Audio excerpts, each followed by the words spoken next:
on your nose, but it's clear how my baby's running this the block, cause she fear what you do to you if you get dirty hands and veneer. What you do, what she is, little boy, I tell you this. If baby wants sit, she can sit. If baby says lit, it's lit.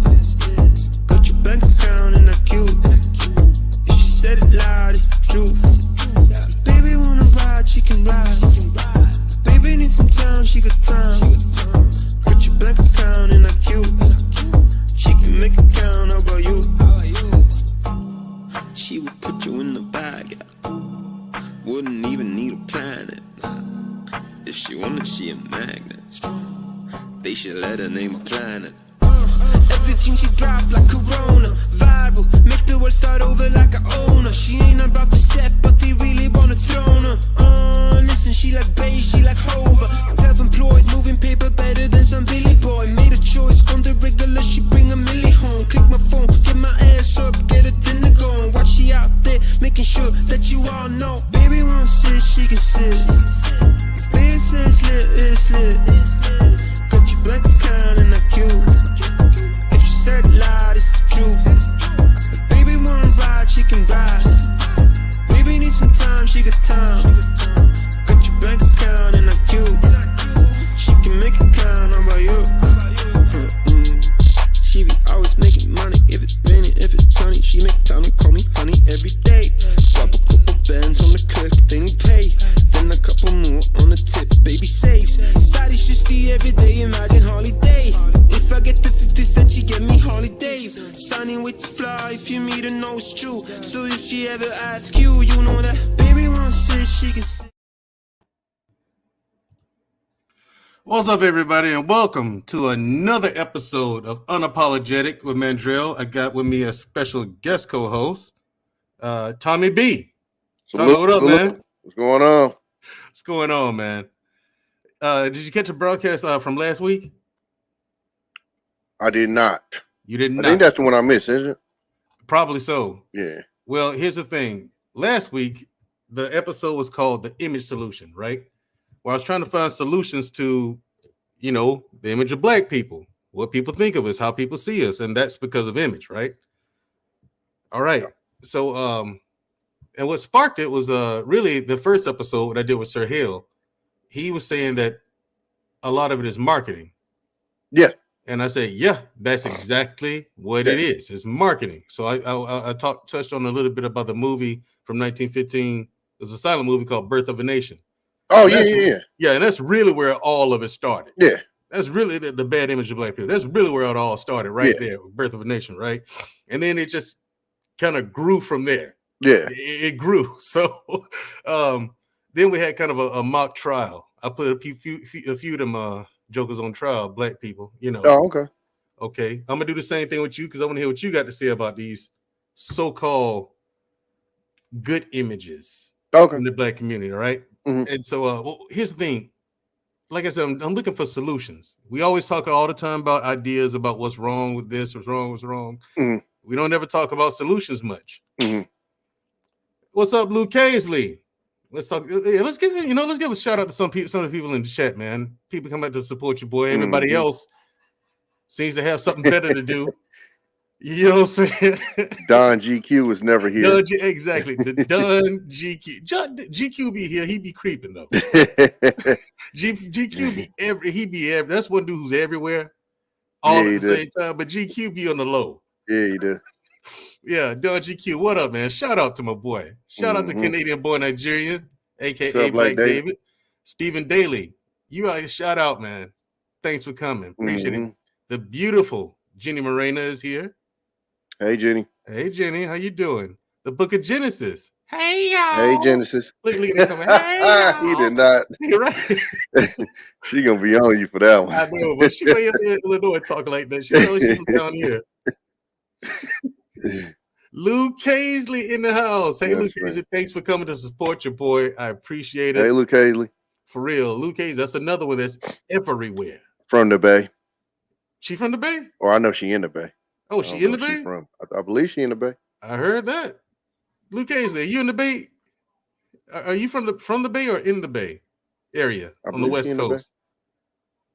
We claims ours. Yeah, y'all do. I mean, the South claims its own though, claims itself.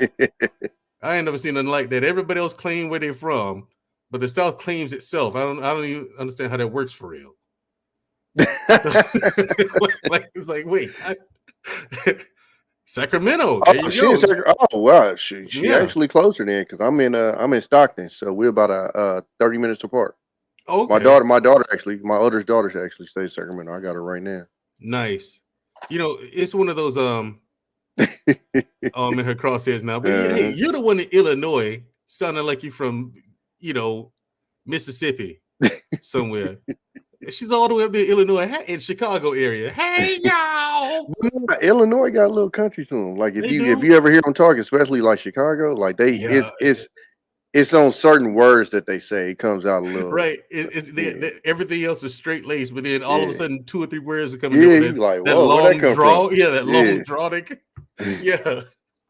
So what's good with Canadian born Nigerian, aka Black David, aka we got to come up with a name of him, man.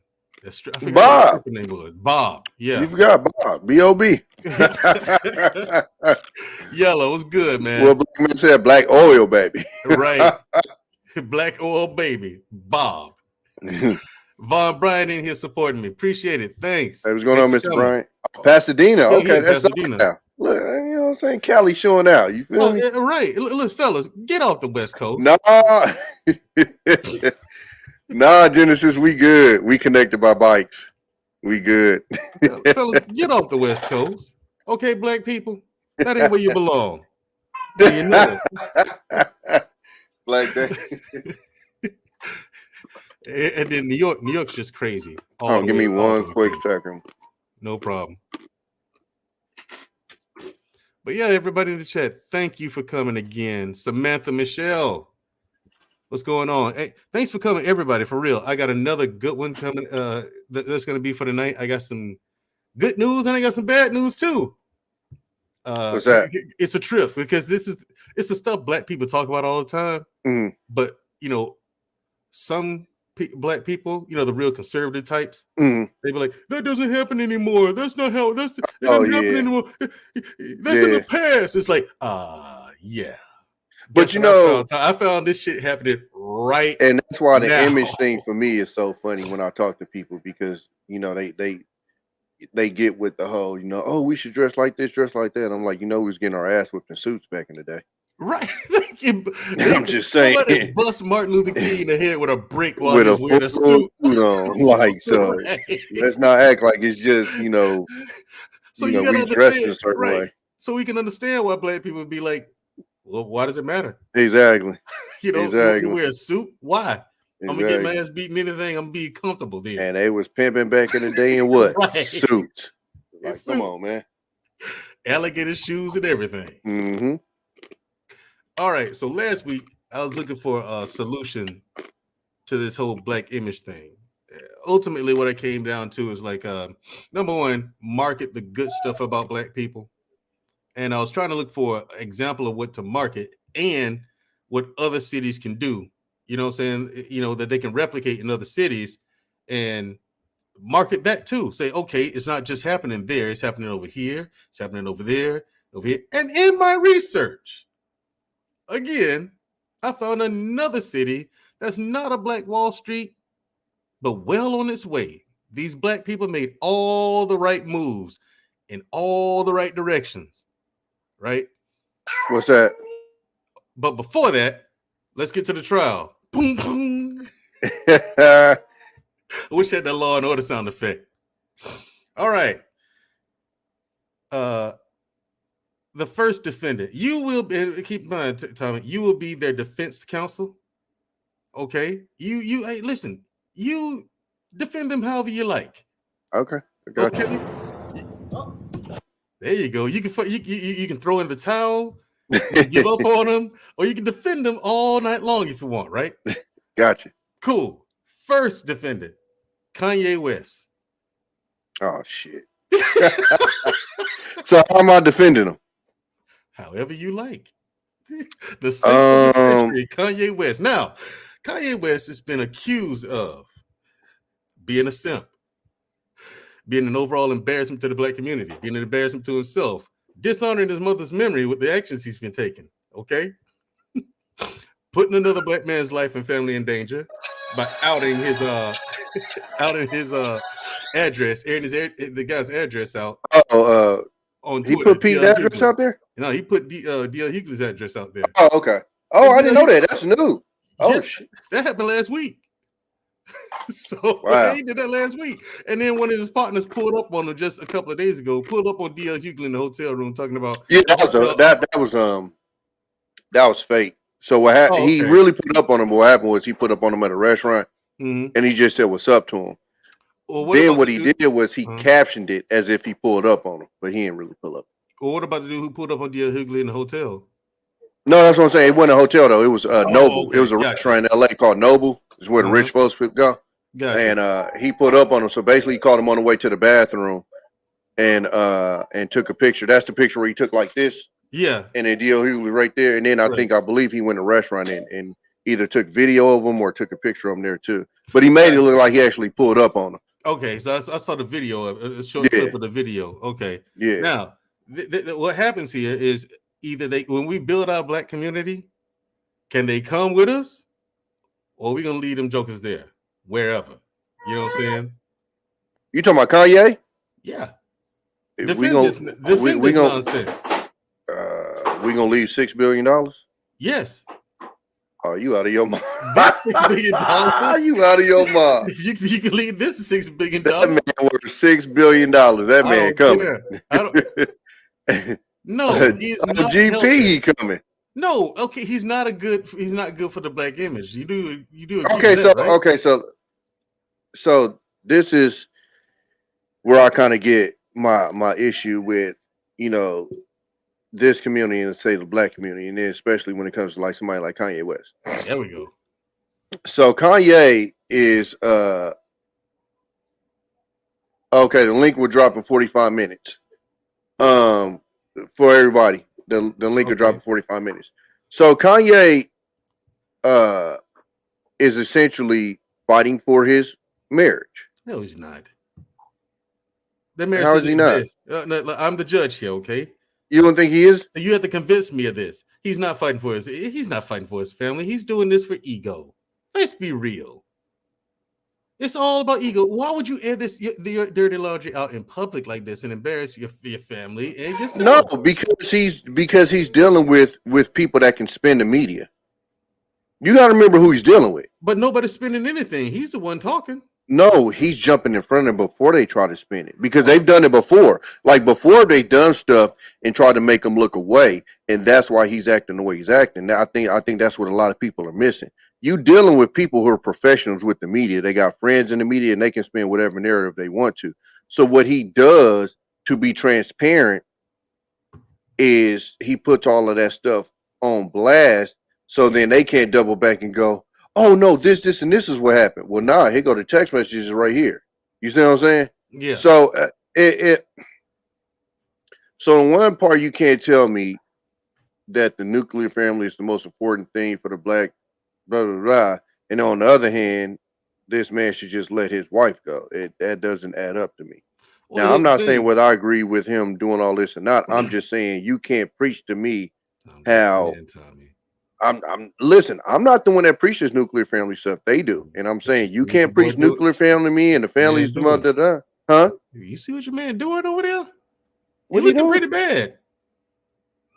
Listen, bad. To somebody like me, he will look bad. He looks bad to me. But to people who push that you should keep the nuclear family together, then he should look like a man trying to keep his nuclear family together. Yeah, but I said I don't buy it. I don't believe it. But that's not for you to believe. You don't know him enough to believe him or not. I'm the judge here in this trial, Tommy. I'm the judge here in this trial, Tommy B. Okay, and I say I don't believe him. Your job is to convince me. But I mean, and here's my point: is he had the same ego when he broke up with other women, and he didn't go through the same thing. Right. But he wasn't married to Kim Kardashian, so who's internationally known. She's a billionaire herself in her own right. Yeah, but he's a billionaire too, so he don't need her money. Okay, cool. But here's But the thing. he's been with other high profile women. He was with Amber Rose. When that dissolved, high profile though. He made her high profile. No, absolutely. But it became high profile is what I'm saying. Okay. All right. I agree with you that he made her high profile, but it ended up becoming high profile. And that was an ugly split up. He still didn't go through it. Yeah, that was an ugly split up. She was talking all kind of stuff about how he used to do certain stuff. But he didn't go through all of this with her. You see what I'm saying? Like, right. So that's what I'm saying. Like, he's going through all of this because of how he feels about keeping his nuclear family together. If you notice, he constantly talks about family. He talks about keeping his family together. He talks about his kids. He bought that house across the street from her house. All of this type of stuff. That didn't help him. He bought the house across the street. Why they don't help him? Not in my opinion. In a co-parenting situation, wouldn't that be the best situation possible? Here's the thing. For a normal dude like you and me, yeah. I see. Okay, cool. I would say, well, hey, he just trying to be close to his kids. On weekends, he could. What do you say? He went from big thought to a bigger thought. He did. He did from Amber Rose to Kim K. To a regular dude, yeah, but the way he's been behaving, him buying a house across the street don't smell right. And I get it, but until somebody comes out and be like, oh, he left his house across the street and came over here, because remember, they don't buy regular houses. No, they don't. Okay, so when you're thinking about but what I'm saying is when you think he bought the house across the street, when we think about that, it's like, oh, I can walk out of my driveway and into their driveway. No, that's a hike. And that's what I'm saying. So when you say house across the street, you talking fences, then you talking a long like it's not like he's going straight from this house to the other one. Luke Casey says the K Clan. I like that. You should coin that. You should coin that, Luke Casey. Well, I don't know that though, Luke Casey, because I hear you, Luke Casey, but they got a bag. Like they didn't already hit the beats. Here's the thing, and this is gonna tie into the new discovery I have for this week. Okay, it's about it ain't enough to have their own bag. They want his too. Hey, I'm not against that. I'm just saying it just be. Get it. If you work the bill, it'd just be weird for you to move to have more money. Like, it's not like, you know what I'm saying? Like I get it, the greed and stuff like that. So I'm not 100% going, oh, it's no way. But it's like, if I'm at a bill, I'm not like moves like that is made for like us. Like billionaires having kids to secure a bag. No, women are spiteful, and these Kardashians are something else. Marriage is more secure in a bag than a kid. Yeah, because marriage, when you split, you getting a half. But I don't even think she even trying to get half. That's why I say I don't know if it's for the bag. She's not even trying to get half from what I understand. No. Here's the thing. There are divorce proceedings going on, and they're still negotiating who gets what and how much. Okay? Yeah, but I don't think because remember, I don't know if you remember at first, I think I think somebody was positioning themselves to look like they had less money. I can't remember if it was him or her. Kanye. But dummy. I remember because Kanye, I want to say it was her, because Kanye always trying to tell you that he got more than what they tell you he got. Anyway, all right. But let's move on. Let's move on to this conversation. Check this out. You can try to defend them all you like. Okay. Hey, that's the job you gave me. It is. And you did a way better job than Sir Hale Speaks did. Way better. I appreciate it. And without a suit on. You're right. And without a suit. Again, the image. A suit don't matter. We'll get our ass beat in a suit or it's a street clothes or something. But yeah, way better job than Sir Hill Speaks. And I'm saying that on air. I'll be right back. Okay. Sir Hill Speaks. Yeah, this is how you argue for a lunatic. Right here, like Tommy B's doing. Luke Casey says these women are thirsty for money. Sorry, their behavior shows me how much they value marital things. Material things. Exactly, Luke Hazley. Exactly. They value material things, and it's about control with these women. I think it is. Now, Kanye is not handling this situation well at all. He's going after her boyfriend, all this stuff. He's a loser. He's not good for the overall black image as a whole. I, the judge, jury, and executioner of this tribunal, find him guilty. You cannot come, Kanye. Go somewhere with your mind. Hold on, wait. Because do you think I don't think Kanye is the guy that's leading. Like, Kanye's image ain't what's portrayed as like the bad image.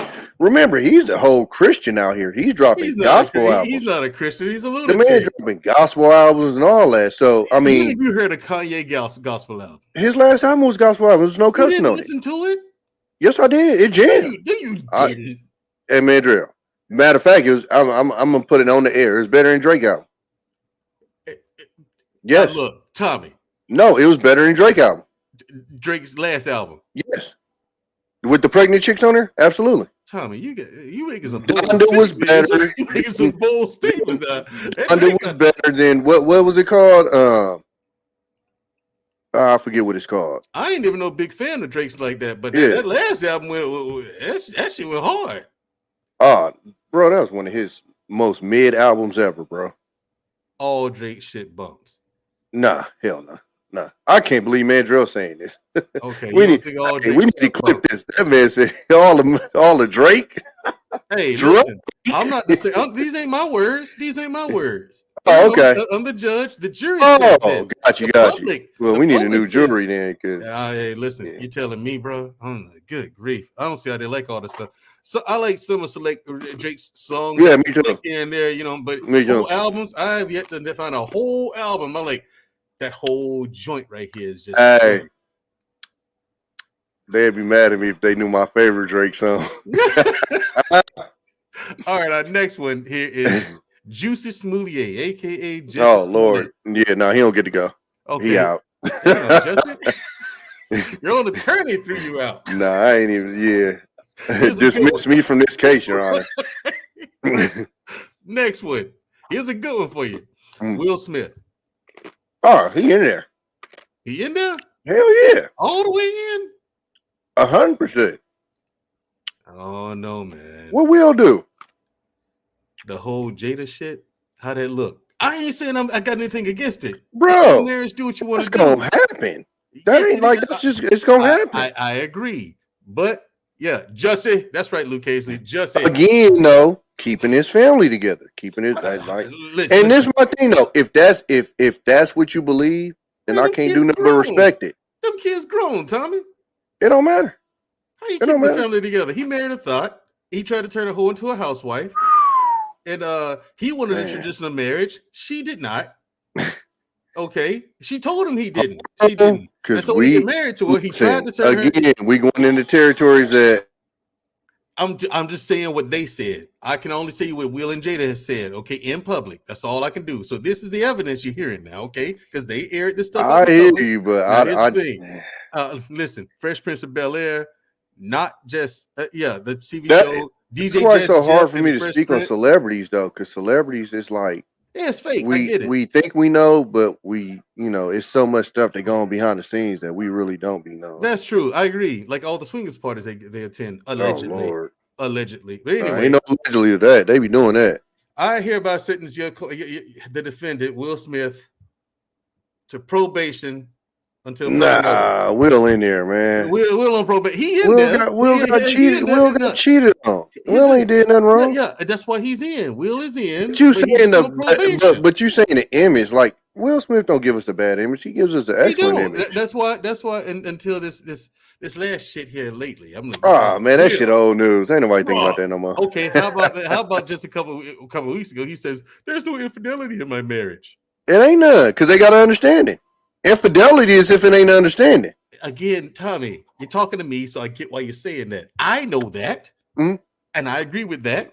You know that, and that's why you said that, and I agree wholeheartedly. But the rest of this Christian America is not going to see it that way, and that's their fault. Again, you can't give them our answers. Tommy, you can't judge it through the lens we. I'm just saying.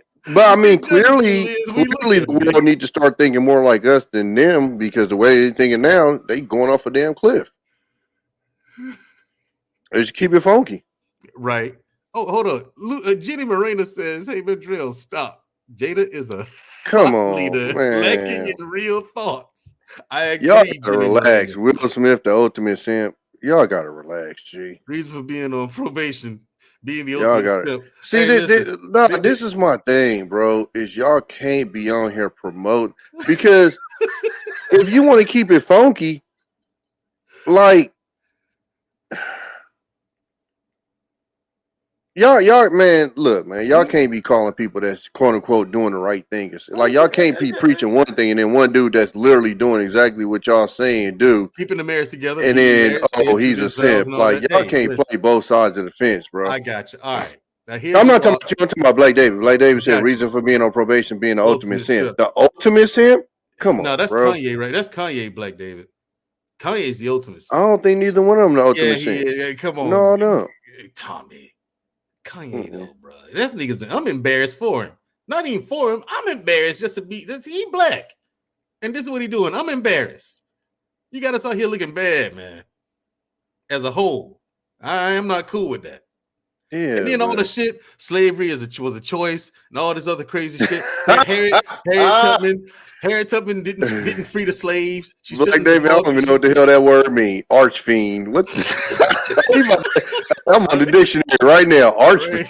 That's some African. It must be some African stuff. I mean, I don't know. I don't even know what that word means. I don't either. But anyway, a chief fiend, especially the devil. Oh damn! Like David.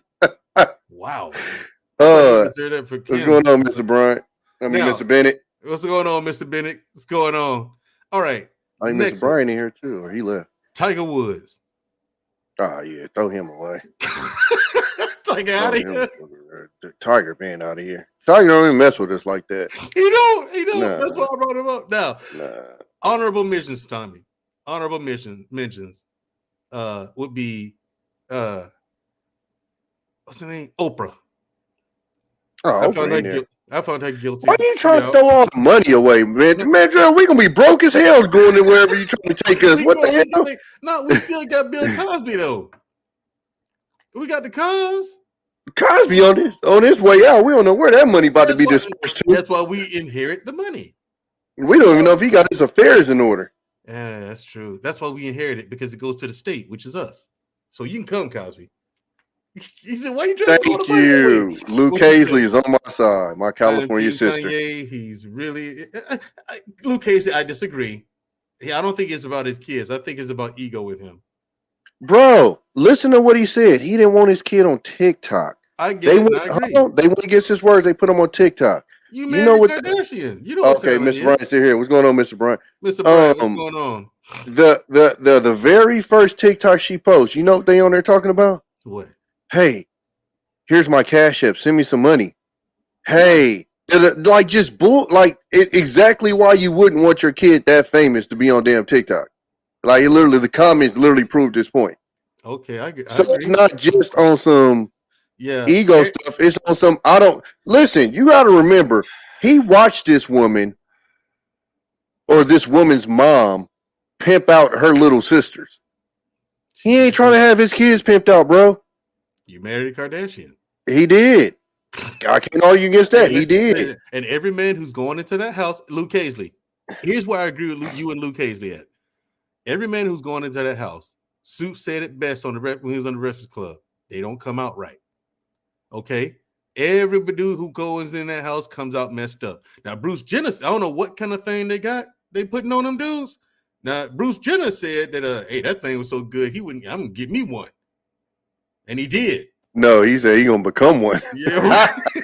He said he's hidden from. Shit, I gotta have one of those. That's what Bruce Jenner said.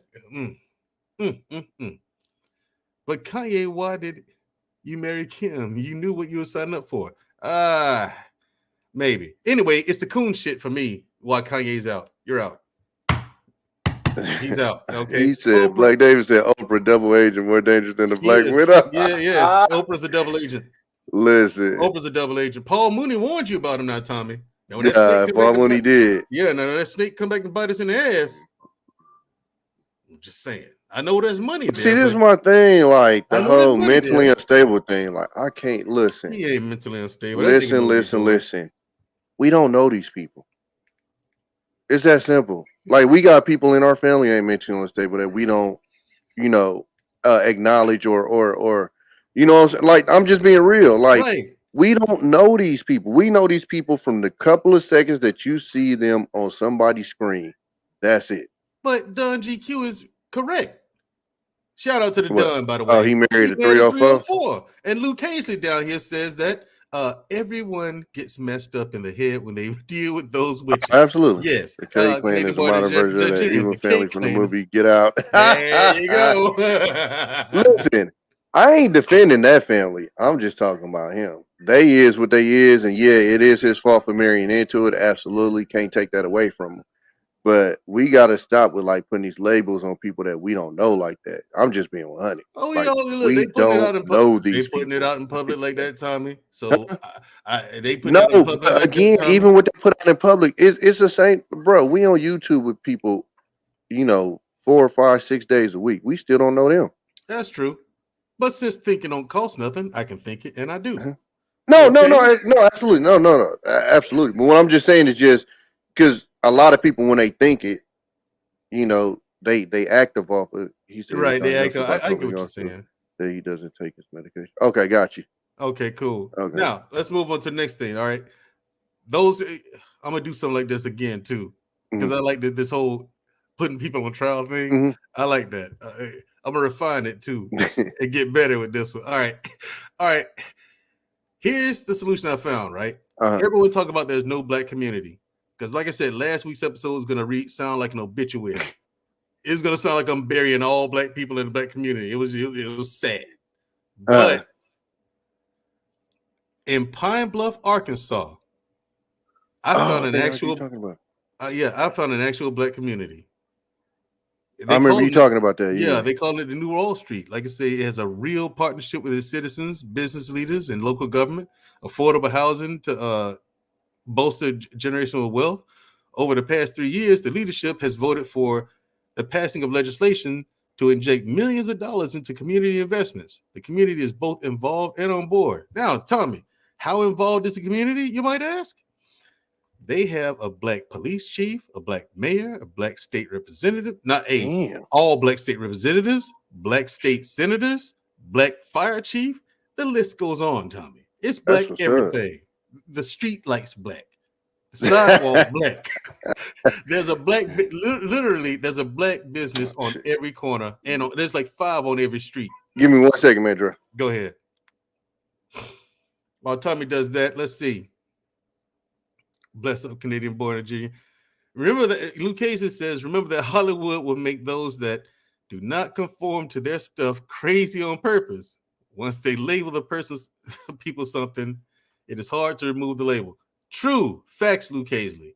That's why I don't deal with Hollywood. The weirdos out there. That's why I tell like people like you, Luke Hazley and Tommy B, you should get out of off the West Coast entirely. Okay? Because when that earthquake comes and break off California, I don't want y'all to get caught up in that. I see Luke, no problem. Luke Hayes, I see your comments and on other platforms and stuff. I like your point of view on things, Luke Hayes.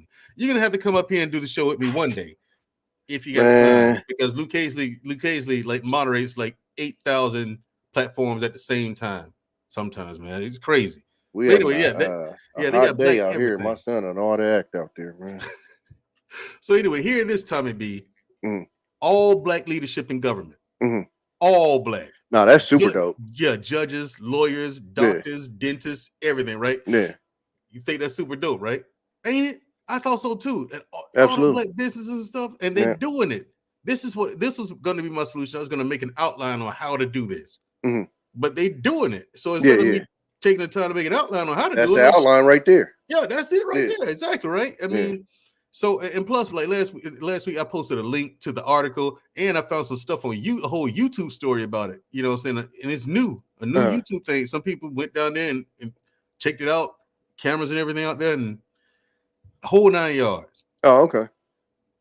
Man, that was until what part of Michelle Wright? What part of Alabama from? I hail from Montgomery, Alabama, the state's capital. Okay, this is where all the shits happened. In those documentaries you see in 1960, okay, there was riots here, there was marches here, and then the cops would come over there with the fire hoses and the German shepherds and shit.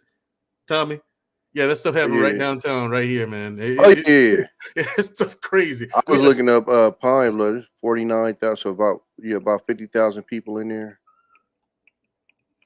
Yeah, Pine Bluff. Oh no, it's actually declined. It was 50,000 now. It's closer to 40 now.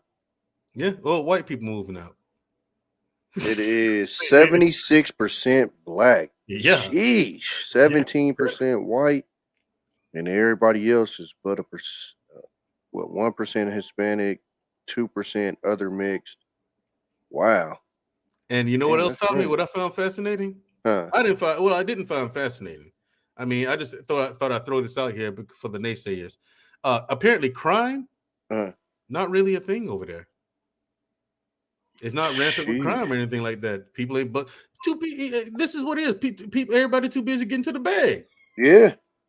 Who wants to bust people over the head? Well, I mean, that's always been the rationale with people is, you know, it's the opportunities. You know, people don't understand there's a lot of this stuff that be going on. It's opportunities, and you know, coming from like the 60s where, you know, people had factory jobs and stuff. That's how Detroit got big. Yeah. And then they took them away. And you know, look what happened. Yeah. Hey, Miss Creative, how are you? Thanks for joining us. Also, now, for this week, everything's good with Pine Bluff. We got it. Now, for this week, check it out. I found another one. I don't know about that. What? I don't know about that, Mandrell. They crime look pretty up there. They really? say that the average comparison for Arkansas itself is 6.76 per thousand residents. They at 1808. Oh, well, excuse me. One is a 1 in 55 chance of becoming a victim in Pine Bluff. In Arkansas, as the state whole, is 1 in 148. Oh, my bad. Yes. I stand corrected then. But I mean, if people leaving, like you said, you know, when you're watching the population decline like that, that's a correlation. Gotcha. Yeah. All right, now here's one I found in Mason, Tennessee. This is new, everybody. Okay, so everybody who didn't come here, you're gonna have to watch the replay. I gotta look that up. You see that comment? What did you see? Amazon Prime documentary called "Cotton Picking Truth." They found people still in slavery from the 1970s. Yeah, I knew about that. I knew about the people in slavery in the 1970s. I didn't. I did. I'm about to find out though. Yeah, man. That's crazy. Now the way the slave owners portrayed it, they're like, well, yeah, I let him. He didn't have any place to live, didn't have any credentials or anything. So I told him, yeah, you can work on my farm. You can live here in this house for free and work on if you work it off on my farm. So he was like indentured servitude then, more than like a slave. But it's same basis, but yeah. Well, it's like, wait, hey, come on, bro. Because that's the argument I had with some of the white folks that was like, we were slaves too. I'm like, no, y'all was indentured servants. It's a difference. Right. You get to leave without getting killed and hunted down. Exactly. Well, and with indentured service is usually a set amount of time that you do it for, provide that service, and then you know free to go. All right, now another one I found in Mason. This is a story that's not getting anywhere near the traction it should. In Mason, Tennessee, a population of about 70% black. All right. They now, as of now, have an all black leadership, and that's the key here. That's what made the Pine Bluff so fascinating to me. Okay. Was that they're in the politics. Gotcha. They own it. It's theirs. Because that's the only way you own shit is if you're controlling it, right? You know what I'm saying? I'm listening. Yeah. Now, in Mason, Tennessee, all black leadership now. Comptroller Jason Mumpower wants Manson to hand over their charter. The reason being is because of mismanaging funds and corruption over the past 20 years. Over 20 years. Now here's why.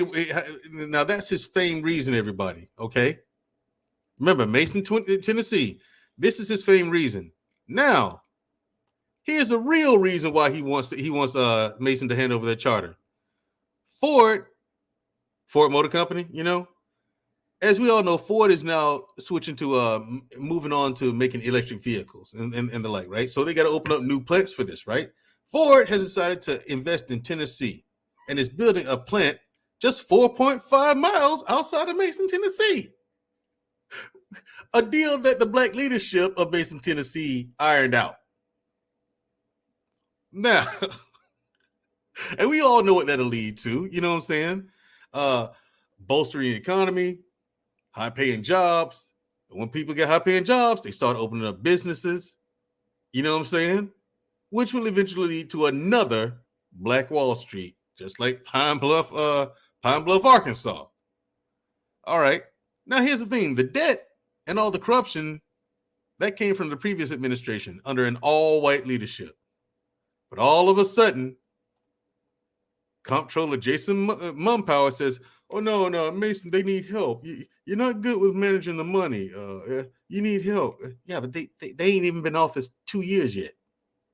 How about you give us some time with all the shit we inherited? You know what I'm saying? That's real.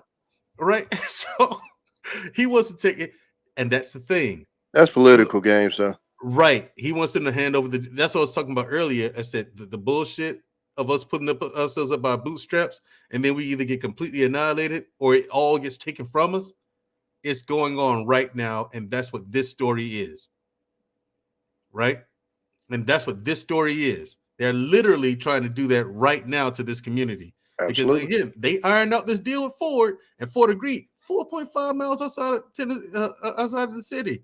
That's not a commute. You can walk that. Mm-hmm. You know what I'm saying? I ain't walking 4.5 miles every day, dog. Oh, yeah, of course not. I'm saying you can. Though, yeah. It's close enough, though, yeah. Right. And you working for Ford, you can afford one. Yeah, that. You know what I'm saying? Yeah, the black leadership inherited this mess, and the new leadership will be all white. But it'll be all right. Well, I'm not bullshit about the last part. The new only thing I'm saying is, and I'm not gonna. That's politics. I don't take that as a color thing. I take that as politics, and I say that because it's the same shit with the president. New president come in, they act like the last president was the worst person to ever take office. I'm gonna come in here and fix this, yada yada. Huh? But the black people ain't complaining. It's like, okay, this is the. Oh no. But I'm saying even perfect example when Bill Clinton left, wasn't much people complaining. No, you couldn't. Look at the economy. Exactly. But you think they still didn't throw shots at Bill Clinton?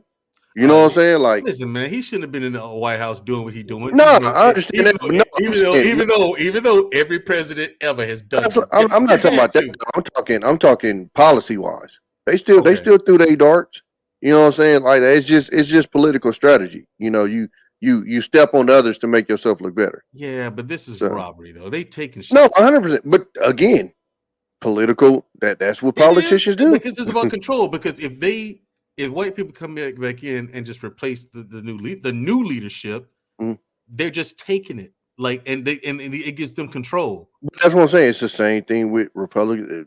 Democrats can hold some shit. Republicans come in, they're gonna do the same. That's why I say, like, because I have this discussion with my pops, and I tell them, you know, once you get into politics, I'm not gonna say that color doesn't matter because it always matters, but they're more on teams, red team, blue team. You know what I'm saying? And it's more of what moves can I do to make stuff look better. So, you know what I'm saying? To make myself look better. Oh, well, I know he did this, but I'm gonna improve upon this. Or, oh, he failed here, and I'm gonna, that it's just, the 94 car bill, that was under Clinton. Yeah, but I'm saying economically, when Clinton got out of office, and it was helped with the .com thing, but when Clinton got out of office, we was in the awesome surplus. We was doing extremely well financially. In fact, that surplus is what caused the .com boom. That's what that whole internet shit. Well, no, the .com boom caused a surplus. You think so? Think it was the other way around? Absolutely. All right. Because you gotta remember, I mean, it was, the boom happened in what, like 94, 95 or something like that, 93, something like that. Yeah, it did. Yeah. Yeah, it did. And that was money that wasn't expected. So yeah, you're right. Yeah. I remember that time, like gas. I mean, gas is like $1 and some change a gallon. Oh, God, don't take me back there, bro. You could quit. Remember, Tommy, you could quit. Audience. For those of you too young to understand to remember this, Dr. Bennett, he'll remember this because he was good and grown at the time. I was in high school in the 90s, right? Me too. I remember you could quit a job and have another job paying you more money in like 10 minutes. Before the ink dried. Right. You'd have another job. Yeah. You have a whole other job in like 10 minutes. Yeah. No problem. Like jobs were out there, period. Good paying jobs. You know what I'm saying? Mm-hmm. Like, especially if you're in high school. Okay, Luke Kaiser says, politics always comes down to how much money they can make while in office. Look up how Pelosi, etc., became billionaires. Absolutely. Oh, absolutely. Yeah, absolutely. Yeah, absolutely. They all in it for the money. They all in there for the bag. Yeah, because if you're a politician, you can't save your way to making that much money. Nah, you already know what they're doing. And you got the inside track on all these insider trading. Yeah, the inside trading. You got the inside track on all that. No, we're not stupid. Yeah. But they politicians always act like they don't. No, we can't do that. It's against the rules. Yeah, but come on, we know you're doing it. You know what I'm saying? Mr. Bennett said started in 95 to 2000. Yeah, so that's what I thought. Yeah, so, you're right. Yeah, because Y2K and all that. Yeah. 95. Remember everybody spooked with Y2K? That's back when I had the old school gateway computer. Yeah, remember the gateway that came in the I remember the gateway. the milk print box or the cow print box. Yeah, I remember that. I was just breaking into kindergarten. I don't know anything about gasoline. Oh, well, Miss Green, you missed out. Just bought a bunch of PayPal and there was a large jumper. Oh yeah. No, they it's politicians are ridiculously nasty. They are like these people. The comptroller, and so the mayor, again, another one. I agree. Black mayor, black police chief, black fire. The mayor, it's a black woman, right? So she went on public in an interview and says, "Okay, if this is such a problem, why didn't you fix the shit before we got here?" Yep. You know what I'm saying? Like why wasn't it a problem for 20 years? This corruption and stuff was going on over 20 years. Yep. And now that we've got things going and we're digging out of this mess, now you want to try to take something from us? Yeah. No. Hey, you know what I'm saying? Look, you know how black people envision a racist? Yep. He fits the corporate racist. What you would think a corporate Southern racist would look like. What a corporate Southern racist look like. That's what he is, and he sounds like that too. Well, we just think that Mason needs help. That's all. We just George W. Bush all day. I'm telling you, George W. Oh, we just think we just think that Mason needs help. We just want to help him out. That's all. And so, people, this is why I'm bringing this story up, because number one, it's not getting anywhere near the amount of attraction that it should get. Yeah, that's crazy. Yeah, and number two, it's living proof that this still happens. Yeah. Every time black people pull themselves up by their bootstraps. You know what? I'm glad you brought that up. You are correct. Because I get sick of people acting like that ain't what happens. They act like we just went this whole long time without ever having setting something up. And it's like, no, every time we set something up, they find a way to backdoor. And then, oh, well, you think it's 2007? They still can? Absolutely. It's called politics. They'll find a way. And they'll invent a rule. Right. That shit. And that's the game. That's the game they're playing here. Everybody, that's why I brought this up, people, just to show you, just as good, like Pine Bluff. Good thing about Pine Bluff, they didn't get this pushback. And thank God. Because this Pine Bluff is being dubbed the new Black Wall Street, right?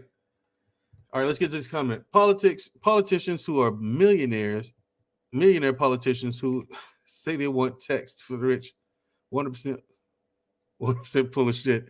They're not trying to tax themselves more. That's true. They're not. And here's the thing about politics. The ultimate rule about politics is that they make rules against it just so they can get away with it. Well, they'll always know the loopholes in those rules, and then they'll use those loopholes to get around. That's what I mean. Yeah, that's what I mean by that. Like, that's how someone explained it to me, a politician. You know what I'm saying? Explained to me.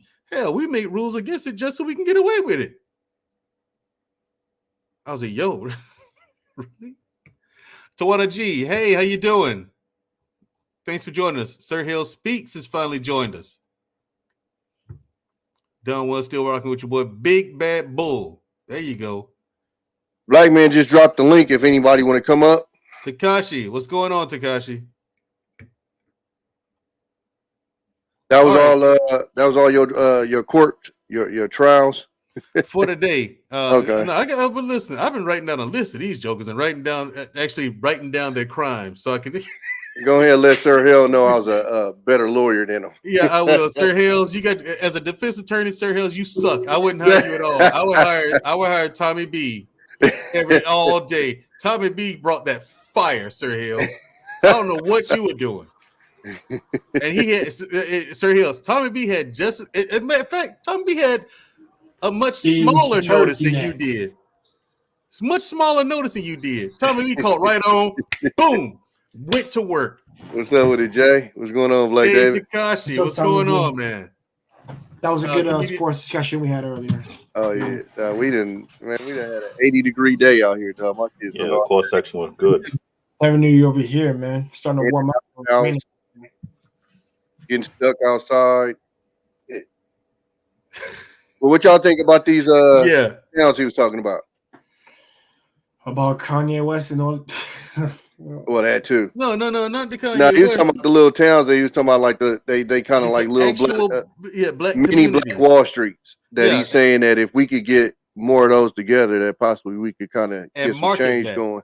Yeah, that's a great idea. Sure, it's a great idea for sure. We need to, if we like Pine Bluff, Arkansas, we need to market this, Especially if you can control the politics, like you said. Yes, and that's some Wolf of Wall Street stuff. You got right. Pine Bluff actually controls their politics. They got all black leadership, and they've been booming. You know what I'm saying? Flourishing even. That town you were talking about in Tennessee. Now this one in Tennessee, Courtney talked about it a lot. She mentioned that town several times. I can record she mentioned that. No one catch one. She's supposed to be here, by the way, but unfortunately, I guess she couldn't make it. But Mason, Tennessee, she brings that up. Oh, that's a shame she missed tonight. I mean, I would have liked to. I would have loved to hear about it more than anybody. She talked about it a lot. She been around that. Yeah, see, that's the thing. I wanted to ask her about it because I'm sure she lives in Tennessee. So I'm no doubt she has far more knowledge about it, huh? Now, hey, Jenny.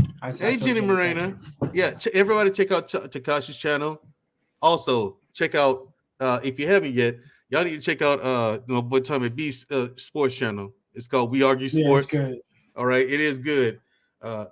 Canadian boy, Nigerian, aka Black David. He has his own YouTube channel as well. Moderators, if you could drop the links to these gentlemen's channel. Everyone go over there, subscribe, and check out their content. Okay, that's really my latest episode. There we go. Wild AFC West. If anybody want to check it out. Also, if you have not yet, hit the subscribe button for this channel, Black Man Unfiltered. Okay, we got some really dope content here, really dope content creators. Black Man Unfiltered, he's a genius. Okay, for putting this thing together the way he did. He got an all-star lineup here. Son, Tommy? Yeah. That's what's up, bro. He over there with Word Nathan Daly right now as we speak. Who's that? Black Man Unfiltered. Oh, Black man ain't watching his own network. He watches his own network. No, he showed a picture on his community tab. Man, he watching like 4 different YouTube shows at the same time. Right, you know what I'm saying? I was doing the same thing today. I did Unsolicited Boss. I did Nathan Daly, and I did Chantel. Before I came over here, so I was showing love to everybody. You hear they finally relaxing y'all COVID rules out there, David? Yeah, they're doing it, but here what the problem is. I'm not worried about the COVID rule. The problem with my city is the subway. I used to work with MTA. The crime rate is ridiculous. People get stabbed, slashed. Listen, that's so you mean it's Saturday. Then. I know, but this on a never changed. No, I used the subway before. He said never change. That's never changed. I use the subway every time I come to New York, man. There's nothing different about this. There's a guy sitting. There's a guy sitting there. He just sits down and goes to sleep, and then his pants is open, and his nuts are hanging out of his pants, out of the bottom of his pants. Listen, on the subway, Mr. Bennett, how are you? Let's not talk about this, okay? Let's leave New York subways in the trash can where it belongs. All right, Mr. Bennett, I brought up a very serious topic, and these gentlemen would not allow me to continue on. They distracted me. All right. for the content of tonight and the severity of this. Now, it's been brought to my attention by Canadian-born Nigerian that Courtney Michelle, who lives in Tennessee, she's fully aware of what's going on in Mason, Tennessee, right? Tennessee, baby. But I think she lives in Nashville, Courtney. But at the same time, American-born Mexican. Nice. Let me say something. Let me say something. Let me say Crime something. is booming. I'm hiding in the bushes with a big ass spear. I'm about to tell the lion to bring the dads here. All right, that was sweet. No, I'm just playing, man. What's up, guys? How you guys doing, gents? Let's welcome Marcus, everybody. The American-born Mexican. What's up, man? That was authentic. That was mad funny. Yeah, I love that. Now, Mr. Bennett. Okay, let's get your take on the fact that I brought this up because I wanted to highlight the fact that this is something that Black people actually do complain about, but it still happens to this day, but people don't believe it because of the negative image that's been marketed to everyone else about Black people. Okay. Now, here's the thing. I think we should market the fact that this is happening and get this story out there as much as possible. That's why I'm doing a piece on it now, and this is insane, in my opinion, that they're doing it and it's happening right in people's faces and no one cares. And I think ultimately that's the problem, the biggest problem. Not enough people really care. And it's up to people like myself and Tommy B and you, Mr. Bennett, and everyone on this panel to bring this to light. All right, now let's get your take on it, Mr. Bennett. What do you think of the new Black Wall Street, Pine Bluff, Arkansas? Okay, fantastic story there. Lots going on there. Nothing but Black excellence through and through. All Black government. Right. That's what's doing it. Honestly, I think that's really the key to it, and that's why I even dropped it in the post. I think that the way we move politically, I think too often or for so long, Black people only get concerned with politics around presidential time, like every 4 years. That's when you would get folks engaged. But again, if we really want to move in that direction, we really need to start thinking locally. Like most people can't name who their local town mayor is, who their judges are, who their chief of police is, controllers, those who are responsible for licensing. So again, how are you going to open up these businesses if you don't have people who will, help you get through the licensing process, the legal process? When you talk about judges in litigation, who's going to be there? Who's going to, have your interest? And that's why a lot of times in these other areas, if you don't have control of local government, they make it very difficult for you to move, or they change the rules on you.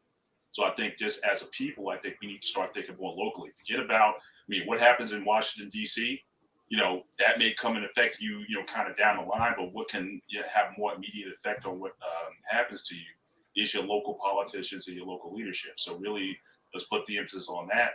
And I think that's what allowed certainly Pine Bluff to be where it is. And as you're seeing, they're trying to manipulate the political system to get around the advances that have been made for those people in Tennessee.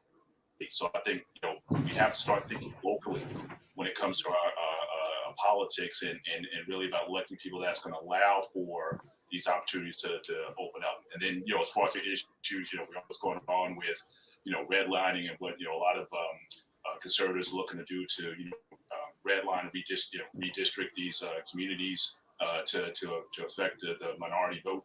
And I think we certainly need to be diligent on that level. But your day-to-day life on a local level that's where the action is. So I think that you can't have one without the other. W.E.B. Du Bois and Booker T. Washington debated this, and this goes back all the way. And the whole idea was like, yes, you can work on having your business and your jobs, but what's going to happen if someone can come in and take those things away from you? And we've seen that time and time again. So I think both are important. I think we can't have this binary way of thinking. Yes, we need to self-empower. Yes, we need to have our own. But at the same time, we also need to ensure that whatever we do, an opportunity to keep. And so I think that's where the political arm comes into play. So I think that Pine Bluff, I think they have the right measure of both the politics and the business working together. And I think that's hopefully why it would be something that could be a sustainable model that others can look at. But if we don't start thinking locally when it comes to our politics, then we're never going to make the long-term gains that we're going to need to ensure success in the future. Right. Absolutely. It all starts with the government. I tell people all the time, local, run.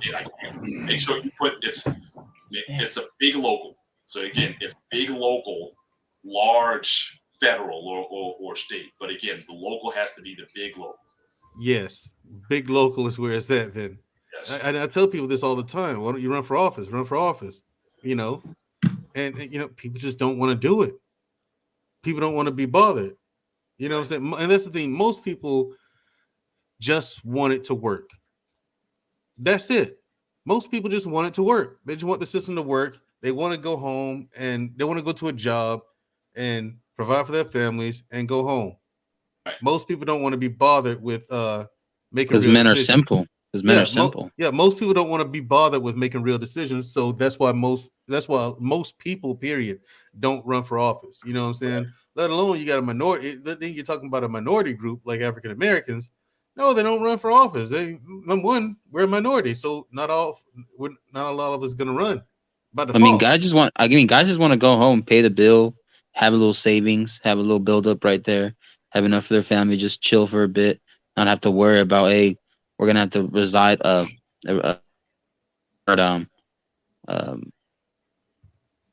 rely on that savings in case his work ain't paying him that much anymore.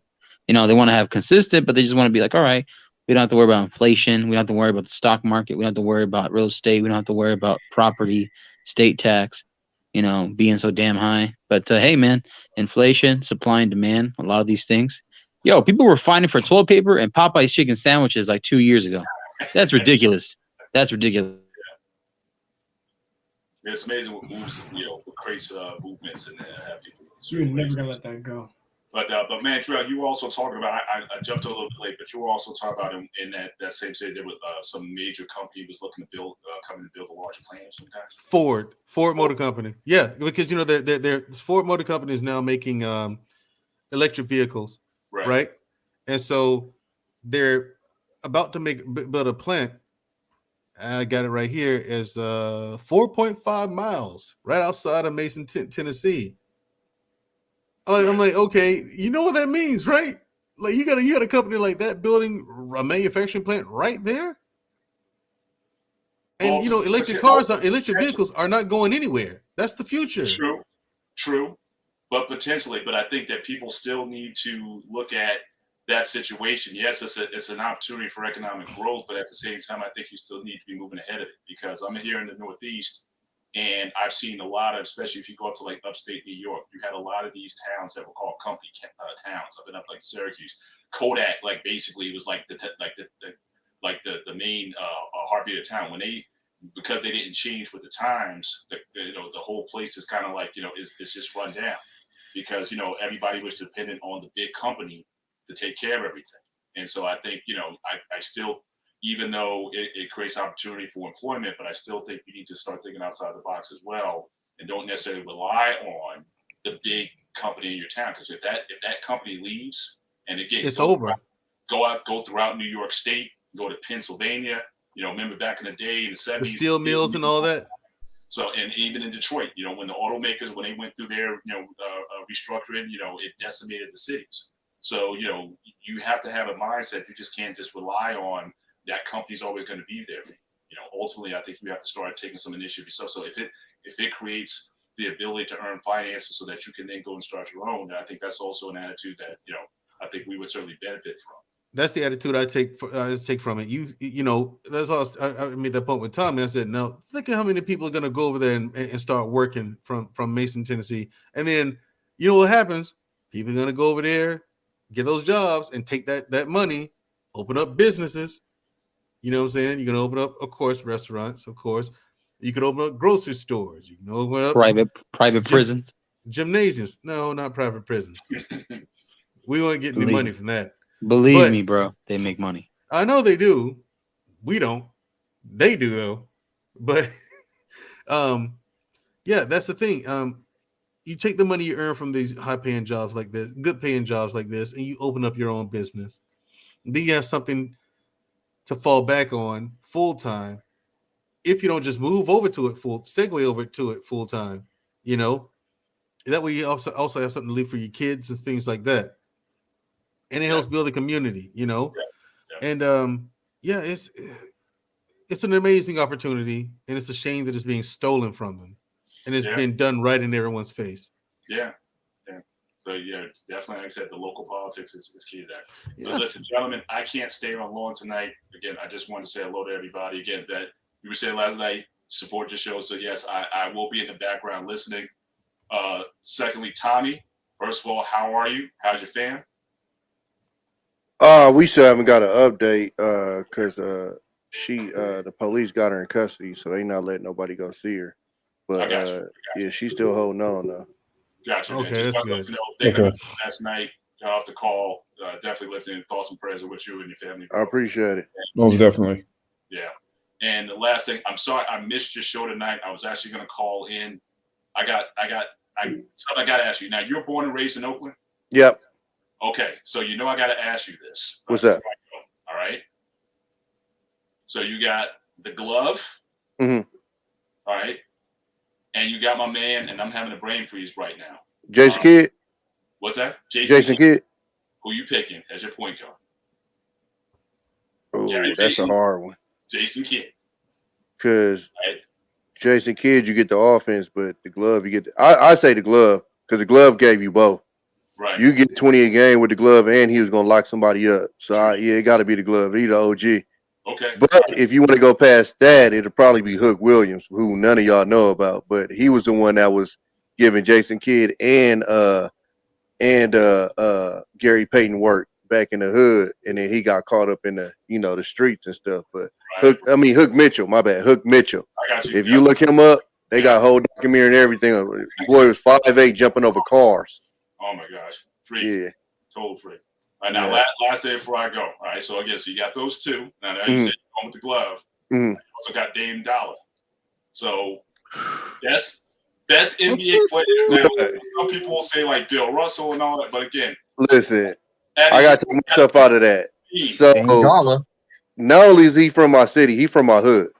Like he's directly from my neighborhood. So I'm super biased with that one. Still got to go with the glove though, as far as because his career ain't over. But I'm sure Dame probably going to end up passing both of them, just because of But I still don't consider Dame to be a true point guard. To me, he's more like a scoring shooting guard to me. So. Yeah, he's a what do they call those? The one that go in between. I can't. Yeah. So I mean he so I would say if you want pure point guard, you're going with the glove. But all around though. Well, you said all around, you're still going with the glove. Because the glove was all around. The glove was elite on defense, and a lot of people don't know because he was so good on defense that he was also elite on offense. Right. He was still 20 a game on offense. He can still give you, and he can run the offense and everything. So, because he gave you both, I got to go with him because Dame ain't really too much on defense, and J Kidd wasn't a. He could put a 50 piece on you though. Huh? Dame could put a 50 piece on you. He could. And it's a different game too, so it's hard to compare because you had the checks and all of that stuff. So that's another hard one to compare. But yeah, GP was he was the hero when we was coming up. GP and Ricky Henderson, Dave Stewart. Yeah, that was all the heroes when we was growing up. Awesome. Yeah. All right, listen, brothers. Again, first of all, Tommy. Again, still thinking about you, bro. For sure, appreciate it. And Mandrell, keep doing your thing. I'll keep listening in. I just got to take care of some things, so I'll have you on the background. If I got something, I'll drop it in the chat. But I'll definitely everybody continue to support this brother, support his channel, support Black Man Unfiltered, and you guys are dropping dope content. And God willing, I'll see you guys Friday night for the barbershop, and we'll keep it moving. Nigerian born. I will definitely be tuning in on Saturday. So looking forward to another podcast. I'll be looking forward to that. Thank you, Mr. Bennett. Absolutely. Thank you for coming, Mr. Bennett. Appreciate the support. Take care. Black man said, how do you feel about the black NBA image? Amazing. Yeah, it's interesting. Jesse Lee Peterson. Yeah, it is. It is interesting. Amazing. Hakeem the Dream, ladies and gentlemen. What up, Hakeem? Hakeem. How you guys doing? All right, bro. How about you so here it is. That's a tough question. What do you think of this? Okay, I got 3 things for Hakeem. What do you think of my solution proposing that we go attack, like full on attack on local government, meaning we get enough qualified and competent people to run for these positions, get them elected. Then we can influence policy that will bolster economy and give people actual opportunities. Okay, much like we did with what's being heralded now as the new Black Wall Street, Pine Bluff, Arkansas. Now, and also, what do you think of this situation in Mason, Tennessee, where, and I use this as an example of how people always saying, well, Black people need to pull themselves up by the bootstraps, right? Okay. And every time we do, and we've done it time and time again, every time we do, shit like this happens. Mm-hmm. Time and time again. And then we'll get to the NBA question. What say you, sir? So anytime we're talking economics, I think we always got to start with in the 21st century, the general that had the right ideas that 30 years ago we never got a chance to implement, and that's Dr. Claude Anderson.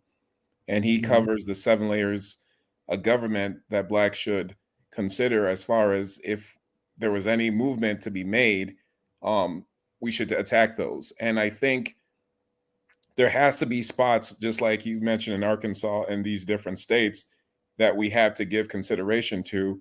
We shouldn't just focus on one location, but different parts in different parts of the South because of the population that's already there.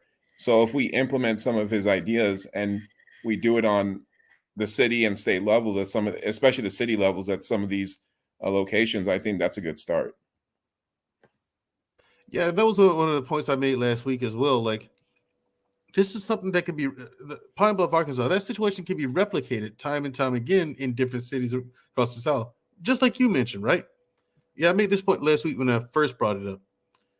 And this is something to be championed and spotlighted over and over and over again, just to get the bad taste out of people's mouths about Black people's image, about the images being portrayed about us.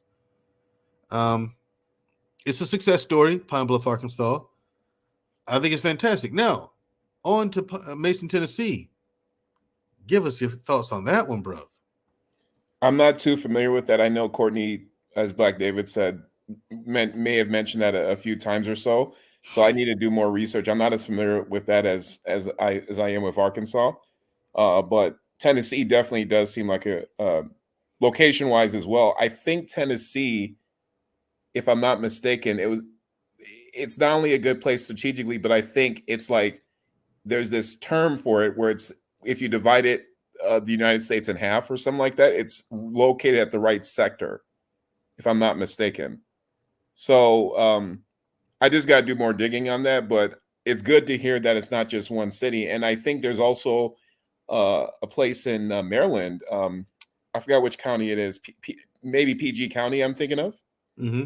That there's also success stories there, but just not as on the level of as I think that's where the most wealth of Blacks are in PG County in Maryland. But as far as the conglomerates as Arkansas is concerned, I think there's makings there to get Maryland up to there, especially in PG County. All right, awesome. Thanks for that. And let's see who else. American-born Mexican. And everybody, also, but before you make your statement, everybody out there, if you have not subscribed yet, please subscribe to the Black Man Unfiltered Network. Again, and hit the like button. And hit the like button. Drop a like Everybody smash up the likes. Thank you.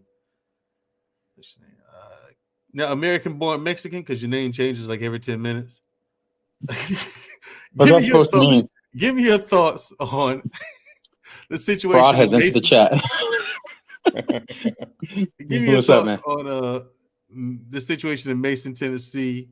And also, the second question is, what are your thoughts on the image on the NBA?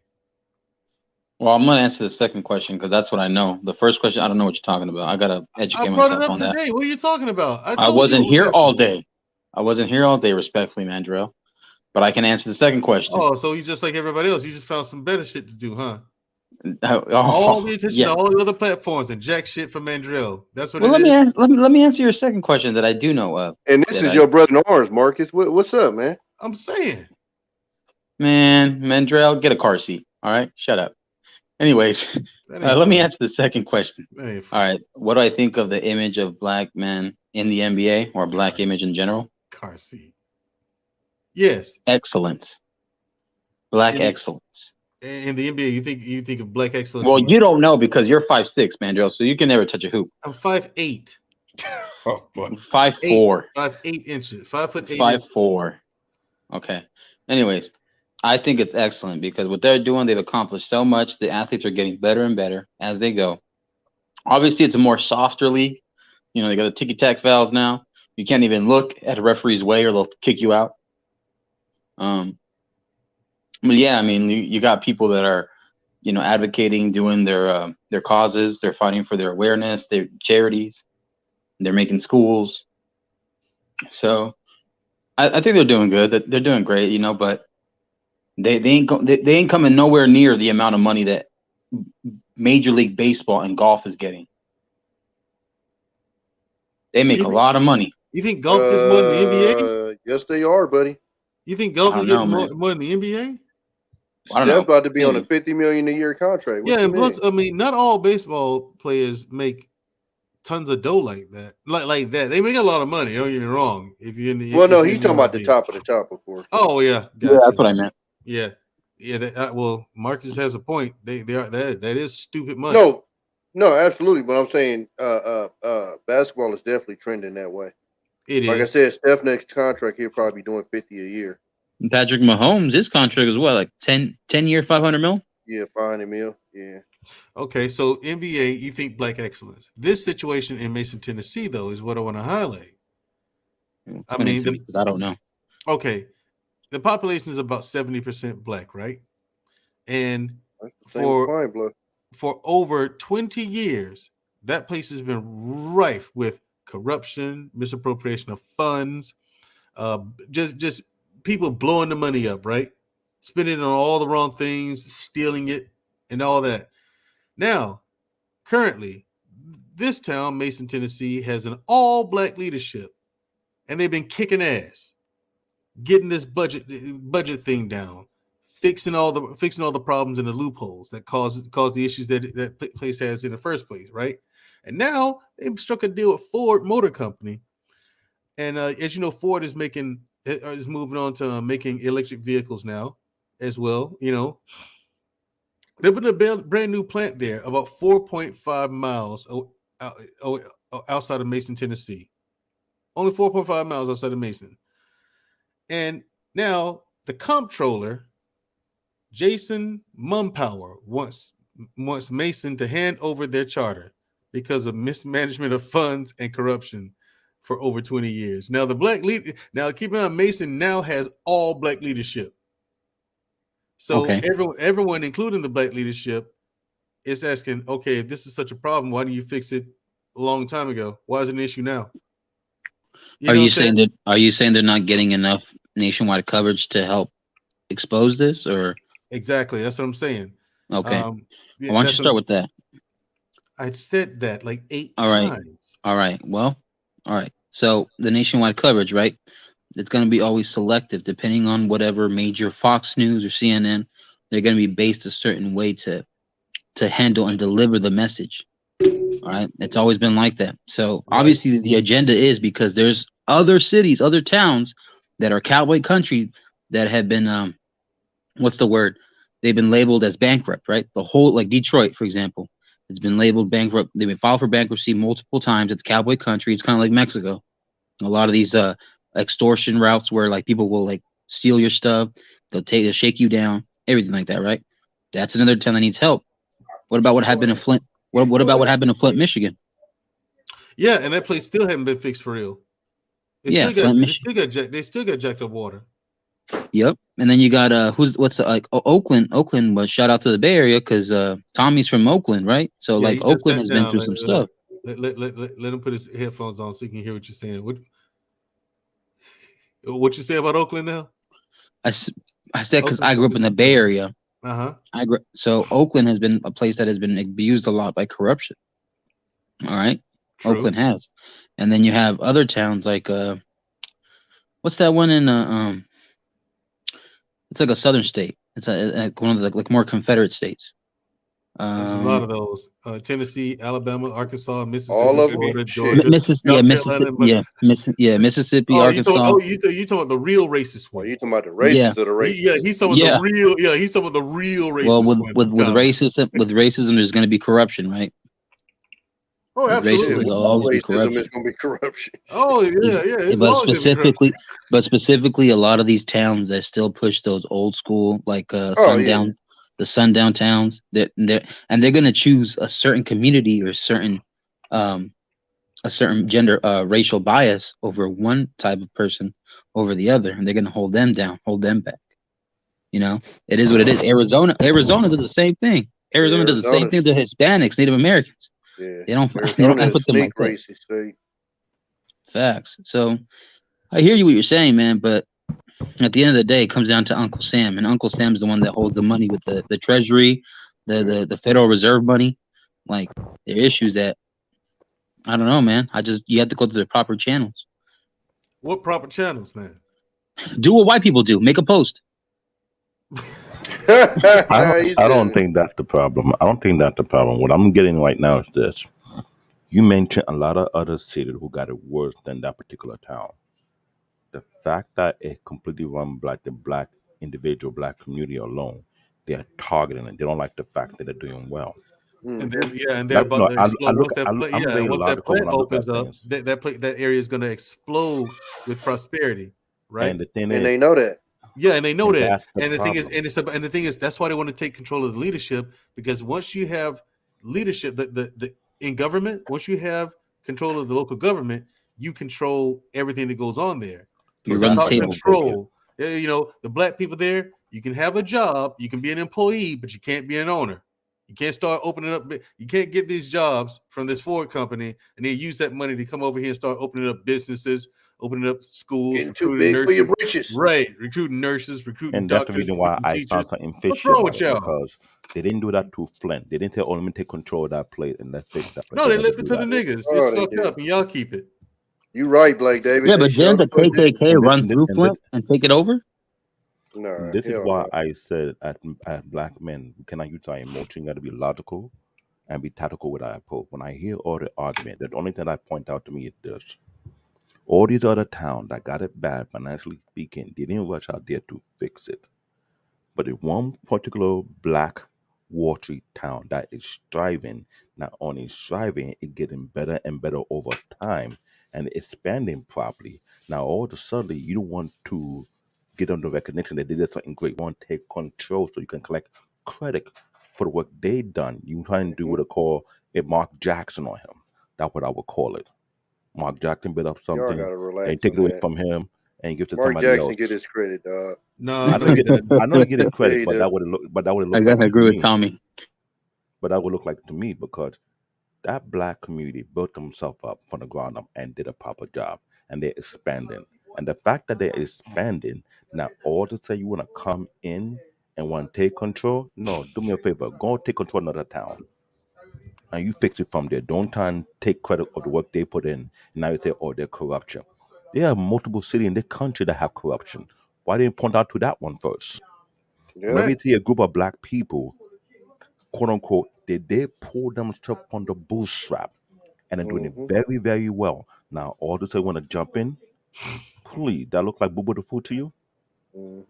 I'll be that black individual, call out a spade. I don't care if I hurt your feelings. If I hurt your feelings, jump off a bridge. Thank you, damn, Blake David. Blake David. That's my man right there. Talking Mandrell language. Canadian took an extra cup of man today. Speaking my language. All right, everybody. What's that New York? When I hear that type of argument, I listen to the whole scenario. It kind of sticked out like a thorn. Like right. 20-year correction, you could have picked it 10 years ago. Or you could have picked it 20 years ago when it first started. Thank you. Why now? Oh, because black people are about to win. Can't have that. Bingo. All right, everybody. What we're gonna do now is take a break for commercials, and we're gonna get to the Don, Magic Wand, G. Oh man, GQ. Why you gotta pull me up in this, man? Hey, how you guys doing, man? How you doing, Mandrell? How you doing, Tommy? Canadian born. What's up, American? What's up, Marcus? I ain't gonna go out through all that. What's up, Hakeem? How you guys doing, man? I'm here to support you guys, man. I'm here to support Mandrell and Black Man Unfiltered. And Tommy. Gotta hit Tommy up. What's up, Tommy? How you doing, man?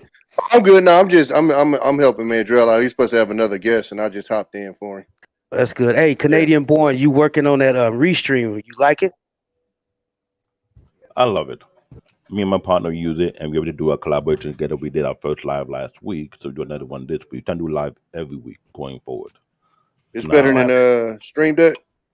Yeah, our stream. I think it's a very unique platform. Okay. Very, very unique. Remember, Tommy, we was talking about it the last time. We was. He was on my live. Yeah. I was on Don's. I was on Don's the other day, or like 2 weeks ago, Don? 3 weeks ago? Yeah. I got that. I still got that live. I'm gonna chop it up. I just did some new overlays on my shit. And the fact that you can connect it to us over 30 platform. That's tight. Yeah, that's real tight. They all pretty much do that now. Well, with this one, you can let people like if everybody that's in here right now, we could restream it to our channel also. Oh, yeah, you did tell me about that part. Yeah. That's the beauty of it. Well, everybody, tell what we're gonna do right now. We're gonna take a quick commercial break. So I'm gonna announce the other shows that we have on the Black Unfiltered Network. Please tune in to the sports show that we have.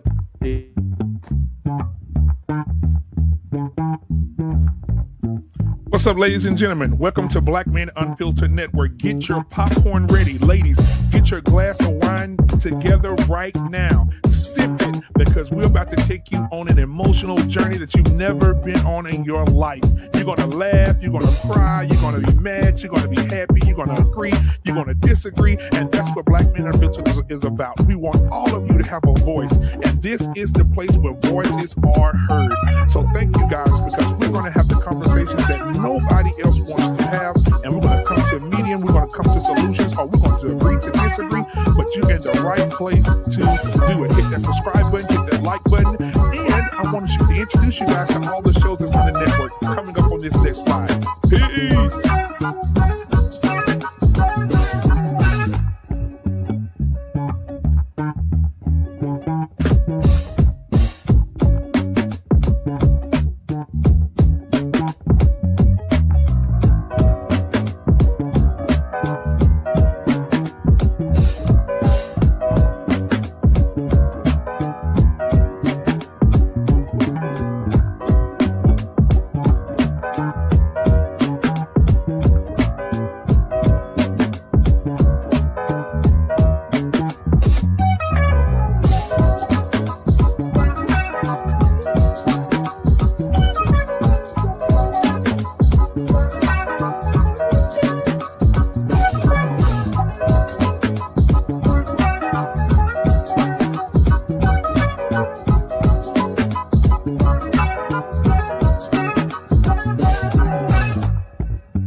Man, that was tight.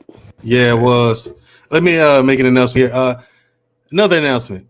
We have someone in the building, in the chat, named someone by the name of Sir Hill Speaks or some such nonsense like that. I don't know who he thinks he is, calling himself Sir, as if he's been knighted or something like that. You know, you can take that back to the UK, dude, for real. And by the way, Sir Hill Speaks, you're a horrible lawyer. Tommy B is far superior lawyer than you did. I mean, good grief. You go back and watch that, Sir Hill. In a t-shirt. Like and subscribe to this dope network. Yes, absolutely. Like and subscribe to the Black Man Unfiltered Network, the dopest YouTube channel We got somebody else in the building, Mandrell, that you forgot to introduce. Who that? I can't. You can't even see. Chaotic Truth, distant cousin, Logical Truth. Logical Truth. Yes. Chaotic Truth. That dude's all right. Yeah. Listen, I just want to say something real quick. Listen, God made women's hands small enough to fit around a mop. That's all I gotta say. That was hilarious, man. That was it when he said that. What do you that was wild. Let's get it. God made women's hands small enough to fit around a mop. Wow. See, yeah, that was wow. It was hilarious. All right, let's see. We have some good comments in here too. Sir Hill speaks. Sir Hill speaks. If you're out there, cam up. How you doing, Sir Hill speaks? He's not here. He's running. I gotta bounce out though, Mandrell. You got to bounce out. Okay, no problem. Yeah. Tommy, thanks for showing up, man. Thanks for sure, bro. Yeah, Tommy, keep us posted, please. Appreciate you. For sure, I will. I appreciate everybody. I had a blast with you, Tommy, for real, man. Stay safe, Tommy. Get out of here, sons of anarchy. Get out of here. If you need me though, just tap in, bro. I got you. All right, appreciate it. All right, yeah. All right. Peace. All right, New Growth 42 says, Canadian boy Nigeria, Georgia school system sucks. Horrible. So homeschooling or private are the best options. Good schools raise your rent by $600 to $800. I'm trying to leave. Sir Hill's last comment got me. Gentlemen, hear my situation. I'm trying to leave New York City. My job headquarters in Sand Spring, Georgia. Sometime before they decide to change the protocol and say they want people to come out to the office. Lucky for me, I don't have to move to Portland, Oregon, over to the west side. I know they got a housing crisis over there, which I don't need to go toward that. So I'm trying to find something close to a 4-bedroom, 2-bathroom for my kids. My kids are growing, they're not small. They're giant, okay? They're not shorties. I'm a tall guy. My wife is tall. I'm 6 foot. My wife is 6'1". We get birth to big kids. So what I'm trying to do is get closer to my job, but not too close. But somewhat affordable with a good school district. I understand the school district in Georgia is kind of, but I need to look for something. You know what I mean? New York City, it's ticking me off. I'm done with New York. That's all I can say for you guys. If you can help me out, I appreciate the help. But that's why a lot of New Yorkers are leaving New York, though. Yeah, right? New York, there's the exodus. I've been out here for more than 30 years. I've seen all the madness. Just recently, it really lost their mind. Well, that entire city is mad. And that's why I love it so much. I love New York City. I love the absolute chaos that goes on 24/7. That entire city is on demon time 24/7. You need therapy all day, all night, and I love it. I love it. Here's the thing. That city. I love to visit. No, Mandrell needs therapy for listen, I don't want to live there though. I mean, I could live there. I could actually live in New York. It's insane. Yo, Don Q is giving you some facts. Move to Texas. Yeah, Texas. Not a bad idea. Problem why I don't want to move to Texas. Let's say it's more family issues. I knew that. 2 of my family members who we don't talk eye to eye, they secretly moved. One moved to Texas, like the other one secretly moved over there. Like I'm not gonna find out. Houston or Dallas? I don't know where, but I don't want to be in an awkward position. They just find me. Oh, what are you doing over here? I say, don't call me. But Texas is Go ahead, Marcus. I was gonna say Austin. Austin's a great city to live in. I'm a big brother that I don't hold God, but I don't take disrespect lightly. Gotcha. I don't want people to play my intelligence. So I go ahead. I'm the big grizzly bear for a reason. No, but I think Marcus was trying to hint that Texas is a pretty big state. I believe it's the second biggest after Alaska, if I'm not mistaken. I think so. Yeah, Texas is huge, man. So you're not. There's a lot of real estate to not run into them. So there's a handful of cities, and Marcus mentioned Austin. There's a couple of others. So I think you'll be fine. And then I believe you also have tax incentives moving down there as well. And then cost of living is pretty good down there. So there you go. I'm thinking about that, but I had to talk to my wife about that because I don't even that time moving to Georgia because I work for a huge auto industry and their corporate headquarters is in Atlanta. When I first started the job, I was supposed to move to Portland. Think I don't have to go. Portland is the manufacturing hub of the company, but a corporate headquarters in Sandy Spring, Georgia, more likely. Yeah, and Portland sucks. So kind of like for my job, I don't want to be too far away, and I'm trying to find a bargaining area where it would make it easy for me. That's what I picked Atlanta. You go to Utah. If I would have picked Texas, that's a whole different ballgame. I'm kind of like, I don't know if I want to do that. Plus, I'm trying to stay away from certain family members for a specific reason. It called P to my mental health. Well, Texas is like a whole nother planet, man. I sincerely doubt you. I worked out there. I've been out there before. Texas. Texas is huge. I'm not gonna lie. I like how it feels to me, but I know. Black Men Unfiltered. Me and white everybody. We're not small individual. We get triggered. We go Hulk smash. We'll talk. Everybody, we have Sir Hill Speaks in the building. Sir Hill Speaks. The former headliner. Sir Hill Speaks. Yeah, the former headliner. He's got the blade. They got the blade in the building. Blade. Yeah, we got the 15 speed. Right. He's forced into retirement quick. Right. What's up, Sir Hill? What's up, Sir Hills, man? You're too ashamed. And he's the main man that sells the most Nigerian oil ever, more than me. Oh, is that true, Sir Hills? Are you the number one customer of the Nigerian oil? Yes, I must stay. I may stay lubricated. Must stay lubricated. Why is it you dark skinned always look greased up or something? I mean, y'all always shining, but y'all always ashy. No, you're not.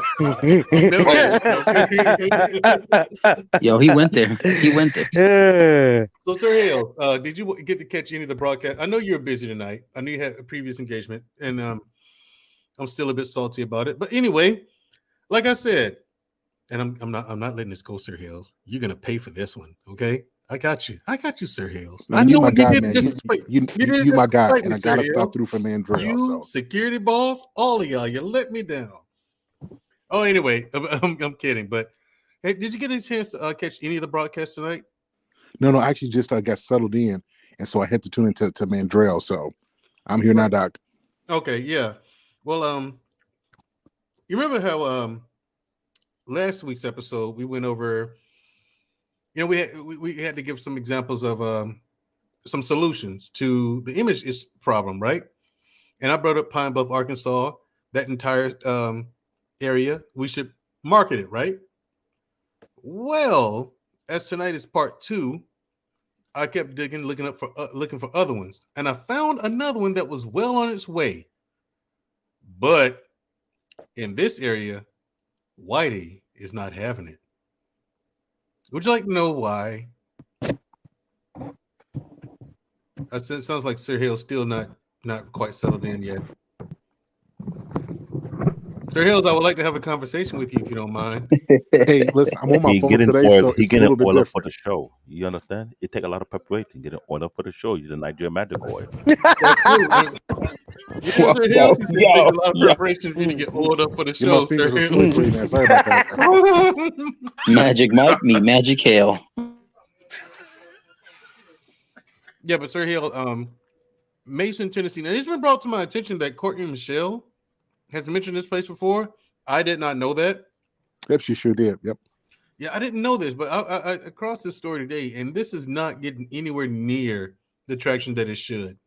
This is a perfect example of. So this week, what I did was I used this as an example of how Black people do complain about things happening to us. But you know, people of other cultures like, no, you're just complaining. Pull yourself up by your bootstraps.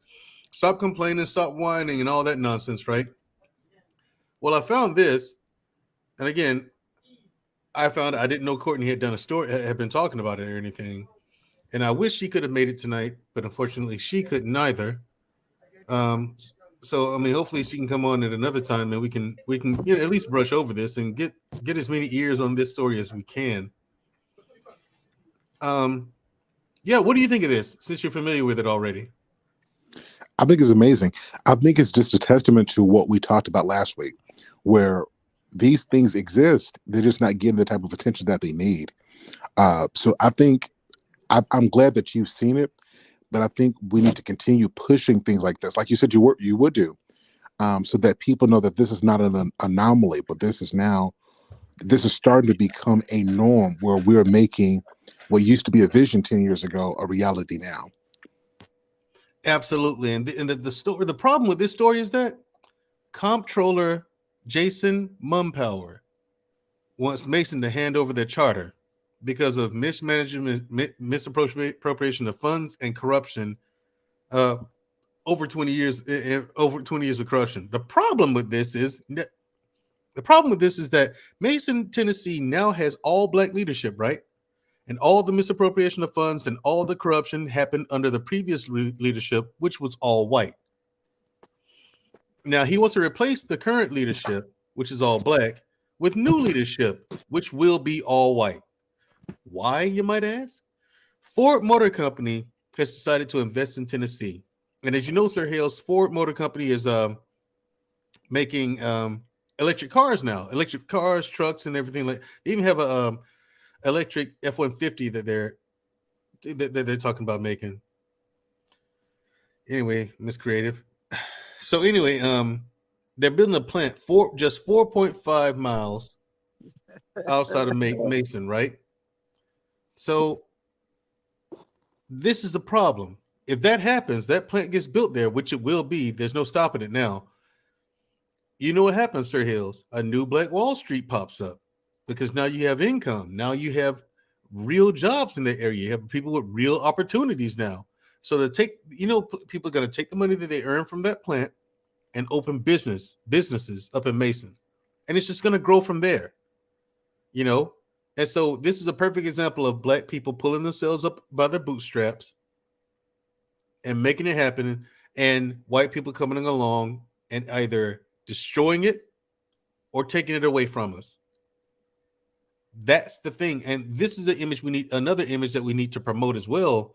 The fact that we do these things, and every time we do, it gets destroyed or stolen. So my point is we need to spin the narrative a little bit here, because again, there's no ifs, ands, or buts about this. There's no turning it around.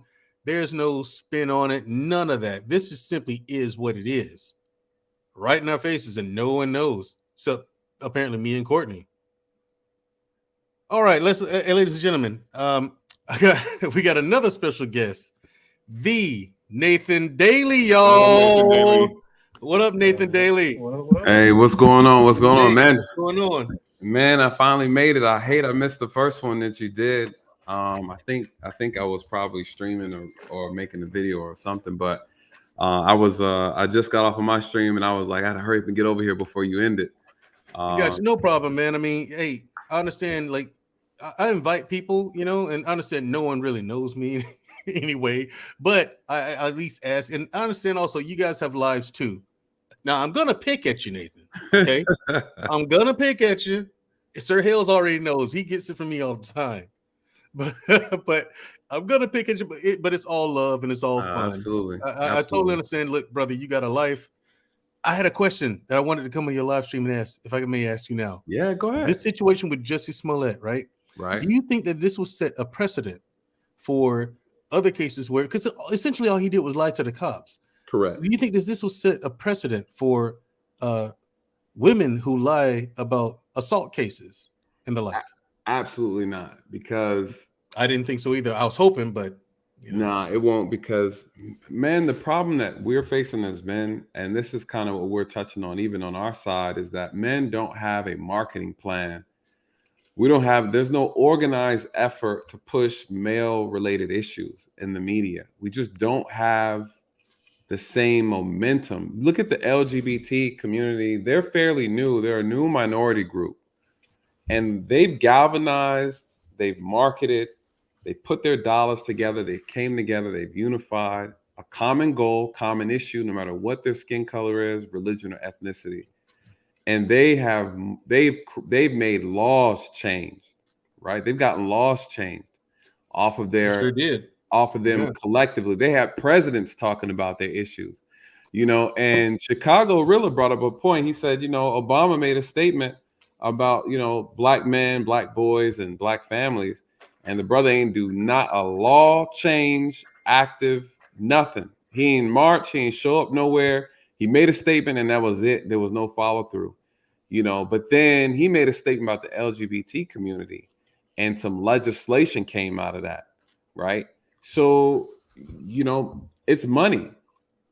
It's money. You know, men have to get together collectively as men and make change for the benefit of men. We need marketing. We need our own like magazines pushing these issues. We need to care enough to change them, right? I mean, you see what's going on with the manosphere now, the collapse of what should have been a dynasty, right? And you know, so you see that men bickering and can't come together under a common cause. And so, you know, we miss out in the long run. But right before I closed the stream, Black Man Unfiltered came up and he talked about a lot of things in the court system and things like that. And I said, man, what would it look like if the men gathered together and said, hey, we're going to represent men's issues. We're going to lobby these issues. We want these courts closed. What if we all galvanize our votes and said, we want better laws for men when it comes to domestic related issues, when it comes to child custody issues. We want better laws that are equitable across the board, you know? And so when we talk about something that Jussie Smollett did, remember, he was able to get off smooth, clean because he's like a triple minority. You know, he's black, he's gay, and he's Jewish. And you know, he has a lot of celebrity power. And yeah, he skated, boy. That brother skated like a damn figure skater. I was waiting to hear how you felt about him, his appeal going through. Right. I was waiting to hear what your thoughts on that was. When I saw him get out, I was like, ooh. Wow. He said on the back of Black Civil Rights Movement. New Growth is so funny. I mean, yeah, for real. But in this case, he's right. I mean, he's absolutely correct. Remember, he was in the courtroom.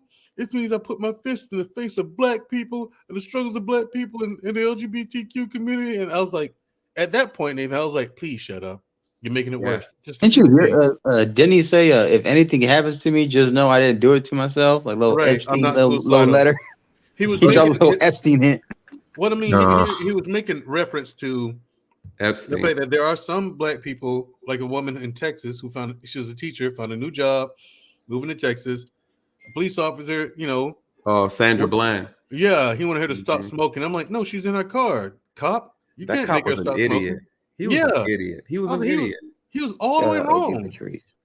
That's what happened in Tennessee not too long ago. A Uber driver got pulled over for no reason, and the guy asked, "Can I see your supervisor?" He didn't listen, and he tased the guy for nothing. We're sure I'm going to Man Unfiltered. I'll follow in that. Right. Well, but yeah, that's Nathan. Yeah, these two episodes, last week's and this week, is about. They're called the image solution. Last week was part 1, right? And the reason why I'm doing the second one is because a lot of people in the comments wanted me to. It's pretty much by popular demand, right? A lot of people wanted me. They were like, "Okay, this is so good. We would like to see you do a part, continue the conversation." So we're continuing it now. Now, are you still a law enforcement agent? No, I'm retired. Okay, as a former law officer, all right. We know for a fact the black male image does play a part in the rift between African Americans and law enforcement. From you being on the inside, what would you say what would your solution be to repairing the image of black people in this country so that we don't get the bad rep that we get, you know, or to fix it, you know? You know, we're incentivized to look, to act, to behave ignorant, right? There's an incentive. There's a financial incentive. That's how a lot of things work. When we look at psychology, we look at this concept of, you know, like Pavlov's dog, right? And Pavlov, what he did was he wanted to show how he could train his dog based off of stimuli, right? The sound of the bell. The dog would salivate, right? The dog wouldn't recognize the idea that he's going to get fed if he hears that sound. He associated 2 and 2 together. And, you know, this is a real thing, right? When we talk about the reverse engineering, the mentality of black people is exactly what it sounds like. You have to take the problem and say, how do we turn this thing back around? The issue with our image is we're paid to do this. We're paid to look like this, right? There's a financial benefit to it. And so we have to then find out how can we, one, incentivize our people to put value back into our image, take pride back into it, right? And so that to me is where the challenge is. I would also, again, when we talk about our image being hijacked, you look at how we're portrayed on television and entertainment, rappers, how we're portrayed. Then you got to ask yourself, if you decide to look presentable, these people are not going to give you that job, right, that you're asking for. You know, when someone has leverage over you, this is what ends up happening. The leverage is we have people in our community that's very desperate to play these roles that are actually destroying these images that are actually destroying our communities. And so that's the leverage. It's like, hey, if you don't want to put this dress on, young man, right? Right. You don't get the job. We're not going to put you in this $1 million movie. So what do these brothers do? They put the dress on, right? Because they want the job. So we need people who have integrity of image, who have a sense of pride of self, pride of community, and say, listen, we're no longer going to support these caricatures that you believe Black people are, right? These drug dealers, these abusers, these angry people, these comedians, right? They all think, you know, you see shows that have Black characters in them, the brother's always playing a comedian. The Black woman is always playing someone loud and aggressive. You know, we have to buy into it. We have to step into those roles that they're actually using to market to the world about who we are. You can't get Jewish people to play a goofy Nazi, right? Or a sellout Nazi member, right? Like you'll never, I don't care how broke, how poor, how ignorant that person is, they would never take up a role like that that's going to make their community look less than valuable, right? You can't even misspeak on their history, right? You absolutely cannot. If you say something about their people and it's grossly inaccurate, partially inaccurate, even if it's your damn opinion, they will drop you like hot water, right? And so again, it's so imperative that we as a people have the same type of energy, the same type of commitment and dedication to the quality of our people. We hold each other accountable. There should be an organization that stands against anyone who's going to show us in any type of negative light, right? We have Black Lives Matter, we have NAACP, but they do not move in that direction. They don't operate that way. Right. So it's a waste of an organization. They're a waste. They don't speak absolutely against. Someone should be like, hey, we're not producing. Hollywood is not allowed to produce any more drug infested movies that are portraying us in a negative way. We put so much emphasis on power, snowfall. We glorify drug dealers, you know. And so when you talk about fast forward, now here I am doing my job and I'm in our communities, I see a bunch of young Black men who are trying to emulate the lifestyle of drug dealers and criminals. These are who we glorify. This is what's popular. This is what we love. And again, it has a negative impact. Right? It has a negative impact when you're dealing with white police officers. Why? Because they see this image as being something dangerous. But this danger on this image is what we have marketed to people who know nothing about us, right? The goals in the mouth, the dreads, the pants below the ankles, showing your underwear, hanging out in front of stores, you know, trapping, selling drugs, pimping, disrespecting women, being loud, being anti-authority, right? Being disrespectful. This is what we see and is pushed consistently. And when it's pushed that way, people believe that that's exactly who we are. And that's absolutely incorrect, right? So the attack on the image, to your point, which I love this topic, the image thing in regards to Black people, men and women, is such a powerful, powerful conversation to have. With women, we saw it very simple with, what's her name? She talked about women wearing bonnets and Monique was talking about that to Black women, and they drug her ass up and down Tuesday. So, you know, this is a problem. So on top of us knowing what's not appropriate and not right, we are also pushing against it. as a group of people, there's a segment of us that are pushing against having a corrected, more respectable image. Can I ask? Go ahead, Hakeem. Go ahead, Hakeem. Yeah. Because I think he's hitting on all cylinders with this too. Yeah, I agree. Why do you think it's always baffled me? Why haven't, when you hear about all these things as far as the typecasting of Hollywood, right, that you mentioned in terms of roles that they allow us to play, and especially I'm sick and tired of seeing all these slavery movies, to be honest with you. That part too. No, we need 12. We need 13 more. Yeah, we need 13 more years of slave. Right. Yeah, you need 12 more. 12 more years of slave. Can so, we get that? So sort of like the big three, even though it's kind of on a smaller scale. Why do you think? I heard something. I'm just trying to see if it's conspiracy theory. Why do you think the black actors, after how many decades of growing in prominence and influence, why haven't they banded together? I think Eddie Murphy touched on this. Why haven't they not banded together to have a Black Hollywood? Oh, I talked about that last week, if you remember, Hakeem. Sorry, I missed that segment. Can I chime in? They don't have any power. Simple as that. They don't control anything. They don't run anything. They don't have any power. They don't build. And then the black men that do have power in that situation, i.e. Tyler Perry, he puts out buffoonery. Done. Well, I'm out. Let me add my Chipotle bowl. No, Nate, when you're done one, he's not a troll or anything, but he's hard on us. Hey, no, I like it. I like it. Yeah, I like it too. That's why I rock with him. I didn't hear nothing wrong what he said there. I will say this though. When you said we don't have power, I would have to push back on that. We have power, right? The power is to walk off the damn screen. But then you don't get in. That's the power. But they don't have power to do that. They're weak-minded. Now, we do have power in a sense if we consolidate our power. Like you say, we need to band together and everybody walk up. But the problem is everybody's not going to do it. You may have one person or a handful of people say, "I'm tired of this. Let's walk off."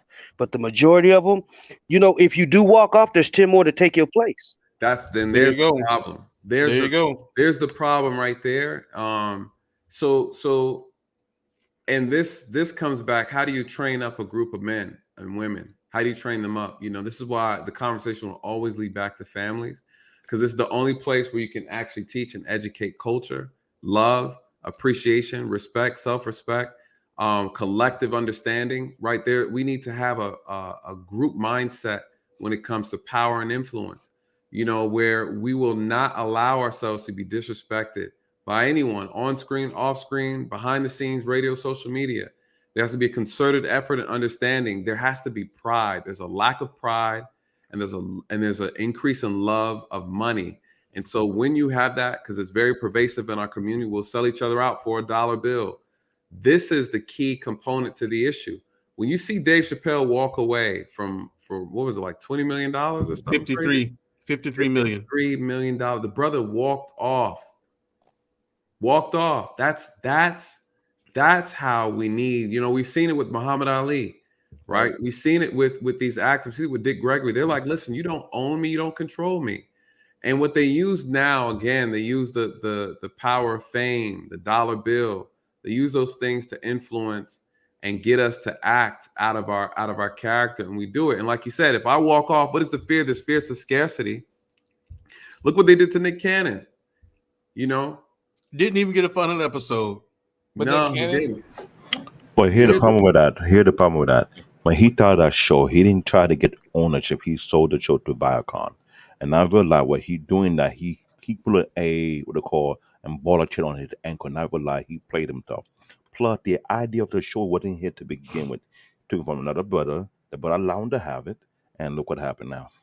But at the same time, I think the big picture that people are missing, that I keep trying to emphasize and bring up, is it's about power. Like Nathan, I know you didn't see this in this broadcast. You've probably been too busy to watch the other one. I'm not throwing shade. Again, I'm acknowledging that you guys have lives. You know what I'm saying? So I understand. No, you good, bro. You got stuff to do. You know what I'm saying? Shout out to OG Patrice, who just came in the building. Give me 1 second, OG. Be right with you. But it's about power. Like these, I just pointed out last week. I brought up one. Pine Bluff, Arkansas, being heralded as the new Black Wall Street, right? I get a whole list of things that's going on there. Like they have an all-black leadership, local government. All-black local government, and they're kicking ass, Nate. I mean, they're doing the damn thing. There's a black business on every corner. There's about 5 of them on every street. I mean, everything, black doctors, lawyers, Indian chiefs, fire chief, police chief, everything, okay? And then you have Mason, Tennessee, who is now recently doing the same thing. All black leadership, okay, the first ever. And I brought this one up because Ford Motor Company has decided to invest in Tennessee, and they're building they made a deal, the local government made a deal with Ford. Now, Ford is now building a new plant where they're going to manufacture electric vehicles 4.5 miles away from Mason, Tennessee, right? And now that they're fixing the budget, because for over 20 years, Mason was riddled with corruption in their local government, misappropriation of funds, politicians stealing funds, not doing what they supposed to do with the money and all that, right? The usual stuff. So anyway, now they have an all-black leadership, Mason, Tennessee. They're cleaning all that up. Made a big deal with Ford to get a plant out there so people can have real opportunities. This is going to put, you know what's going to happen after that? Another Black Wall Street. Well, heaven forbid, we already got one in Arkansas. Can't have 2, right? I mean, so now the comptroller, Jason Mumpower, and I will, yes, chat, I will continue to say his name forever, so you'll know who's doing this. The comptroller, Jason Mumpower, a white man, wants Mason to hand over their charter because of mismanagement and misappropriation of funds and corruption for over 20 years. Now the black leadership is saying, and not only the black leadership, but all of the populace are saying, well, okay, if it was that important, why didn't you fix it before? Why is it a problem now that we're fixing it? We're fixing the issue. Why is it an issue now when you didn't care when all this stuff was going on? You know, and it's about control is what I said. I tell people it's about control. They're trying to push the black leadership out and replace them with white leadership. So they can take credit and they control it. That's what it is. What do you say to that? Do legally speaking to show the proof that they've been fixing the problem. They need to go back where he come from and put him out of the place. Because I'm tired of people being punked out when they type of nonsense. When you see the guy trying to play you, you play him back. Show him the proof, show him the evidence, show them the receipt.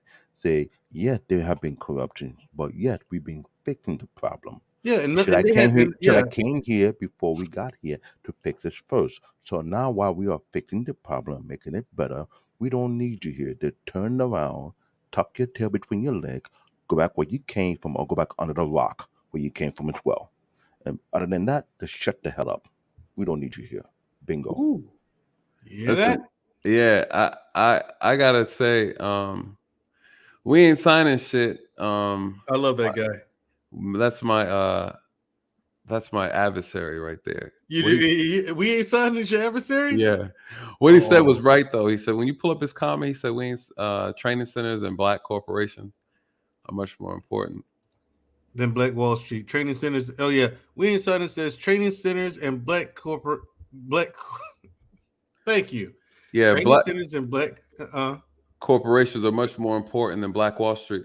I think black people we've gotten obsessed with the idea of Black Wall Street, but I think we all understand the bigger picture is that we need more communities that have more businesses that are owned by us.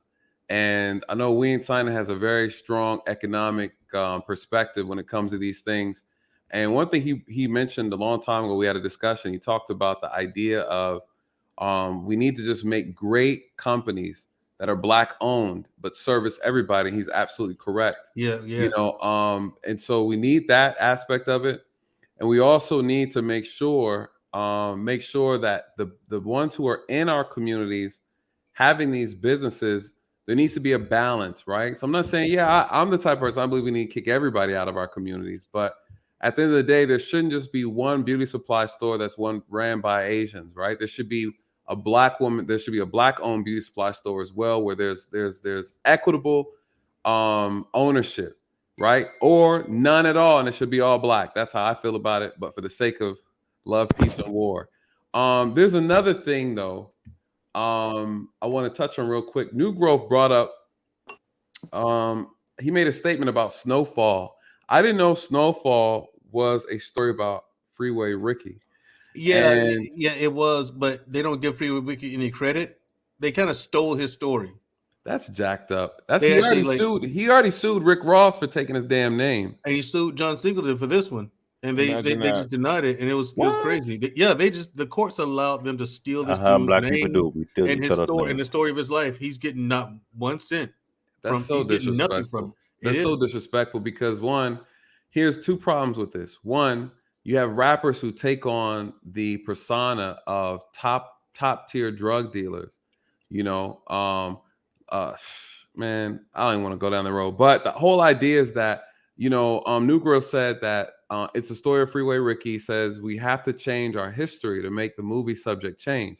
I absolutely 100% disagree with that.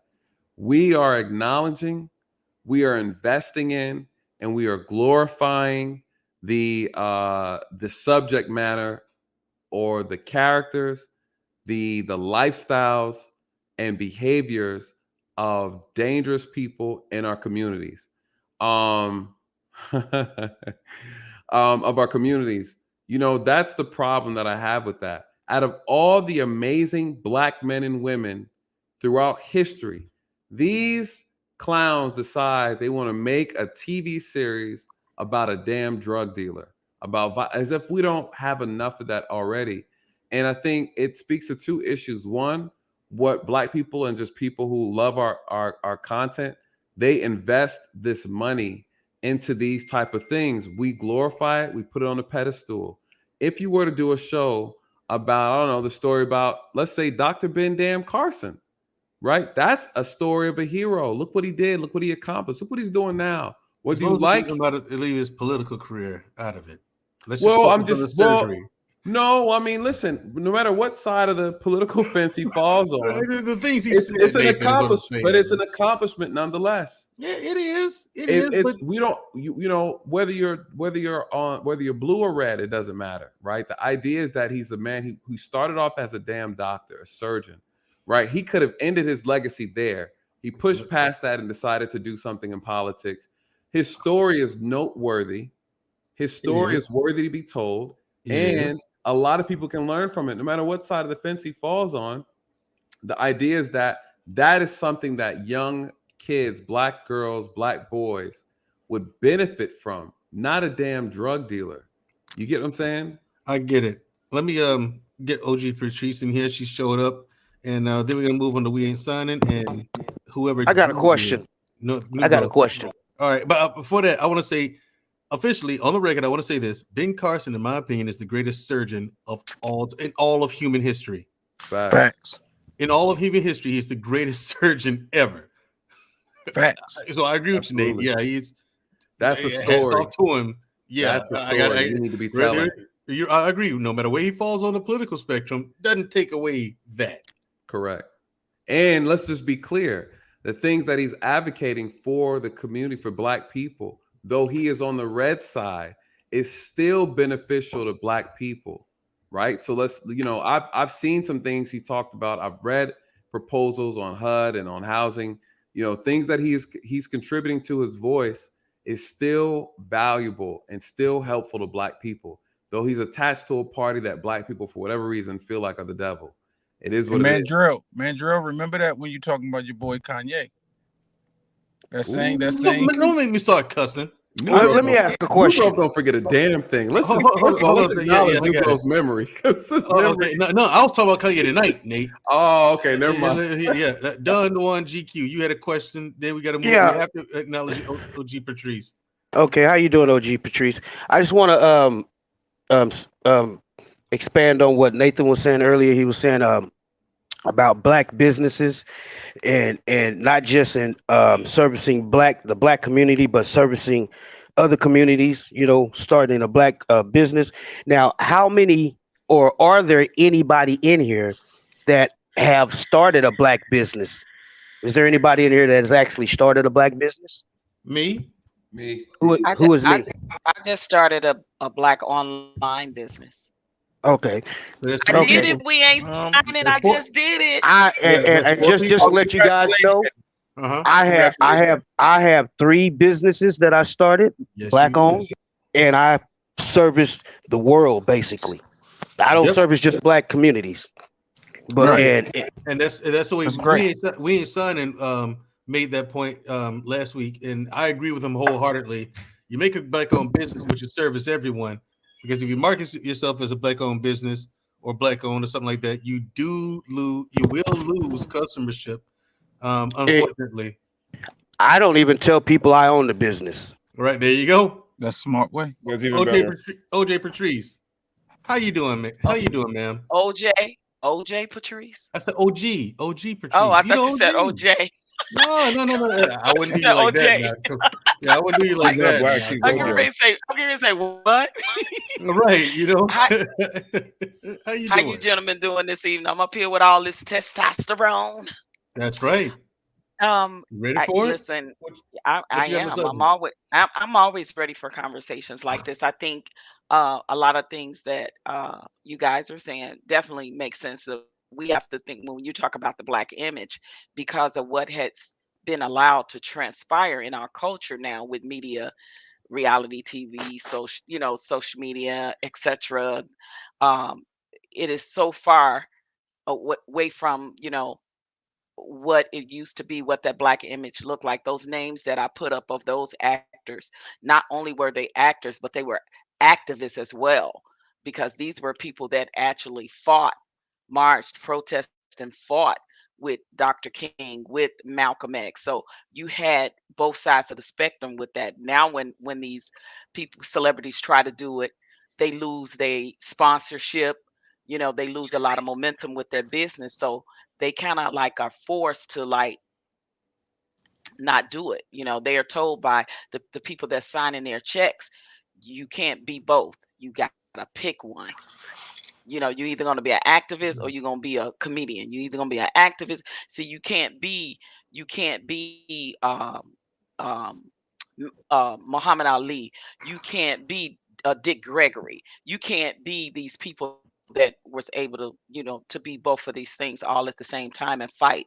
So the light is not the same anymore when it comes to these actors who are scared that they're going to lose the bag because they have people that don't look like them that sign their checks. And then when we do get the power, we totally are on a self-serving type of thing, if you will. It's a sort of a self-serving now. I love what Tyler Perry is doing. I think it's absolutely wonderful what he's doing for he's getting a bunch of black actors and actresses that probably never would have gotten a chance, and he's giving them that chance. Never would have been seen on television and in movies and things of that nature. So for that, it's great. But when it comes to certain powers that they hold, they either choose not to, or they choose not to do it because they don't want to lose the bag, or they just don't. They get so far removed from the black community when they make it. It's funny. Like a lot of them do that. So when you're talking about like what Nathan was saying, I would totally agree with him. It doesn't matter if the politician does not serve your whatever your politics are, whatever your views or values, or whatever side of the political spectrum that you fall on, whether it be Republican or Dem. When we have people in our spaces that are doing things for us as a whole, or as a part of a whole, to move the needle somewhat forward in some way, we should get behind that. And we should also get behind people that don't look like us that's doing that. Like when I first met We Ain't Signing, he knows I was talking about, should I do a brick and mortar business or should I do an online business? Well, I just got everything together and getting ready to start my online business because I realized that as a businesswoman, when I walk into a store, mostly even in my own neighborhood, a black neighborhood, Hispanic, white, or whatever, that seller doesn't look like me, but they take my money, they take my green. So when I'm online, they don't know who owns that business. So when they order products from me, they don't know I'm black. So, but not to say that if people want to go and move and create a Black Wall Street, if they think that that works for them, so be it. I say great. I say more power to that. I say we do need to see more of that because it's actually people that just want to only buy and sell to their own people. I say more power to that if they want to move like that. But me as a businesswoman and learning that you know what, all my dollars that were spent in or out of my neighborhood were would was the majority of these people didn't look like me when I walk into a beauty supply store, even when I order something online for the most part. But we got more black owners now that have online businesses than ever. And ain't nothing important when it comes to color except that green when you in business. So if we keep that mindset, I think we definitely be successful, whether we choose to do brick and mortar or whether we choose to do online. Well, But I can digress I ask you a for question? now. Sure. Okay, because I think you were you said you were in the entertainment industry, correct? Yes, that yeah. Okay. Now that Tyler Perry's got his studio and he did that whole exodus, and now he's based out of Atlanta, Georgia, wouldn't you? Because here's the argument that I want someone to address for me. The argument was that he had to do the selling movies like the Medeas, which I argue were very harmful to our image, especially as black men, and even black women for that matter.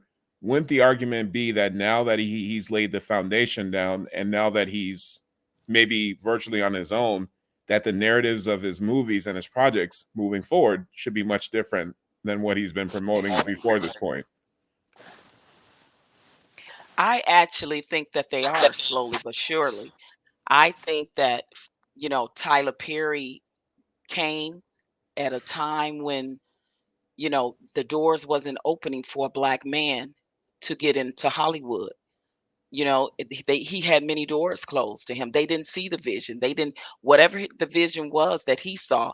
And he said that what he did was based off of a combination of his life, his mother, his aunties, women that were in his life that he saw how they act, the men that was in his life and things of that nature, how he grew up. So that's his perspective of how he came in as a writer. But he couldn't get in the door. So when you can't get in the door, you have to create your own door. You have to build your own door. And then not only walk through it, but knock it down. Now he's in that type of power, right? All of his property is sitting on what was once I heard formerly slave owners' land, No, right? it was a former it was a former army base of the Confederacy. Okay, army An base. So actual thank you. an actual Confederacy army base, and he Okay, bought it. thank Yeah, you for correcting me. That speaks volumes, right? yeah, it To does.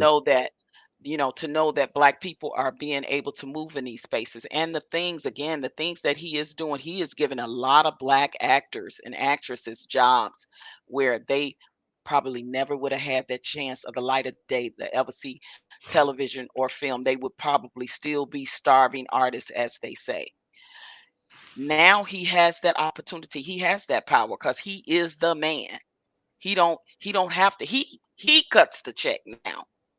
So he can make all those decisions. And I think actually he's doing it now because remember, he was his own writer, producer, director, create. He was all of it. Now you this big dude, you can't do all that by yourself. So now Right. you hire a staff of people of writers, producers, directors, editors, and you can create all kinds of narratives in our culture. Now, I believe that he is moving that needle. He's moving that pendulum. If that Right. answers And your question. also, if I could add to that, because Nathan made a point to all of you are right, by the way. However, it doesn't. I know it doesn't apply to today because things are different now that we have Tyler Perry Studios. But I got 2 points. One last week I made this point. I said what Tyler Perry did all of these black billionaires and all these black people who are in show business, Oprah Winfrey, Bill Cosby, Denzel Washington, Eddie Murphy, Wesley Snipes, everybody could have pulled their money together and done what Tyler did 30 years ago, okay, or forever ago. Tyler Perry did this on right. Tyler Perry did this on his own. And even with that, you still don't see any black people coming with him trying to expand to invest their money into it so he can expand it. You know, they just leave it all on his shoulders. And it's a good thing that now he's the door, the gateway out of having to sell your dignity to get a role in a movie. He's the doorway to it.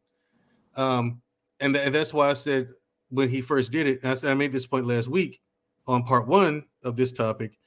I will never tell another joke on Tyler Perry again. I can't. You succeed like that to that degree, everyone has to shut up forever. And in my opinion, of course. And Mandrell. Number two point. I remember watching a documentary on Stephen Fetchit, right? Stephen Fetchit was a guy who played a buffoon. You know, he was pretty much a minstrel, you know what I mean? And he had to play the buffoon so that he could get these roles on television and things like that, because they wouldn't hire him to play any other role, period. But this guy had 2 phones. One phone he gave to white people to call him up. He called it, hello. He sounded like that, right? But then the other phone that he gave to other people, like black people, he picked, hello, yeah, how you doing?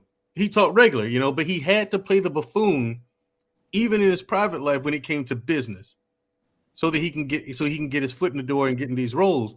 And the thing is, if it weren't for people like him or people like Mons Mabley and other comedians and things like other comedians, we wouldn't have the opportunities that we had today. Like Bill Cosby, he's done what he's done, but people looked out for him. Like he had to code switch and play the role of the quote unquote good one, because I've been called that by generals. You're one of the good ones. You're credit to your people, son. I mean, as if I'm not supposed to be. And the thing is, they don't even know they're being offensive.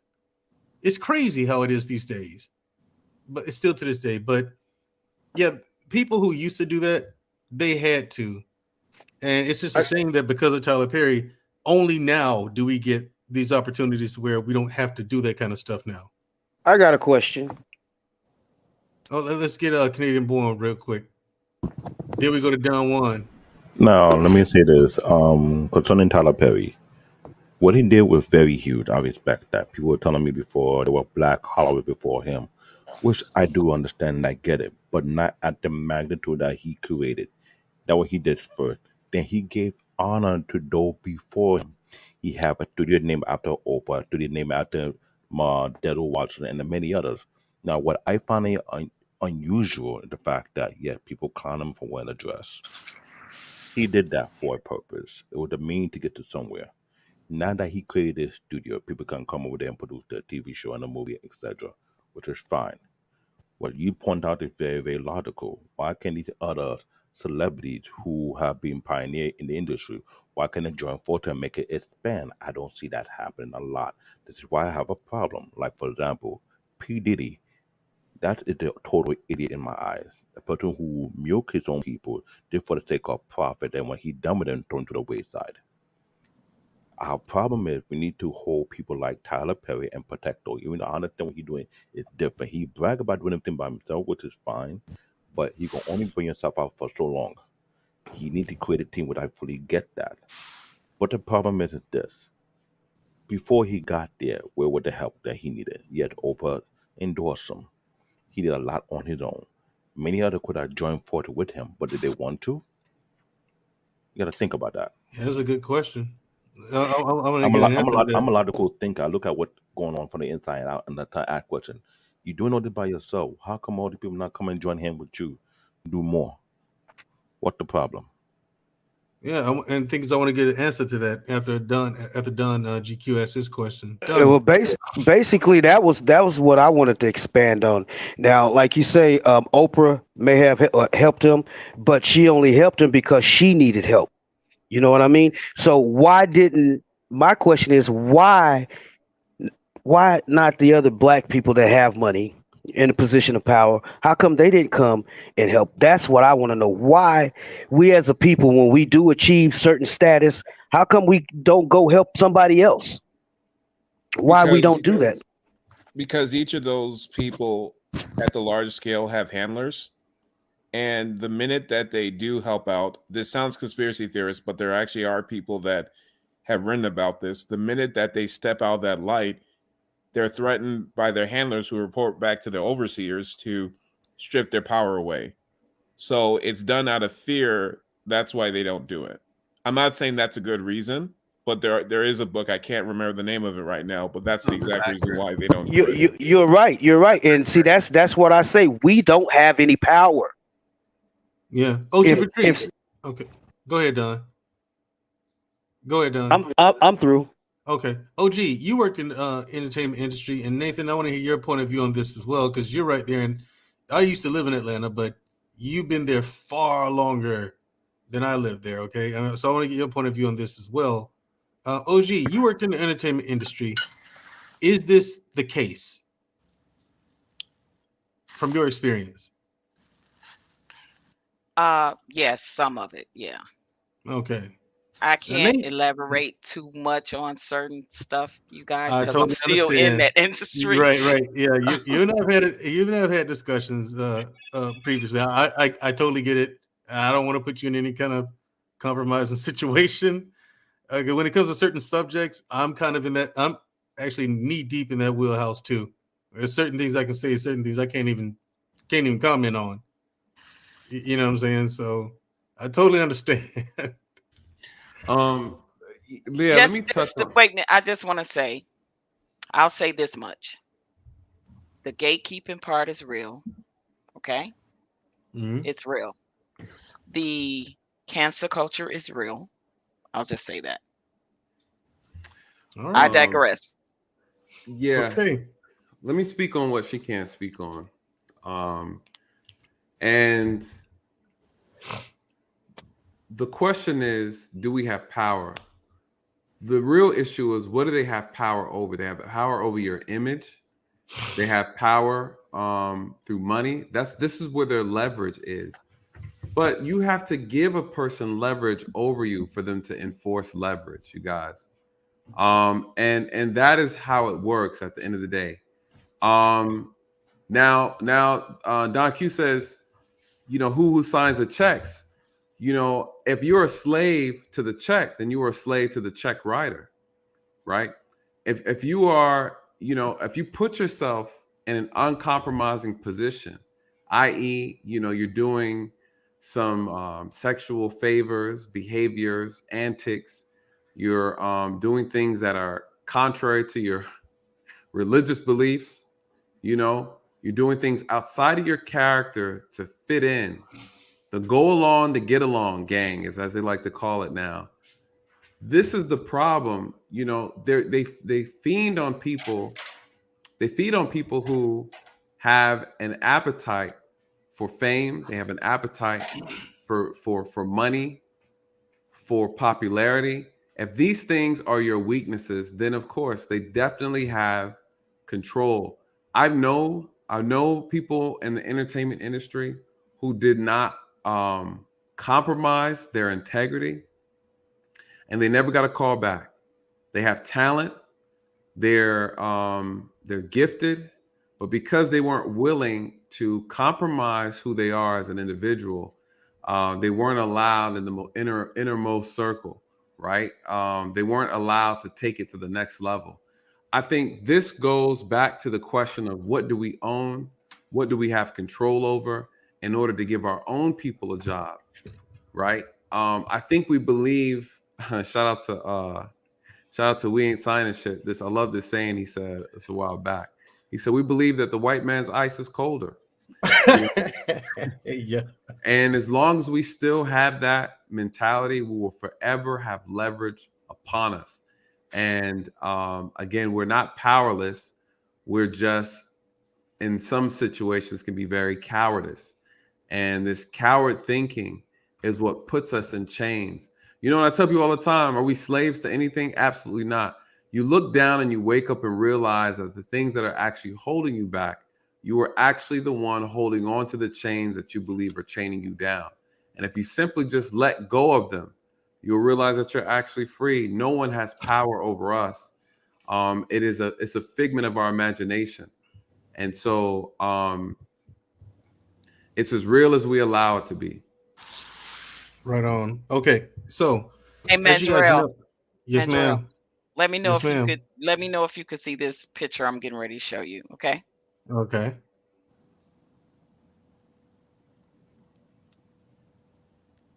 Who's that? I see the picture. It's a little bit blurred. Yeah, I see the picture. Who is that person?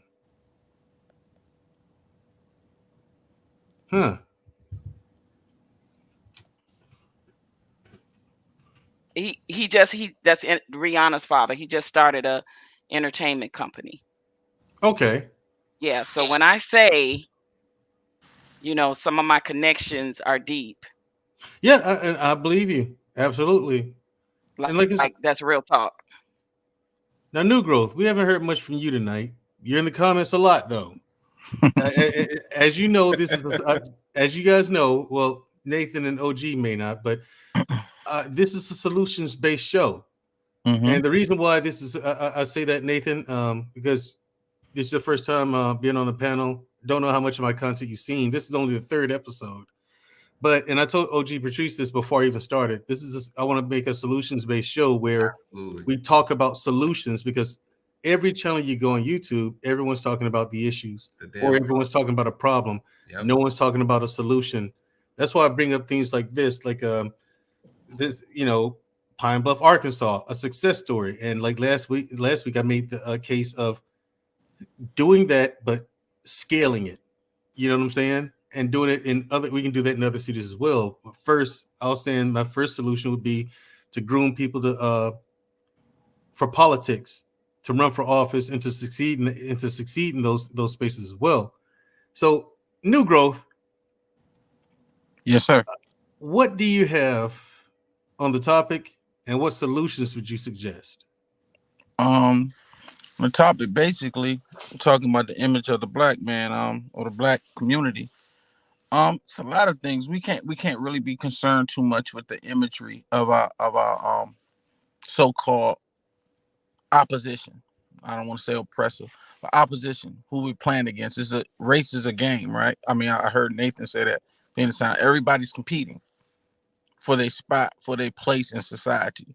So we can't be too concerned if, let's say, we would have the Los Angeles Lakers and the person over here at the Chicago Bulls said something about this person. They said they can't play defense. So we can't try to formulate a strategy to make them think highly of us.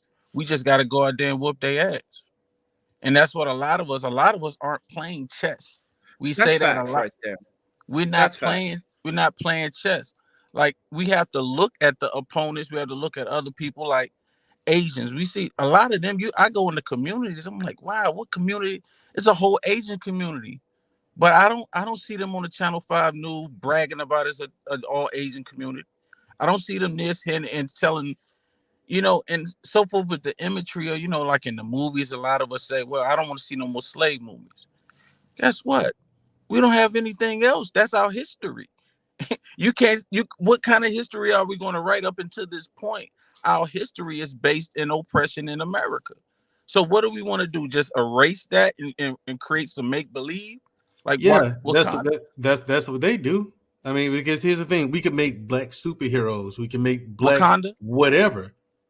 Yeah, I mean, we could do, but how many times are you gonna make a Black Panther movie? But that's what I'm saying, though. But most movies are sketched in history historically. When I seen Lincoln, right, even though it was their view of their history, it's history. It's historic. Like when I went to go see Mandela, I read the book.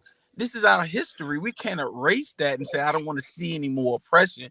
That's what's going to get us out of it, because a lot of us are so asleep in Wonderland and complaining and thinking we have time to sit here and just complain with each other. We don't have time for that. We have to know, and it also gives me strength. Like I homeschool my daughters, so they're 9 and 6, so they're not on the point where they can read a 900-page Nelson Mandela book. So what I do every day is a history class. I let them watch a movie. I let them watch this. and I like how they see us, like that Central Park 5 thing. They are totally oblivious to that. That's the alpha generation. They have no clue that we went through that. You know? So if we erase that and say, I'm tired of seeing it, you may be tired of seeing it, but I let them see the Nat Turner story. I let them see Madam C.J. Walker. We need that. Everything in our history can't be erased because they say, Daddy, I'm not going to let that happen to me. Because we have a saying in our house now, it's called, we changing the statistics. But if they don't know what happened, if they don't know what occurred, if all that they seen, because when I grew up, they fed us the Cosby Show. A doctor, husband, a lawyer wife, the great life. You know, I was like, oh my God, this is it. Go to Hillman, go to this, and oh man, yeah. Then they had a different world to spin off. Right, black people going to college and following that had an impact, a positive impact. Following that, a whole tidal wave of black registration for college and universities, student loans, came, and student loans weren't what they are now. Right, you didn't come out of college with $100,000 student loan debt. Right, you might have had 12 or 15. So we just got to be very careful. Depending on where you went, we got to be very careful of how we're perceived. I know who you are. I know who I am. I know who us are as a black community. I know I got grandmothers. I don't need them to praise me because there's a thing going on with the Morehouse and Spelman. Ralph Lauren is coming out with a line for black college, HBCUs. And everybody's so excited. Oh, Ralph Lauren is. But 2-3 years ago, Wall Street Journal said that the black spending budget, they said advertisers neglect the black business so much they leave $300 billion on the table annually. And that's why Ralph Lauren is taking advantage of that. Yeah, well, when you go to the highest gross earners of our community, we're playing checkers. We see repeat that statistic again. Please repeat that statistic. And that should have been a black designer did that. Thank you. Hold on, can you repeat that again, please? New Growth, you there? Yeah, say that again. What did you say? He said we ain't saying. Can you repeat that statistic again?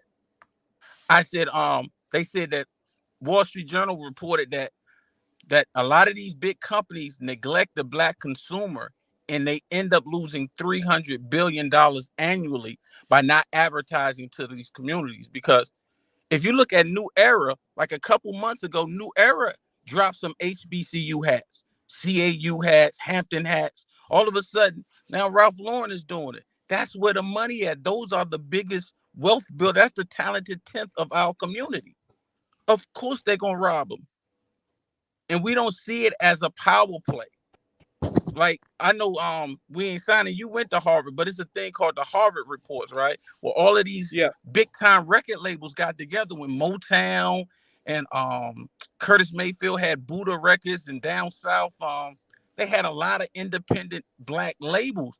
And they got together and said, man, how are we going to stop these Negroes from taking this money? Because we know the music business is ran by them. So what they did was they went out there and gave them big checks. So when y'all talk about these actors now, they give them big checks. They couldn't give Jim Brown on the football team a big check. That's why he was a fighter. After Jim Brown, Muhammad Ali, Kareem Abdul-Jabbar, they said, okay, we know we got to silence these people. So what we're going to do, we're going to give them a check. But we're going to say, we give you this check. You work for us now. We don't need your political power into the sports arena.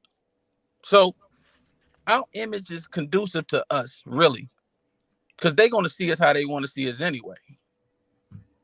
Like you said, Mandrell, you said they didn't even know that they were being offensive when they said you're one of the good ones. You're one of the good ones. Then another general said, "You're a credit to your people, son." Crazy. You got stars on your. How about comments like, "Oh, I'm not talking about you. I'm talking about them." Yeah, You're not like. I heard that in the entertainment world, and I heard this one too from a colonel. You're not like the other ones. Exactly. What the fuck? But the sad thing, Mandrell, a lot of people feel proud when they hear that. Correct. You get what I'm saying? So that's the problem. That's true. Yeah, I'm offended as fuck. You know what I'm saying? But I can't show it. All I have to do is just sit there and grind my teeth. Just at the end of it, and I respect that. I respect that because you got an end plan in mind. Right. So I respect that. Everybody got to, suck it up for the better good. Right. So your solution, like, if there's any solution, like to fix it. We need more Tyler Perry's created. We need more. We need more of all the people in all the sectors. We especially need more people in Black media. We need more. We need to create our own narratives. We let someone else come in our neighborhoods and communities and tell our stories. They don't get it right. Yep. The same way they telling the stories on TV and the movies. If it's not for somebody like a Tyler Perry type, or if Forrest Whitaker or Denzel or somebody is not creating the Black narratives for us, we don't have that many people in those spaces. So we need all these type of people created. That's the solution. So when my granddaughter told me she wanted to follow my footsteps and go into arts, I didn't want to discourage her. I said, follow your dreams. I will pour into you everything I have because I want you to be greater than I was. And seeing now I can tell her, listen, this is how this works. This is what you don't do. This is what you do. This is what you don't sell to. And this don't sell your soul. I can say things like that because I know for me, my career would have got a lot way ahead of what it is. I've been in this business for 20 years, guys. Have background sang for some of famous world-renowned people, have toured. I could have been way much more accomplished if I had to just sold myself or got on the casting couch or whatever you want to call it. So I'm glad that when my granddaughter told me she want to go into the arts, I am going to be there to see it all the way if I live and nothing don't happen, because I want her to have more success than what I had in the industry. Nice. Black David. Hold on, Black David. Besides Tyler Perry, let's not forget LeBron James. The guy built a school for his community. He built a housing facility for the parent who kid go to that school. He put down money for the scholarship and then some, and he created a lot of businesses. Now, what I noticed among our Black people, come together and collab with one another to build a strong business seem like it's not a norm because people are taught to be individual, which is something I've been noticing for the past 2 decades. So besides these, I'm sure there's other people who are doing great things, but we're not hearing it because, for one, it's a normal thing. We had this discussion a few months ago. Black people from the highly educated background are considered to either be called sellout or white puppy black, or they don't get the support they need because they're not hoodish whatsoever. But they're working toward to build something that's better for the Black community, so we get pushed away. Now, what I'm seeing is that yes, we need more of our own institute. I've been saying it for the long. You got Roland Martin Unfiltered, for example. Now, I could kill it. Everybody wanted to say, "Oh, they don't trust Roland Martin." What other Black-owned news media that's acting and broadcasting news on point in real time and is up to date besides Roland Martin Unfiltered, aka Black Dawn Network? I'm getting sick and tired of the complaint because the man started on his own. If you will do his resume, look at his resume. CNN, TV One, a editor for multiple Black newspapers. Now, that is a very strong resume, and the fact that he pitched the idea to multiple networks, they didn't take it up. And he started his own, and 3 years later, he growing and he hired Black people for Black excellence. And people think they don't want to trust Roland Martin. If you don't want to trust Roland Martin, who else is out there doing these things? Are you coming together to build something? Because I'm at a place whereby I got no patience for foolery or some dumb nonsense because we complain that you want something great for our own people, but that too many people ain't doing nothing. All they can do is run their damn mouth like a damn parrot, but never put their money where their mouth is. That's where my problem come to play. I support Walmart financially speaking 3 years in a row. Yes, I give the man $50 on my hard-earned money to grow that network so he could do more. So he can hire staff workers, he can hire people to go to other areas within the United States and broadcast our news and speak our own narrative within our own language. Problem is, you keep saying with your own institution, what are you doing to get there? What are you planning to invest in? I think that's what the problem is because at the end of the day, we can make the excuse go to multiple platforms and say the same okey doke, but yet do nothing about it. But I was taught as an African, if you want something done, do it your goddamn self. If not, shut the hell up. And I noticed that for more than 2 decades, people claim they want X, Y, and Z, or it come down to support it, or they can't support it. They don't do lip service. I think that's where our problem comes at the black people / community. We're not willing to face the reality and face the truth. We're too damn chicken to get the guts and the gall to stand up and do something that's best for your own community. You want to put blame, point fingers, but not willing to do the work. But when someone else do the work and do it through means whereby you do not like it, but you can't do better than that, you got all kind of stuff you need to say. So when I ask people why you hate Tyler Perry, why you hate this guy, why you hate that guy, I ask them, have you done anything better than those two? They can't tell me anything. Yeah, protect the mental and unplug. No, you're right. Victim Olympic. I used to be homeless, guys. Yeah. This is my life. Yeah, that's I what was I'm saying. homeless in New York City, and I still found a way to find a job. I still found a way to get back on my own 2 feet and keep Well, he's on not. I striving. don't think he's talking to you, David. He's I think Big I know you're Black not. I know you're Bull. not talking. I know Yeah, you're not talking to me. he's because he's about to go to sleep, and he's giving his opinion, I know. his thoughts on it. Yeah, I'm just protect your I'm mental taking health, the unplug cue from the from Victim that Olympics. because that is Yeah, the problem we have with our own black people. We always want to gotcha. make excuses, but not willing to make the sacrifice and do something great. That is our problem. Right. When And can those I who say want to do one thing great, about Tyler Perry, right? Quick. Like go that's a ahead. beautiful thing that he created, right? In Atlanta, right? I'm here in Atlanta. But you gotta understand, right down the street, Apple built the studio for their TV network, right? Now, all of these this is called the new Hollywood because all of these shows like Stars, they come and shot the BMF movie right there on my street, right? They shooting what's the big show on Netflix called Ozark. Ozark, yeah. All of that shot right here, right in this area. So I'm not saying that to take anything away from Tyler Perry, but I'm trying to let us know that they're playing fucking chess. They see Tyler Perry do that. They know he's competition. We gonna fucking drown him out.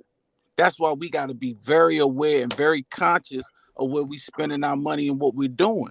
Like a lot of people say we don't like the slave movies, but how many people went to go see King Richard? Right? I think it was a good movie. Right. How many people? Yeah, I saw it too. Everybody. Not a lot of people went. Because when I went to go see the Nat Turner movie years ago, the movie theater was empty. That movie bombed bad too. Yes, and it was a great movie made by a black man putting up his own money. Yeah, but and you see what they did. That's not solution oriented.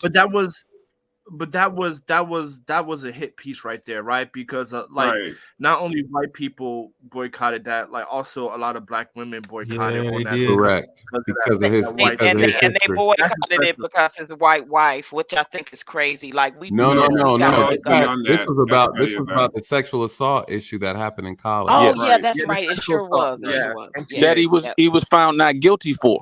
And Gabrielle Union jumped on the train and betrayed that too. That's crazy because she should be called out Pennsylvania has 65 different hate groups, and they found him innocent, but we said he's guilty. Correct. That's crazy. Right.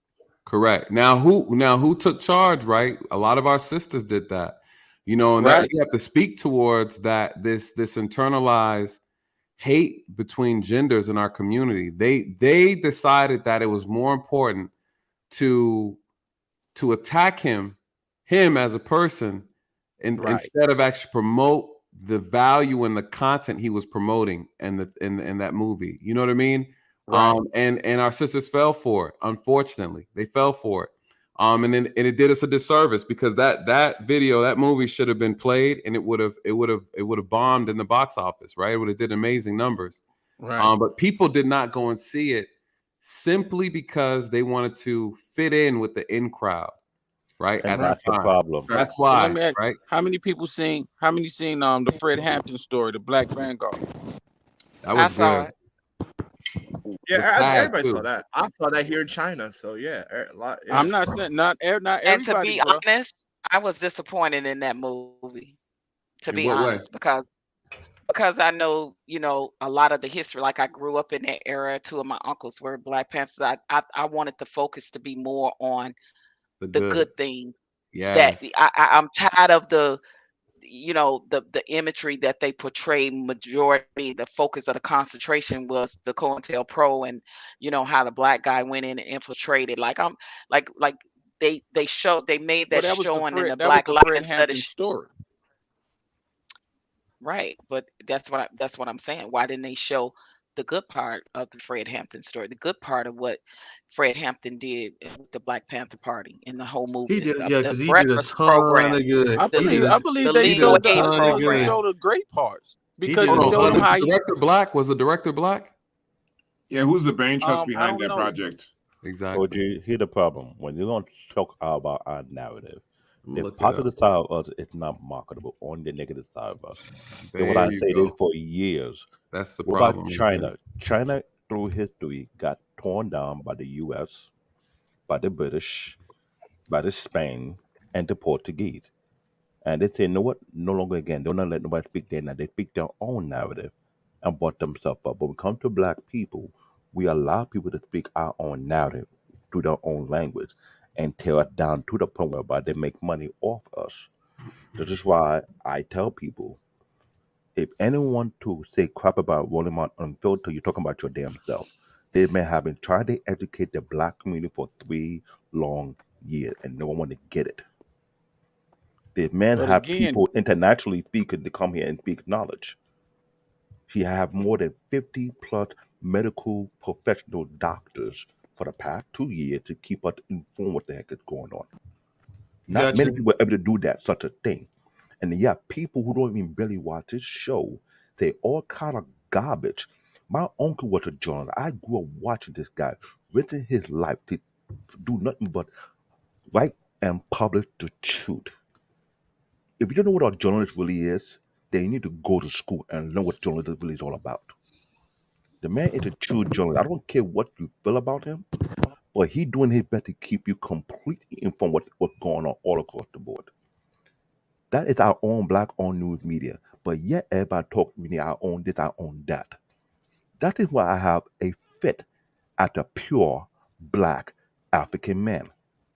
Yeah, I mean, I'm with you on that one. You got to get the So we ain't if signing because he ain't you got much cannot time. change the mentality and stop the BSing, support those who are burdens and positive for your own community. They don't run your goddamn mouth. You cannot find no alternative. That's where I got a problem. The African side of me sometimes trying to come out, I'm trying to keep it in. But I get so tired when people make all kind of excuses. I don't like this guy. I don't like that guy. I don't like this guy. What the hell are you doing? What are you building? I've been freelancing as a PT repairman on the side, building customized PT for 20 years. While I had in a corporate job in the IT arena.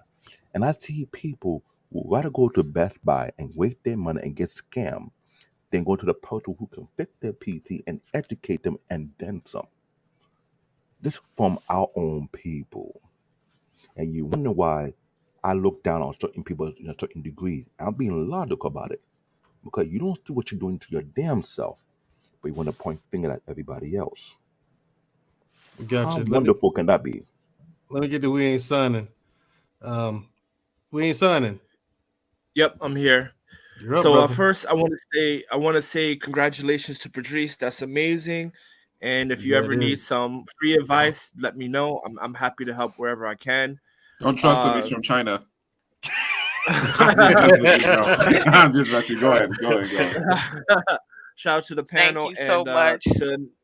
to Nathan Daniel, man. I have no ill will against you. You know, you're a black man. I'm a black man. We all in this together at the end of the day. Facts. So we just see things differently, and that's okay. So and shout out to my man New Growth, man. I didn't know that our views are so much alike. Like 95% of your views I agree with and get down with. So here when we talk about solutions, I think this is how I kind of view things, and I'll be a little bit long-winded than normal, but it'll still be quick. So Okay. I do believe in the black family, but I think black family and image comes after victory.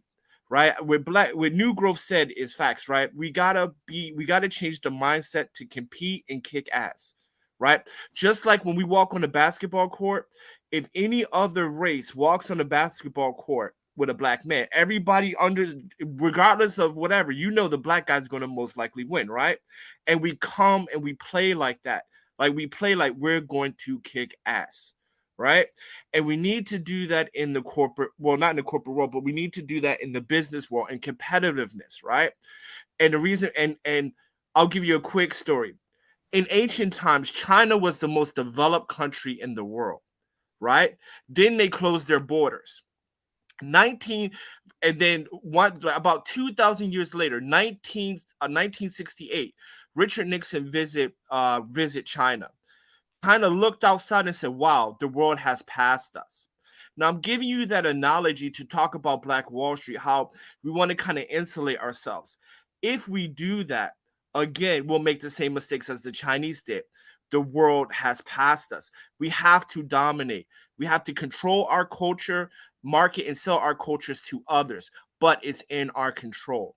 We need automotives. We need video games, whatever, right? We need to compete in the corporate and global world of competitiveness, right? And the world is digital. We can no longer sit and have our secluded Wall Street, right? And then from business, we migrate to training centers. So for example, we have our Black-owned businesses selling to everybody. We even have we all have different types of workers: Asian, white, Chinese, but executive positions, junior management training, of course, will be all Black, right?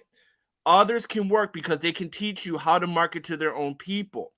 But leadership direction of the country is all Black. And they do it here in Korea, right? Korea hired Chinese for entry level, mid-level drops, but senior management, executive management, and leadership is all Korean, period, point blank. So we need to kind of follow the steps of people who have done it before us. And then once we have those businesses, then you open schools for a generation alpha. You teach alpha to trust one another. You teach alpha about leadership. You teach them about cooperation. You teach them about teamwork. They marry each other. They build the family. They control the image because we have won the war in economics, right? We can't talk about image in the family because we haven't won yet. You win in business. You win with money and power. Then you focus on the next generation and build on the family and trust and things like that. And that's what I said earlier, right? It's more important that I can work with Black men and Black women when it comes to business than family. And I'll give you a quick story and then I'm done, right? 2017, I lost my job in China, right? Business was bad. The company decided to go. My fiance left me. I'm poor, broke in China. Not a pot to piss in. My homeboy, another Black dude from Tampa, Florida, introduced me to his company, right? Because he was an exec there. Got a company there, made a lot of money. Took that money, opened my business. Told him like, yo, you should open your business too. He opened his business. Then 2020 hit and then the pandemic. He got stuck in the Philippines, right? But he needed to move his business around. Because he helped me first and he was in a position to help me, now I could help him. And the point of that is to say this: things happen, right? And so you need a network, you need a group of people that can help you in your time of need. He helped me in his time, and he helped me in my time of need first, and then I reciprocated the favor when it was his time, right? So now his company is successful, is doing well. My company is successful, doing well. And hopefully when Mandrell is ready, his company will be successful as well. Why? Because it's in my best interest that people who look like me be successful so that we have each other's back in safety net and we have power. And I'll close with that. Yes. Dope. Right on. Dope. Yeah. That's and we definitely gotta, even if I just want to say this. I agree with what you said. We ain't signing because if your business is not in a black community and you're selling to all races around the globe, even whether it's online or brick and mortar, whatever it is you're pushing, I still am a firm believer in bringing some of those dollars back into the Black community. That's the only way the Black community is going to be able to stand and continue to flourish. Whether I'm there or not, I'm going to sponsor something in that Black community. I'm going to put some dollars forth into it. That's what we need to do, and that's what we're not doing as Black business owners. We're not doing that. Let me clarify. Social responsibility. So, for example, do you spend money with the other races? Yes, you kind of have to, because that's the cost of doing business. But as black business owner, we do have some level of social responsibility. Donate to a team, donate to a STEM project, stuff like that. I do that too, because I do believe that I do have a social responsibility for the youngins, Generation Alpha, 8-year-olds and 10-year-olds, right? I give back to the science program in Philadelphia that I went to, right? I donate back there as well. And so we absolutely in my opinion, everybody can do what they want to do, but I do believe that we do have a social responsibility, especially to the young ones, like age 10 and younger, because they can live a better life. They can live a different life than us, because the life we live now was set by our forefathers, baby boomers, right? But now people in their 40s to 60s get to shape the world for the future. And I think Black people don't understand that, right? Now we take actions for the future. We don't take action now to receive now. We do things now for the future. We do things now better for the people who's coming after us. And that's why whenever people ask me for, like, for example, when other people ask me for consultations and stuff like that, it's $300 an hour. But the reason why I don't charge Black people, like, for example, when Mandrell needs whatever, I'm going to hook him up and I'm going to do it all for free, or contact people who can help him and he pays them, but I take no charge. Why? For two reasons. Because when he is successful, it helps me, because now we have each other's back, right? And even if he doesn't really believe in helping Black people, that's fine too, because then I could just say, hey, you owe me a favor. Because when you came up, now I'm not saying he's not like that, but when he came up, I did it for free, right? It's, cashing in favors. And then at the same, so when I need help, he got my back, right? Mm-hmm. And we need to understand that when Black people help each other, when you can for free, not always, but when you can, like giving contacts, doing this, doing that, right? It works out in your favor, because they will help you. Now, if you say, well, what if they don't help me? Then you should not be around that person. Correct. Right? You need to be around people who's going to be like you, right? Because we always love caveats. Well, not everybody's like that. And yes, you're right. But don't be around people who are like that, right? Like from Mandrell, hearing him, right? He's a very sincere dude. So I know that when I help him, when I help him, if I ever need something, he got my back, and he knows that I got his back, right? Because it's in both our interests. And there ought to be both our interests. There ought to be a same with OG. Go ahead. Right, same thing. I'm just saying, same thing, right? So we have to put each other around people who want to help one another, right? And I mean, obviously, sometimes you need to charge, right? But contacts and things like that, things we can do for free, goodwill that we can give, because that goodwill will come back to you. That's a part of just doing business. So, and so like when Mandrell downloaded WeChat, I told him, I got you. Here. I didn't say, okay, give me this and I'll be the middleman. I was like, nope, this person helped me. You can talk to her directly without me, right? And if there's any problem, then let me know, and then I'll hook you up some more, right? Because we got to do that for each other. We got to. And there ought to be a code of ethics that we have to enforce for Judases, because it seems like we got a lot of Judases in our community. Judases. Yeah, and Black David knows what I'm talking about too, because the reason I'm saying that is there's more incentive, because of the money aspect that real Nathan Daly mentioned, for people to betray each other, and unless we have tactics and methods to deal with that, that's going to be one of the main things we need to focus on with this image and solution based focus. Right on. I mean. And like I said, Nathan, I understand you had something to do, but I'm glad you showed up tonight. I really am, because I really wanted to get your take on a solution. Because again, for me, the whole relationship between law enforcement and African Americans is something I take to heart, because I know myself, and I know if I was in some of those situations, if I'm pulled over by a cop, I'm going to cooperate hands down, period. You would have no problem. That'd be the easiest traffic stop you ever have in your career, right? And like every time I've been pulled over, that's all it is. Here you go, not a problem. Right. I'm not saying nothing out the way. I'm not making any sudden movements. Whole nine. But if I get one of those jackasses, again, you know a little bit about my background in the military. Right. Bruv, I'm going to defend my life. You put me in a situation where I think my life is in danger, that cop's out of here. Well, you saw what happened to that military officer who was pulled over, and he was in a Suburban. Yeah. And what about ensure that I remember that I don't forget that. Talking about the one who got tased and mazed. Yeah, mazed in his truck. Now here's the thing. That was ridiculous. Man. Here's the thing. My thing is this: at what point in time, if I'm in danger like that, what point in time? Because the image, I don't want anybody to look at me and. You know, I think the whole image thing is a big problem. That's one of the biggest issues when it comes to the relationship between police officers and black people. You know what I mean? Correct. It's our image. You know what I'm saying? So I wanted to hear your perspective on how to fix on things that we can fix. You know, solutions to our image problem when it comes to the police. All right. Well, let's go with the top three. One, skin color. Right. Yeah. Can't help that. You can't wipe that off. Right. Can't help that. Our skin color is a threat. Right. That's already, Nate. I know, right? Who would have thunk it? Right. Already, Nate. Yeah. Our skin color is dark chocolate. That's the problem. No. Let me notice Luke Caseley's comment right quick. I wouldn't risk my life against a cop.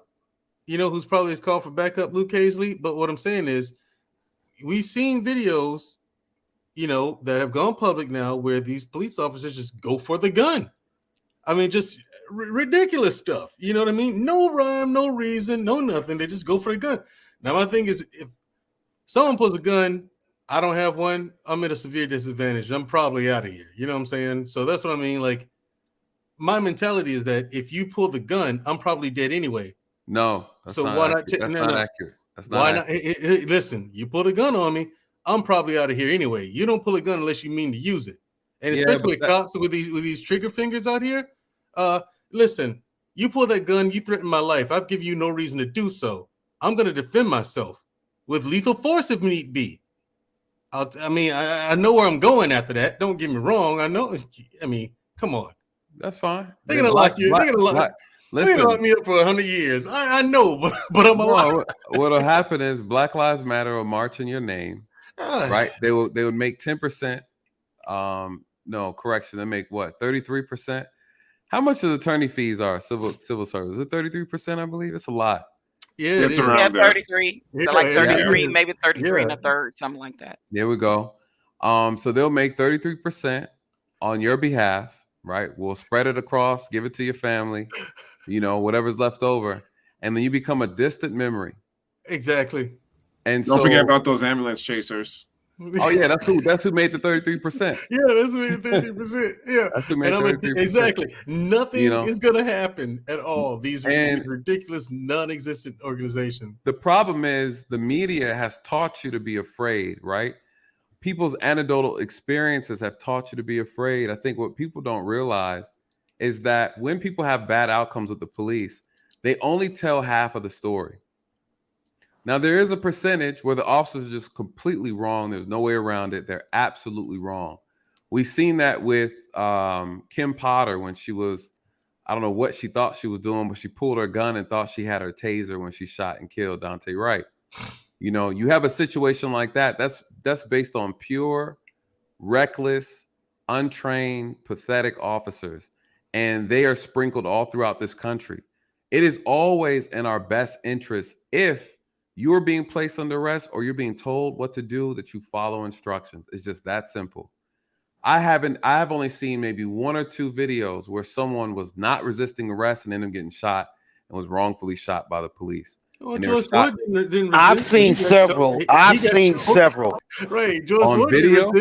Yeah, yes, several. Listen, I'm a First Amendment auditor, and that's what I do. We hold police accountable. So I've seen it all. I've seen it all. I have a channel dedicated to that. Then you need to come on my channel so we can talk. Yeah, I know that's what I've been wanting to do is hook up with you for the longest, man. Because I value your point of view. I value your perspective, just simply because you're a black man. And like I told you the last time we was on the panel together, I don't like police, but I like you. Oh, that was you. I remember now. My brother said the same thing. But the conversation has to be had, right? It does. And I did an interview with a friend of mine from the academy, and we talked about some of these things. And there are a lot of issues that need to be addressed on the police side. There's no doubt about it. What we can't argue is if you come across, and you can speak to this, Don, you come across an uneducated officer, you come across an officer with an ego, you come across an officer that's ignorant, right? It is in your best interest to follow instructions. See, Don's a First Amendment auditor. If he comes in contact with an officer who doesn't know the law, if you resist that officer in that moment, you open yourself up for a world of problems, hurt, whatever. Yes, there's a check at the end of the rainbow if you don't make it to heaven first. Right. Yes, if you make it through, yeah. Right. That's it's not worth it. It's comply to survive.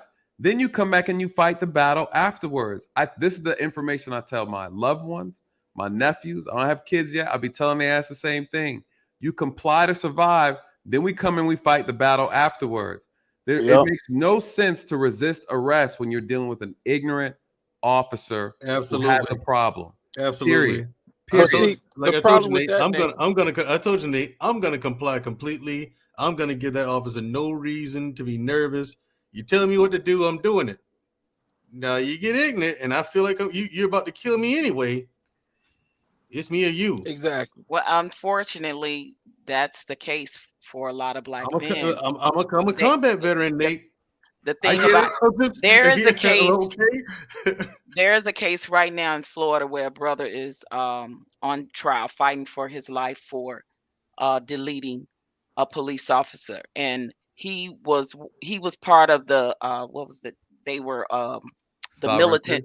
No, they were the militant group that was protecting the protesters that was marching when Breonna Taylor was deleted.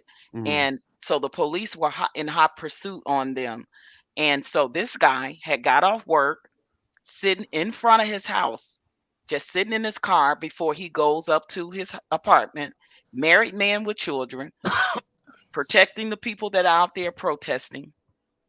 Police officer knocks on his window and asks what he was doing. And he said, I live here. I'm getting ready to go up in my apartment. What's the problem?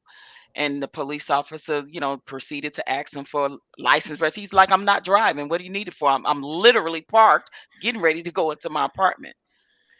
And this is what his camera, the officer's camera, shows. And it shows all of that, and it shows him asking to get out of the car. He was like, for what? And then an argument pursued it, and he stepped out the car. An argument pursued it, and then it didn't show anything else. The only thing we could hear is tussling, and then the gun went off. The officer ended up passing away. He fought for his life for many minutes. So the guy is saying it was self-defense. He made a decision that I guess he wasn't going to be a hashtag by being another black man that gets deleted by a police officer when he was sitting in his car in front of his house minding his own business. And it's in Florida. You guys can look it up. The guy, his name starts with an O. Ortho or whatever. Or Orso something. Ortho, I think it's Ortho. Ortho something. Yes, yeah. In Florida. The case is in Florida. So these things are happening. It's unfortunate that, in my humble opinion, the quote unquote good cops are still being they get labeled bad cops too, because unfortunately they are in a corrupt system, and then they get in the system, and then they see things, and they continue to keep the blue code of silence, because in fear of losing their job, in fear of retaliation, in fear of no one coming to back them up if there's a call and things of that nature. So unfortunately, the whole system is broke. And in my humble opinion, reform doesn't work. It never have. We've been reforming the criminal justice system. We've been reforming the police system. We've been performing the prison system. Reform doesn't work. It to me, it needs to be a whole destruction of it and a whole rebuilding of it. It has to be new strategies put in place, better training, mental health training for officers, and all these things, because we are losing, lives of innocent people, men and women, for these things. Now, that officer's life wouldn't have never been taken had he just mind his own business and let the man sit in his car that wasn't doing that. But because he was a black man sitting in his car minding his own business, obviously he wanted to delete that man, and that man said, "Not today, not me." Okay, slow I'm down, gonna fight OG. that. Slow I'm down, just OG. saying. Because Slow Nate, down. because Because Nate, that's Nate, you told me now. I asked you, hey man, give me a solution to solve this image problem. You said, yeah. first of all, you're Why black. I gotta said, slow damn, down Nate. though? Why I have to slow down, Nate? Damn, gotta Nate, already? Yeah, you got to slow down, OG, because see what happens. You start to conflate multiple things that aren't accurate, right? Like and what? so, Like what? so this is the talking points that cause a lot of fear mongering in our communities when it comes to the police, right? The officer did it because he was black. He got shot because he was black. No, listen. They were already targeting that. Officers caused the fear Wait a mongering. minute. No. The thing is, they were already targeting that organization, the NFA. They were targeting them. They had been harassing them when they were when they were protecting the protesters. They were following some of them. They were already, because these were armed militant guys. These guys served in the service and they knew how to fight. He was licensed black belt, this guy was, and he was armed to carry legally. And they knew that. And I think that is a part of the police officers, police department, that don't like that when they see black men that can legally carry. Like it's something. I mean, that's not true. Philando Castile is a prime example of that. That is Florida. They do that a lot. No, Philando Castile is a prime example of when a black man is armed. It's a prime example of it. He tells them, "I'm armed. I'm licensed. I'm going for my ID." No, I don't buy it. You don't have to buy it. I've done the job. No. I'm saying, Nate. I'm saying, I don't buy the fact that it's not fair on both sides of the spectrum. If if they stop a white man, that's that not is true. licensed Stop. Hold on. Pause. Okay. OG Patrice. Please. Because this again is what I'm talking about. We have to be careful on how we say certain things about the relationship between police and the black community. We have to be careful because a lot of us speak out of pure, raw emotion, all absent of logic. When you don't know the truth, you speak off of emotion. I'm telling you to slow down. I'm telling you to slow down because, see, a lot of us don't like the police and we have legitimate reasons not to. But when you start talking about certain things, you have to be mindful of how it translates over the ears and through the minds of people who look like us, who are hearing it. This is why I started my channel, to be very clear about the myths, to be very clear about the truth and the reality. When we start throwing this race in between whites versus black, it is a problem. We have to be mindful. You have someone on this panel who's an officer, have a lot of experience. I understand that, and I respect that. Ask me the question directly. Let me explain it properly, right? It's no different than you and your profession. People going around talking about Illuminati this, taking souls and snatching bodies. But Nate, I told you my family story. I get it. I get it. On your channel. I get it. I'm just saying, when someone has accurate information, someone who works in the field, let that person clarify the misunderstandings, because what happens with us in our community, we keep pushing out propaganda. The reason why we're having a lot of negative encounters with the police, we have preconceived ideas of how the outcome is going to turn out. We act out of feir and we end up getting hurt. And the reality is we can't use. Hold on now. That same thing can be said for the police. They act out of fear. Don, they act out of fear. Don, hold on, you guys. Everybody's so damn emotional. Give me a second. Emotion has nothing to do with it, man. It is emotion because emotion has nothing to do with this, man. This is reality. We live this. We see it. I get it. Let's let let them talk because everybody up here got more experience than I do when it comes to No, Nate, honestly, I want you to listen, finish. I have police follow me all the time, so Don, I can speak from the truth. Don, and no, listen, they don't know what I do. They don't know what I do. All right, so here's the thing. Who wants to talk about the issue? Please feel free. I want to talk about the issue, Nate. I just want you to keep in mind that you've been a cop for how long? 6 years? 13. 13 years. 13 years. 13 years and you're retired. Look, we've been in this country and we have 100 years experience. Do you know where your profession originated from, brother? What it has been done. You said you seen the Black Messiah, the Judas movie. You seen who was behind that. We know the assassination of Malcolm X. We knew who was behind that. So we can't sit here and talk. I understand and I respect what you're saying because you did your job. You went in there and did it 100% right. You kept your nose clean, and we respect that. We need more like you. But what you're doing is you're closing your eyes to hundreds of years of oppression from police officers to the FBI. Martin Luther King was on the most wanted FBI list, bro.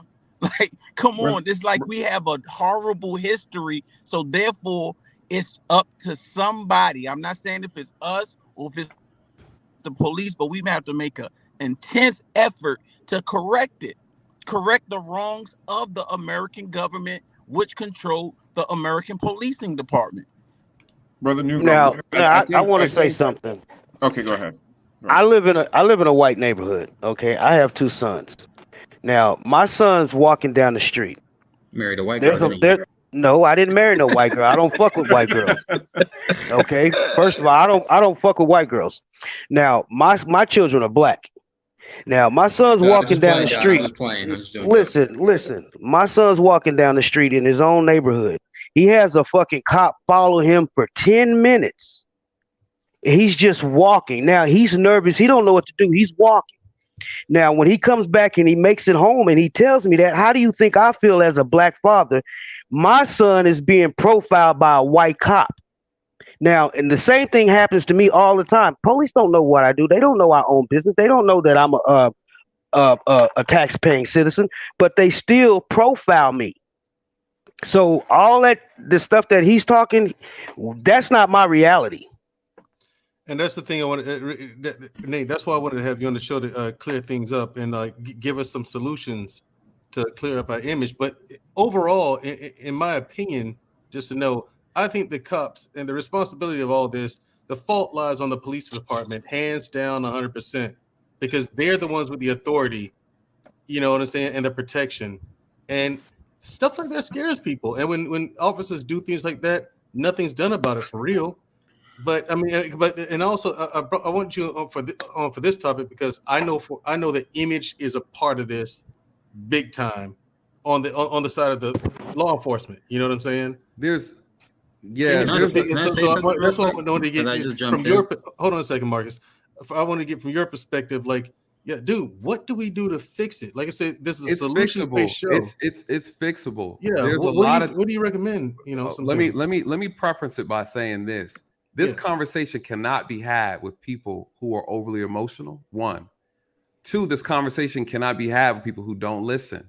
2. 3, this conversation cannot be had with people who don't have the maturity to understand the nuances of this situation. What we just heard over the last 10, 15 minutes is the exact problem why we cannot fix this issue, because a lot of people are focused so much on the emotional side of it. They're not going to hear the part where it requires both sides to be accountable. I can tell you exactly what needs to change from the law enforcement side. I can tell you exactly what needs to be changed from our side, from the Black community. There are some people who believe that there's nothing that we need to do, and that's not accurate. So again, this is a big issue. It requires a fine magnifying glass to really examine it. There's a multitude of issues that are impacting this problem. When you talk about image, we have to say, where does this image of us come from? This stuff it stems past policing. This stuff is really rooted in our culture of as Black people. If we don't fix our image, we cannot fix other things that have an impact on our image. And again, it's multifaceted.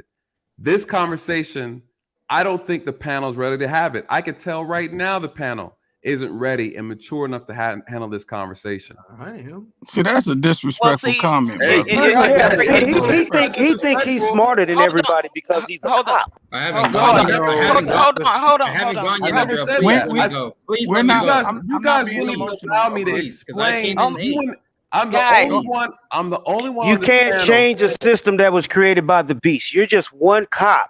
But you cannot change that system, and you can't put it on us to change that system. 1 second. These cops out here have their own mindset. Nathan, you have to talk. You can't talk from an elitist point of view. Hold on a second. Let's let the American-born Mexican. Yeah, let's let Marcus on. Let's have his insight. We haven't heard from him yet. Thank you for joining us, Marcus. I came back just because there's I came back because there's another discussion that was being had on a different stream that was very intense.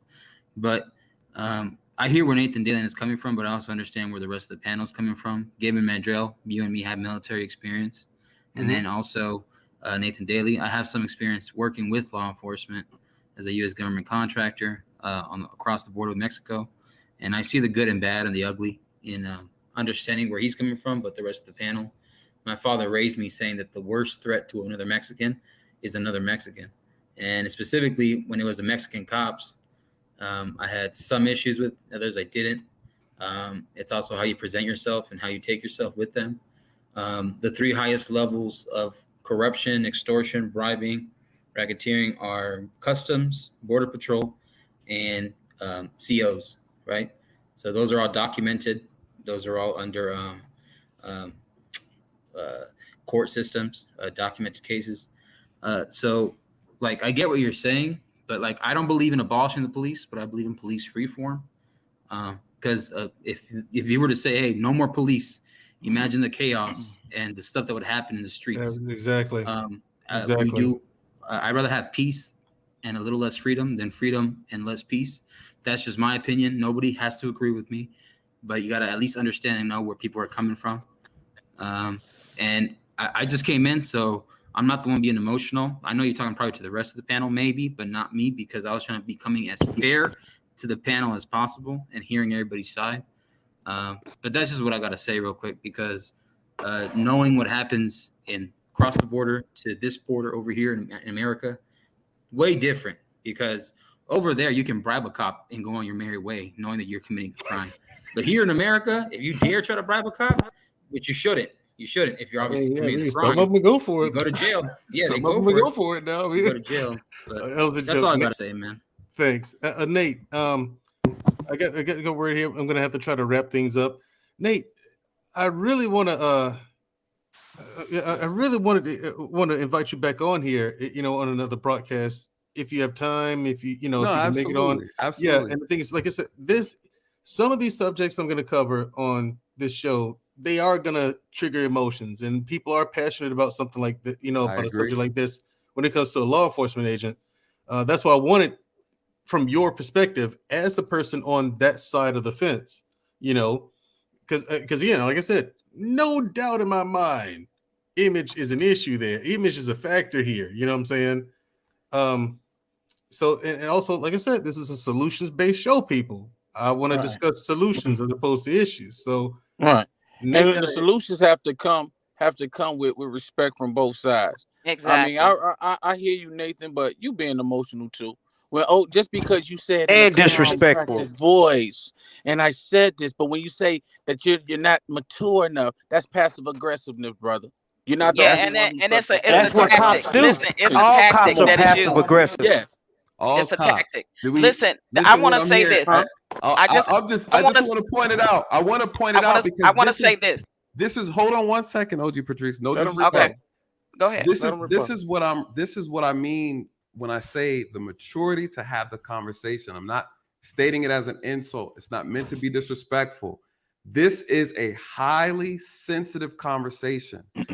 And what happens is people take their personal experiences, They take their anger, they take their frustration, and they try to have the conversation.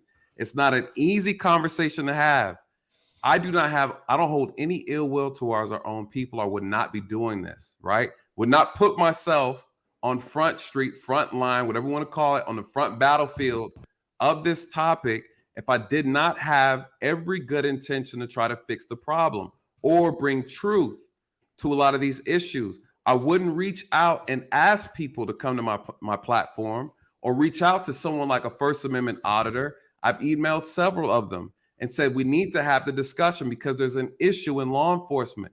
But when someone makes a statement and say all, right, that is an expression, and it shows you where their heart is and where their mindset is, the mentality that they have towards the issue. So when I say there has to be a certain maturity, there has to be a certain understanding, that's what I'm pointing to. Don, no disrespect to you, brother, none at all. I still want you on my platform to have the conversation. It needs to happen, right? I'll be there. People need to be there to hear the back and forth. This is bigger than me, right? Listen, we're all passionate. It's bigger than all of us. It's bigger than all of us. And so, but when we come with the mindset of all, it's no different than saying all white people are like this, all black people are like that. When we pass judgment on everyone. That's not the case. My job is to bring transparency, to bring insight to a profession that only few people have experience. I didn't hear anyone say all, so I'm not getting that part. I didn't say all. I mean, I may have said it. Yeah, Don said it. Don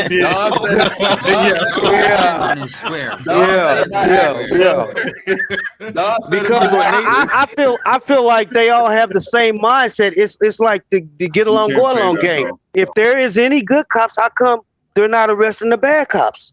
Let me ask a question. I've been quiet on this, and I consider myself a rational thinker. Nathan, can I ask you a quick question? Go ahead. Okay. In Don Q's situation, he brought up a good point, and I'm going to try to make it a concise, short question that may address what his concern and what he was getting at.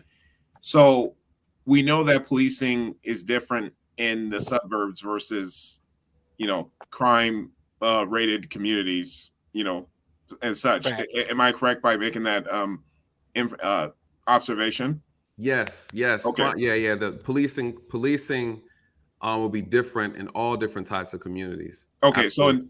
so in Don GQ's situation, it sounds like he lives in a suburban area that's predominantly white.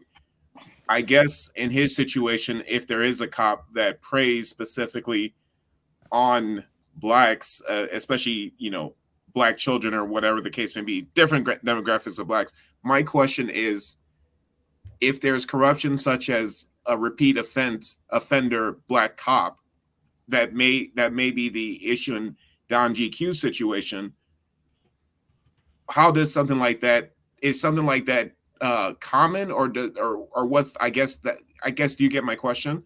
Is that something that happens commonly, or because that's what maybe some of these incidents seem like to be happening? Yeah, so let me speak to that real quickly. I think one of the reasons why I started the channel is to explain to people how things actually happen, right? We see one thing, we see what we're shown, and then we also go by our experiences and what other people tell us, right? We don't understand the makeup and the structure of law enforcement. A lot of us don't even understand how corruption actually works within the police department, why it goes unseen, why it does go seen. We don't know that there are forces that work against and for officers inside a police department. So there's so much stuff behind the scene that's not present for people to see. And when you don't know those things, you don't understand the workings. If you don't understand the inner workings, it's hard for you to grasp and understand why things happen the way it does. And so, again, that's the reason why I put so much energy in trying to explain these nuances. There's so much, though, right? And so that incident that Don is talking about, you could have a police department of 40 or 50 people.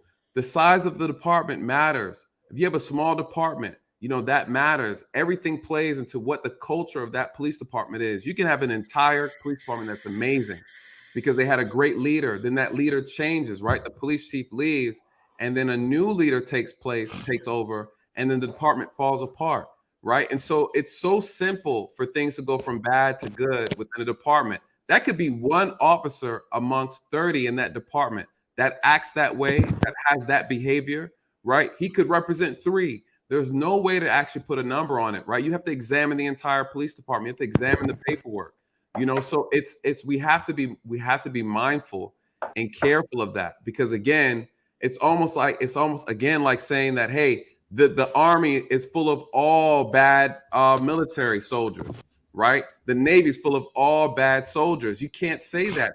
There's so much to it than just that simple statement, right? When you hear about military people going overseas and going to different countries, everybody says we hate all military members, but when you break it down, you say, no, there's a lot of good ones in there. So it's easy to make a blanket statement when you don't understand the inner workings of it. And so what I try to do is bring clarity and transparency so people understand, so that when we have an encounter with the police officer, we treat it like it's the first encounter we've ever had. And that's the best way to look at it. Because if you pull from all the experiences of other people, the negative experiences, everything you saw on media, you pull all those things that you were told, taught, and shown to the encounter that you have for the first time, second time, or third time with that officer, you are going to act a certain way. It's going to dictate your behavior. It does to a lot of people every single time. And I'm telling you from experience.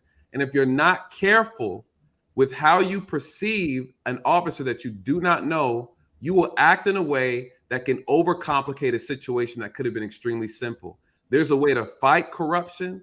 There's a way to fight bad officers. There's a way to actually get your voice heard properly. We can do it as individuals, and there's a way to do it as a community. There's a way to do it politically.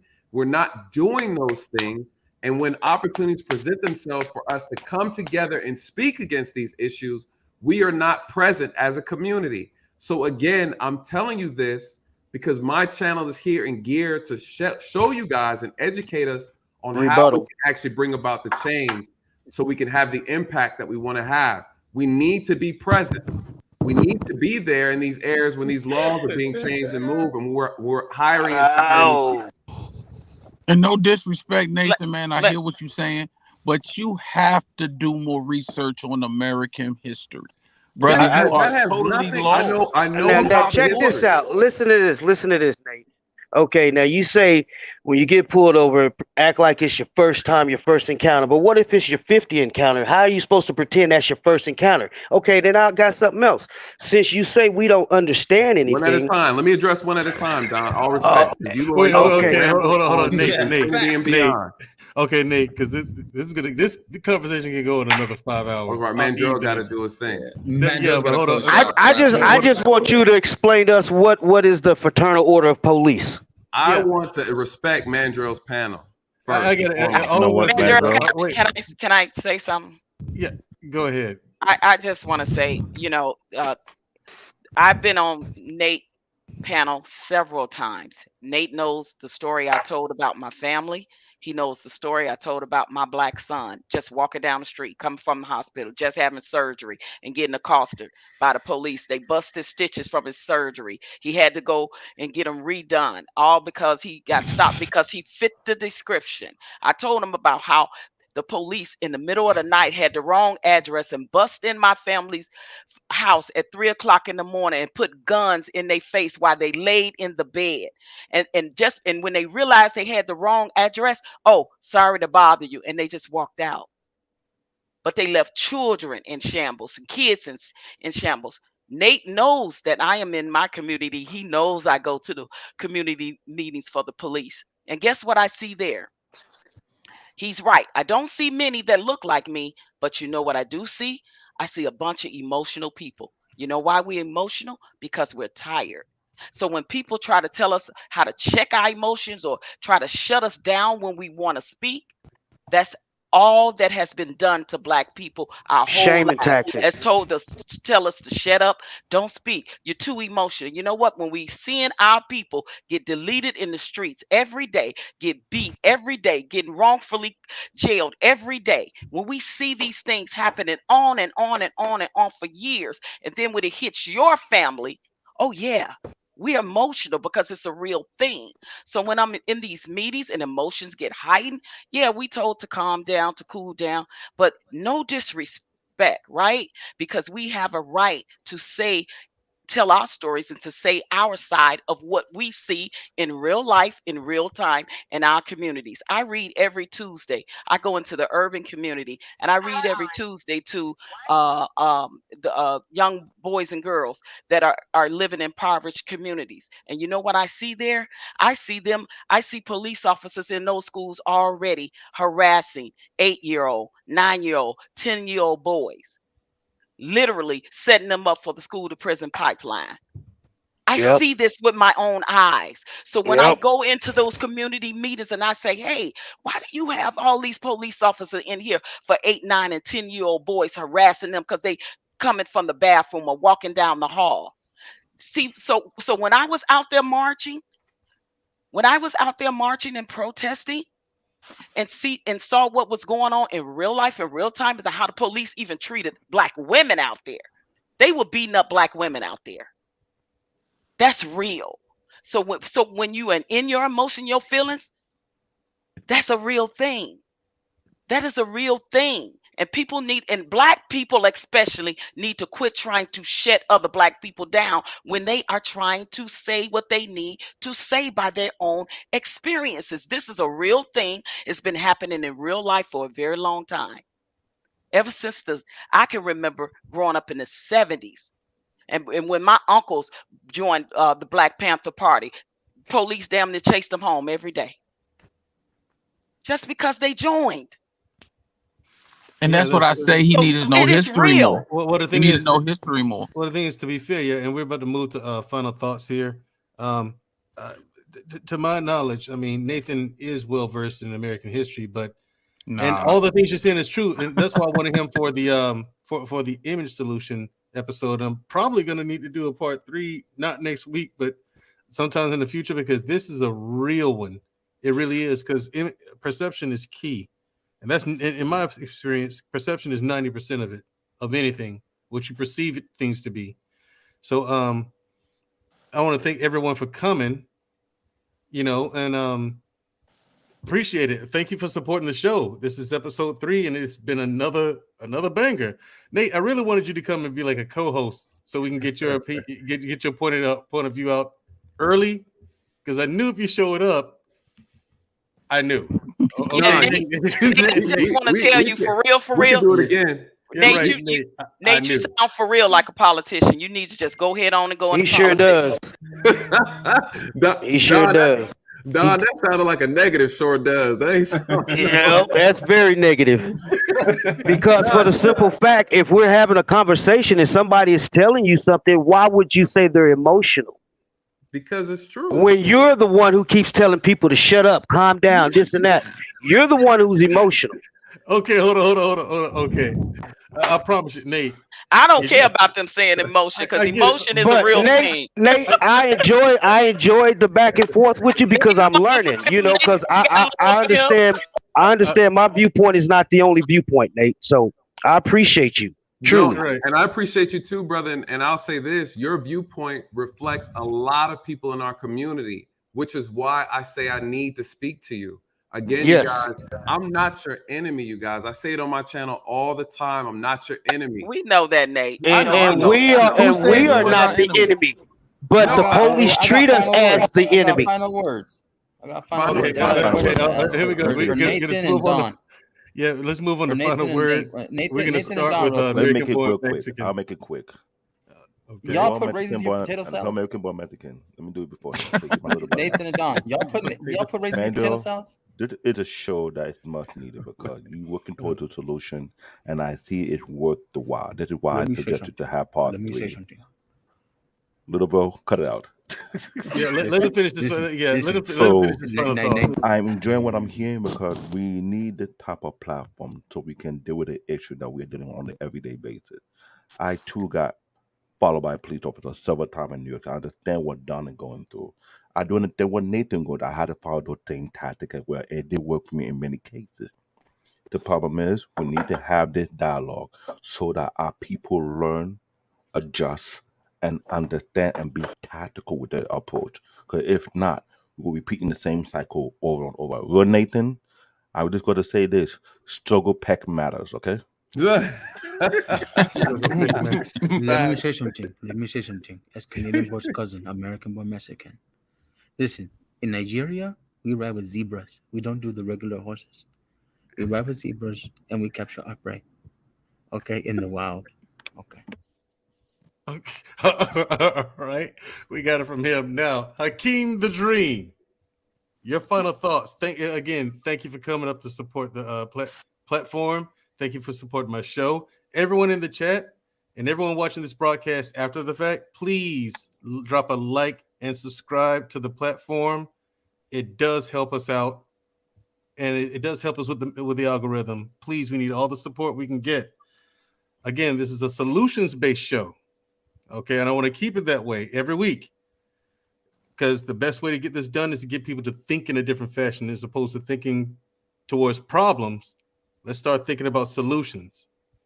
All right, Hakeem, what do you got? Final thoughts, brother. Yeah, so in segueing to this, the end of the night, as far as the police conversation goes, I try to see things a little bit more nuanced. I see brother Nathan's position. I think we got to respect his experience in that. I also see, Don Q, New Growth, and OG Patricia's point of view as well. I think this conversation definitely does need to be had. It needs to be had with a nuanced, critical thinking mindset. And we have to be careful about certain statements on either side that we may make in order to have the conversation. And I think just that balance, if we have that balance and we have a more solution-oriented based mindset, we can reach a solution. And we can also see that those of us that want change in the police, because both sides are right. There's just too much unjust treatment happening, especially to blacks or Hispanics or what so have you, the two most targeted groups by the police officers and such. But at the end of the day, Hispanics, I'm triggered. But at the end of the day, we got to have that conversation, and we got to have it in a more nuanced fashion. So I asked my question specifically, and at the end of the day, because I noticed a trend that happens in certain things, and that's why I was very strategic with how I asked it. But in a nutshell, just in base, I think once we solve this major problem, I think the solution will have us do more soul searching as a people, because the solution actually lies within us, if that makes any sense. Very well said. I'll end it at that. It makes perfect sense. I know, Don, the Magic Wine, DQ. What do you my guy, right? John, you're my man, $100,000, man, because you keep it real. Shout out, Don. Okay, well, I just want to say this to Nathan. Nathan, I do agree with you that we as a people do need to be more strategic in how we handle the police, because at the end of the day, it is our lives that's at risk. But at the same time, I love you, brother. I love you too, brother. And Don, I value your experience. You have an experience that I don't have, that our people need to see. And the reason why I want First Amendment auditors on my channel is to express the importance of us understanding the law, knowing the law, right? A lot of us live and move in this country all day, every day, and don't know the laws and the constitutions that we are governed under. Now, we are treated unfairly in a lot of cases throughout the criminal justice system. I don't shy away from the truth. That's why I focus on solutions. I keep talking about how we need to put ourselves in positions of power, how we need to groom up people that we want to see in these positions. We cannot create a community where we despise the police to a point to where we discourage our own people from doing the job. It doesn't work. It's counterproductive, right? And so when I put this uniform on and I step in our community, I see what goes on. I know and I understand what it is, and this problem is not just our problem, it's a nation problem when it comes to police. The police issue is a national problem. It just impacts Black people a lot harder. And we are well aware of that. We have to understand why we are targeted on all aspects and all areas and all professions, right? It's just not the police. It's in the medical field as well, right? So there's a concerted effort to keep Black people down at the bottom, to hold this country up. No one wants us to get a slither of power because we'll be taking it from somebody else. And so we have to talk about the nuances of the issue, right? We got to talk about why we're not educated in the law. Then we got to look at what are our school systems doing? We don't control that, right? So there's so many layers. But Don, you bring a specific insight that I need to have on my channel and that I push all the time about being educated in the law. But having that education comes with responsibilities, right? We don't want to use that and create egos and counter art or try to push and try to tackle over or control officers. That's not the goal. We do have to be strategic about it. We have to be smart about it and understand the different ways we can maneuver and use our leverage in order to get better outcomes with the police. We can't do that in a place of fear. We can't do that in a place of anxiety, stress, or what happened 400 years ago. We have to move with a certain type of mentality. Yes, I understand the history extremely well. I know what our people been through from here and yonder, all the way from the book of Genesis to here we are now. I understand what's going on. And just because I don't talk about the past issues doesn't mean I don't acknowledge them, understand them, and believe that there's a way to make it better, right? And I feel like sometimes when people hear you not complaining all the time about what happened or voicing your frustration about the past means that you're not acknowledging the past and new growth. That is one of the biggest problems I would say I have with you, you know? And so that's not a shot at you though, but just saying that, listen, we don't have to always lean on the past to understand the present, right? When we are talking about solutions, understand, and I'm telling you that I have studied intensively because I really want to fix this problem the best that we can. Only way this problem gets solved is if we do it together as a community. It cannot be done as individuals. I am just a person with the experience that I have, how limited it might be, providing insight to a group of people, our people, so that we could do something with it. That's all I can do to offer. I can't do it by myself. I can't do it if I'm being attacked. I can't do it if people aren't listening. I have to do it with people who are willing to hear, to understand. I understand that our people are frustrated and angry because of what we've been through, what we see, and what's continuing going on. I get it. But at the end of the day, you have someone here who's saying, I want to champion the cause to fix the problem. I'm asking people to be patient, slow down, listen to what I have to say, and then let's provide the feedback needed to correct the problem. Amen. I heard that. And OG Patrice. Yes, sir. The beautiful, the regal, ever impressive and intelligent OG Patrice.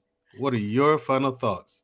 First, thank you for coming and supporting the platform, and thank you for coming and supporting my show. I stepped into the battle of the den of the male persuasion, but I am honored. I am honored. And listen, you did just that, and you handled business as you I am always honored. do. You handled business. OG, listen, okay? He was a little emotional, you know. Listen, no, but hey, I'm a woman. I'm a female. That's what we do. She's the only one up here allowed to That's be what we emotional. do. But you know what? But listen, Nate knows I'm on his channel all the time because I love his topics. I love his perspective on things. He talks about things that I know that is needed in our communities because I'm at the meetings, and some of these same things that I've discussed with him on his panel, I bring to the community policing meetings that I have, right? I as a Black woman sit on this side of the spectrum that have Black brothers and a Black son that have had bad experience with the police, and that is a real thing. So of course, when you have had this issue personally in your family with loved ones, it is an emotional thing. Now, what we need to do, solutions, is definitely start at home. We got to do better with raising our Black boys and our Black girls.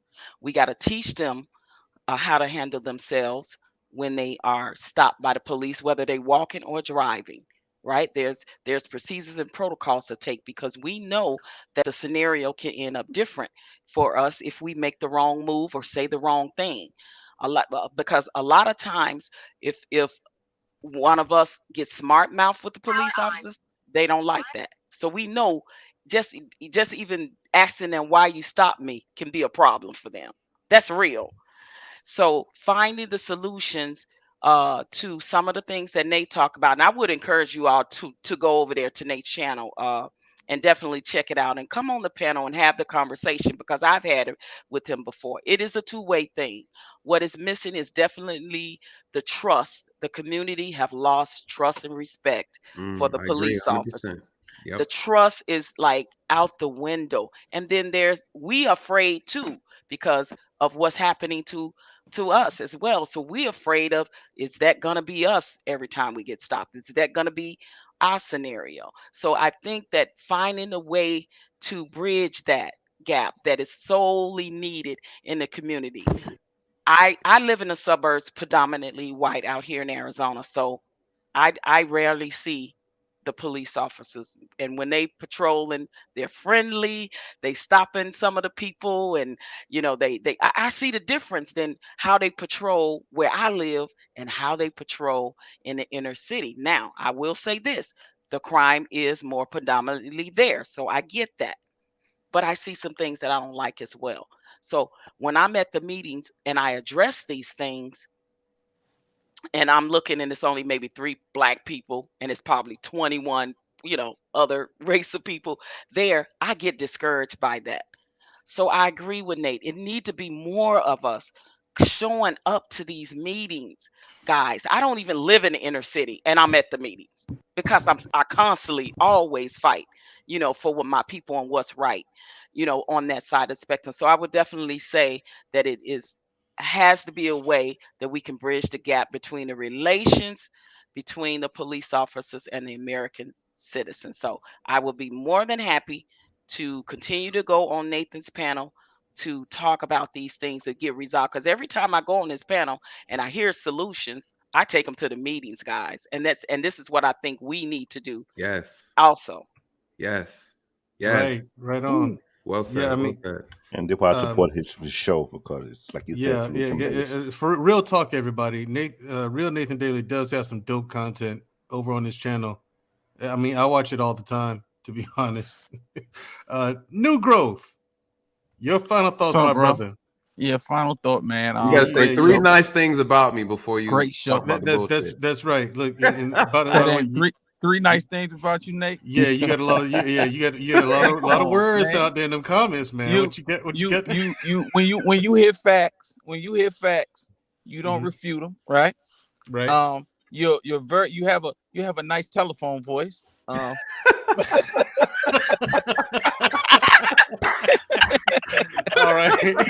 All right. Man. Yo. I'll take that, brother. You know what I'm saying? And you're strong in your convictions. I can't be mad at that. But at the same time, you can't be mad at people that are strong in their convictions, right? Not at all. So your emotions are displayed different ways, right? Some people might get quiet. And like my wife will get quiet. She don't yell. I'll be like, what's wrong with you? She's acting emotional. So when you say little passive aggressive things, brother, that's emotional. Just because it's not the quintessential emotion that people are used to seeing, but when you say you're not intelligent enough to have this conversation or this and that, that's passive aggressive shots, right? Okay, I accept that. But at the same time, I would love to sit down. I said, okay, I think I'm gonna make me a YouTube channel, and it's gonna be strictly about facts and Black history. We're gonna have a reading club, everything, because honestly, you're dedicated to your job, and I respect that. Anybody can respect that. But if you don't know what that badge signified for 100 years to Black people, you're like the black guy who joined the Ku Klux Klan, right? You really don't know what it's about. He's trying to portray it like, oh, you really don't know what it's about to that degree. You know how it works now, and I respect that. You in the system now, and I respect that. But if you don't know what it did, you don't know why the Black Panthers were created. You don't know about why they were arrested and sent to these yards and these coal mines for 100 years. You are the footman for the government, right? You enforce the laws, right? So therefore, if they put an unjust law in place, like probable cause, right? Or they put an unjust law in, like stop and search, right? Anybody for no reason, which is totally absurd. It's unconstitutional. Right. But that's what I'm saying. So you when you say about the laws, it's strictly about history. You can't tell me to forget about history when you're talking about knowing the laws. It's strictly history.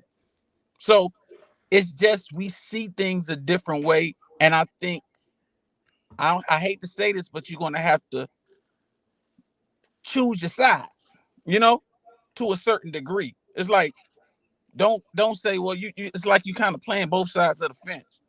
And I understand why, but it's like if you with the police and you think that, hey, the system is right and you feel like you can change it in there, so be it, right? Or if you think the black people, you got to choose, because it's like a lot of times you come across as down talking black people. If you out there doing it, that's what I'm saying. You don't understand how Nixon put 200 extra cops in the black community. Therefore, over policed the black community. It took money away from poverty and put money into policing soldiers that came home from Vietnam and drugs. So that built the prison population. The 3 strike laws. All of these things that's what got you a job. So when you say we have a certain way, we have a certain history. I remember seeing my dad locked up, right? Being in Vietnam, coming home hooked, going over there as a kid, and he was hooked till I was born. And I seen how the police were enforced more, but the hippies were doing drugs too. But they didn't put 200,000 new police in their community. You see what I'm saying? They didn't build new polices for them. I mean, new penitentiaries for them. They built them for us. Joe Biden didn't make that law for them.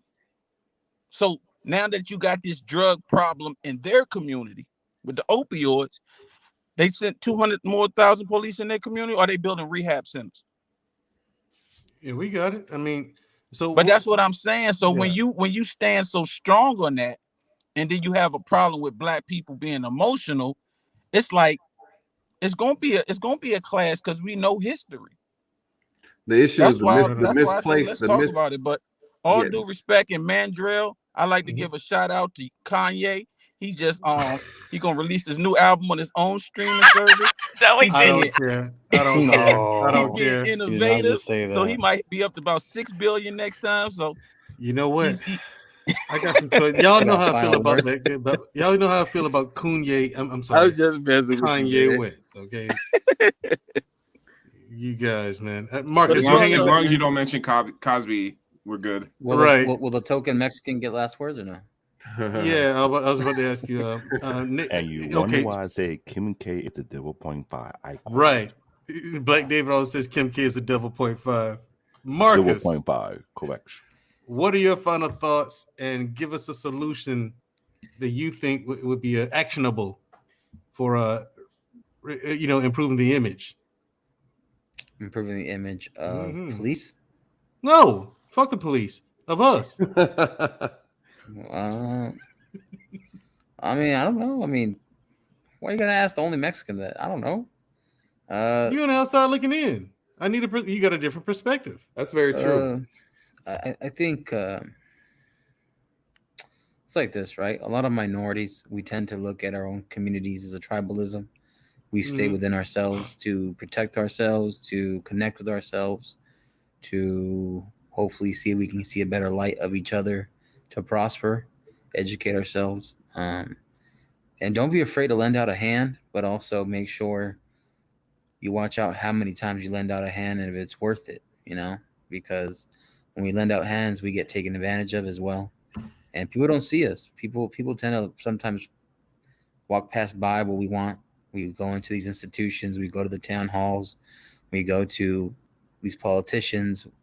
People try to become politicians themselves, and certain policies aren't getting pushed or passed enough. No bills are being written, and if they are, it's tough to convince the powers that be to give you guys specifically a proper option, a proper solution. I think I try to mean it with the most peaceful way and the most understanding way, patience. So that's why I wasn't coming at Nathan Daly. When I came in late, I was understanding because I see both sides. I've had good and bad experience. And there's people that haven't done the job that don't understand. There's people on the outside that have become victims of of the other side as well. So we got to be honest and fair with all of us, each other, within ourselves, and to the opposing side. I think people look at it as opponents, as rivals sometimes, victims that have been on both sides. And yeah, I think that's all I got to say. Basically. All right. Nathan? Yeah, I want to say that just kind of want to appreciate that. So Marcus, I appreciate that statement. You're right. I'm not disagreeing with the issues that everyone is speaking of, right? Saying we have to be careful how we repeat them and the way we go about repeating them, because sometimes we could be repeating negative stigmas about police, negative stigmas about Black people, and this is not the experience of all Black people. And so one thing I will say to touch on what New Growth left off at, we have to be mindful when we make statements like pick a side, right? And I know what he meant by that, but this is where we lose a lot of our people from wanting to do the job, because we're starting to paint it as something where you won't be accepted in the Black community, won't be accepted amongst the community if you do this job because you're working for white supremacy, right? You're working for a systemic racist network, right? One would argue that everything in this country is ran by 60% of the population. There is no running away from what white people have their hands into. Whether it's politicians, politics, then one would easily say, don't vote, right? Don't vote because you're part of the white supremacist system, right? Don't be a police officer, you're part of the system. Don't be a teacher because you're working to push the same poor education on Black people, right? You're a Black teacher working in a Black community, but you have no control of the education that's being taught to the Black kids in your community. So if you keep that same logic that New Growth just displayed, you then have to apply it to every component within the Black community. And there lies the problem right there, that mindset that we have to change. When I say we have to put ourselves in position of power, where we have power in this country, Black people are absent. That is the reality. We have to groom our people up and put them in a uniform. How about we choose the ones we want policing our community? How about we choose the ones we want teaching our community? So it's so easy to just hate the police, right? And say we want all Black folks out of this profession because it's a strong arm of, uh-oh, Don came back. Oh, he dropped off by accident. I thought he came back to butcher me down. He said, right. Don said, oh, hell no, I can't have you talking that bullshit. Don came back from the dead on the brother. But no, Don fell off by accident. Get over here. Don fell off by accident. You good, brother. But I think we have to be careful with that logic. See, I think in the forms of empowerment.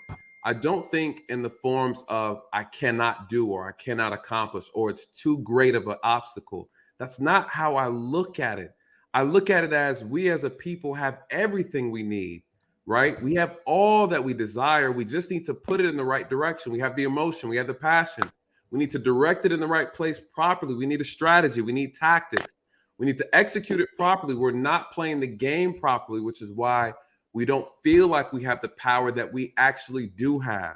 And so when we say this, I talk about it all the time. We just need better quality officers who have the desire to serve our people with distinction and integrity, right? In our communities. That is something that we have control over. That's something we can make happen.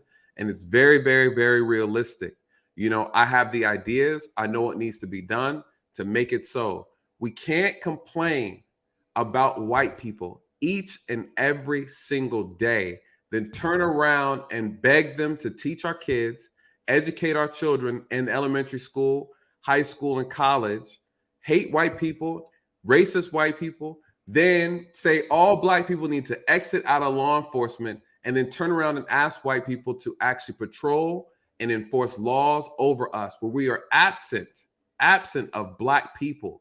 Right? So it doesn't make sense. It's not logical.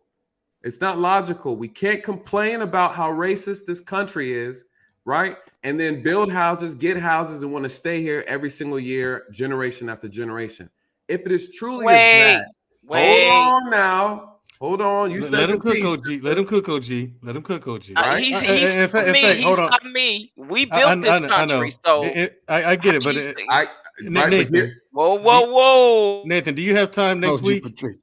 Whoa. Yeah, let's do this. We get it. You know, I got time next week. I got time for you, brother. We're gonna cook. Oh, okay. Yeah, next Wednesday, Wednesday, 8:30. Yeah, right. Next Meet Wednesday. me back here same time.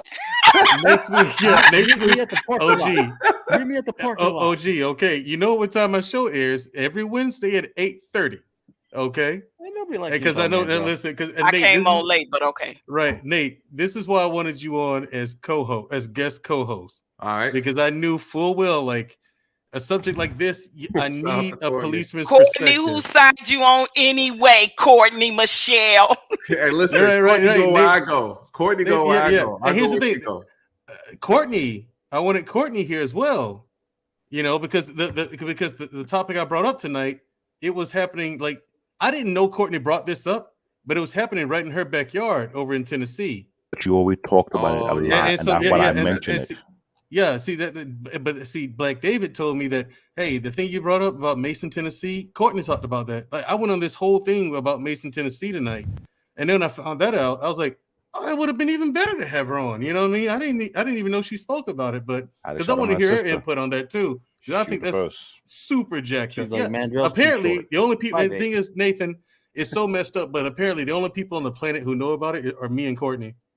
Like no one else talks about it. No one else knows about it. It's insane. This is the power of Black media, which is why this is the type of talk that needs to be going all throughout social media, right? And so this is the thing that needs to happen. You know, I talked about Black fathers on my channel. It was a great stream.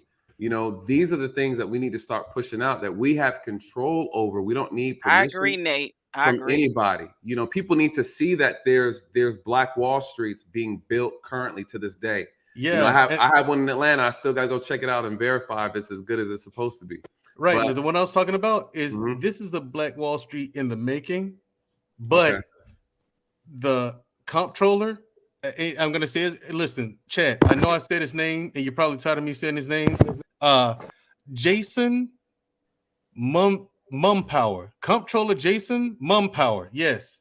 Okay. Petition to have him removed and disbarred from whatever it is he does in life. Okay, that's why I keep calling his name out so you guys can remember it. This is the face of the devil. He's trying to take this place away from him, even though the Black people, that area had been riddled with corruption, misappropriation of funds, stealing, all the whole 9 yards for over 20 years. Now now this place, Mason, Tennessee, has all Black leadership,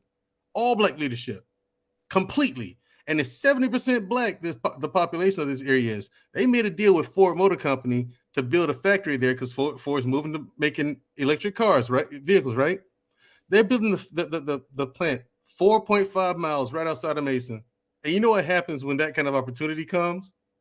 Yes, businesses, okay, and commerce. And then they already got the power because they're in the politics. They own it. Black people have the power there. And this guy's trying to take it from them. Well, you've had a lot of time. This place has been riddled with problems, and we just want to help out. They want to remove all the Black leadership and replace it with white leadership. Exactly. Again, it's crazy, man. No one knows about this story, though. Apparently, and we need to talk about that, because what would it look like if a lot of our wealthy, middle class, upper middle class Black families, instead of moving out of our communities into white communities and their top-notch, high-earning communities, we got our own and started flooding our own. That's what this was. That's what I'm saying. That's what this is. And that needs to be the new trend. You know, people say, "Oh, white people they don't want us in our neighborhood. They don't want us in their neighborhoods." Why do we feel we'll build the it? need We'll to build be our own. Facts. We'll build our own. Facts. Right? Well, I don't know what this is about our people that feel like we need to be all in their shit all the time. All the time, bro. I don't get it, man. And so, you know, when we talk about it, when we do this for ourselves, and then we have the tax dollars from our own communities, we can dictate the police. We can control the police. We can control the mayors. We can control the city council members. That's how the game is played properly. Right now, because we don't have a good stronghold on anything, our voice doesn't matter. It's the dollars that makes change. And if we're not putting our dollars in the right place, OG Patrice will tell you this, nobody gives a damn. Nobody cares. Nobody cares. Nobody cares at all. All they care about is And money I and want to power. say this to Power black and money. women. That's Black it. women, please stop spending all your money with these beauty supply stores that do not invest back into your communities, your We need to black starve them out. community. We need to starve them We out. spend the most money, black women. We're spending it in the wrong places. We need to starve them out. And I know that's you wonder why I had that rant earlier before? We need to starve them out of our communities, you guys. Sisters, you're going to have to walk around here nappy-headed for about a good 30 days. No, Nate, they got online black-owned beauty supply stores, makeup stores. They can order online from black business owners. Right. Here's the thing. Go to your African breeder. Black Man Unfiltered said buying weeds by the kilo. He a fool. Right. Oh, boy, that's wrong. That's a good one. Here's a fantastic show. Thank you, everyone, for showing up. Go to a black African hairdresser. That's right. You go to a black African hairdresser. African hair is the best. Y'all are awesome, man. Number one, African hair is the best. I love Number your two, voice. I work at Teeth You for know what 20 I meant. years. We all had the nappy head ace butterfly. Number three, Calm down. We all black. Nothing wrong with nappy hair. I'm from Africa. I'm from Nigeria. Everyone in Nigeria has nappy hair. They will continue to roast me with my deep voice. Okay, hey, here's the thing. Okay, Nate, next week you got time, cool, because I want to talk about policing our people. I think that's what I'm going to name the next episode, policing our people. Courtney, I know, like I told Nate was late tonight as well. I was streaming. Yeah. I just started this show, Courtney. I just started this show. This is only episode 3, and apparently everybody had better shit to do tonight. It's about a subject this serious. No, it is serious, but I was studying for the script, and I saw that you were on, and you were talking about this, so I said I'm gonna come and support. Same here. I thank everybody for showing up. Look, I'm giving you hell, Nate. Shout out to everybody on the panel. Yeah, you know I'm gonna give it to you. But Courtney, I understand everyone has a life. All right, things happen, and I'd love to have you on in another time. Nate, can you hang back for a minute after the commercial, after the ending and everything goes off? All right. Yeah. Thank you everybody for coming out. This is and supporting your boy. And hopefully I did a good job. I'm trying. You all right. Yeah, I'm all right. Okay, OG. That's it. She's keeping me honest. She's making sure the ego doesn't get too big. Yeah, just threw me off, man, Joe, since you said you did it on Sunday. So that's one thing I was thrown off about. No, I do it on Wednesday. Every Wednesday, 8:30 p.m. Central Standard Time.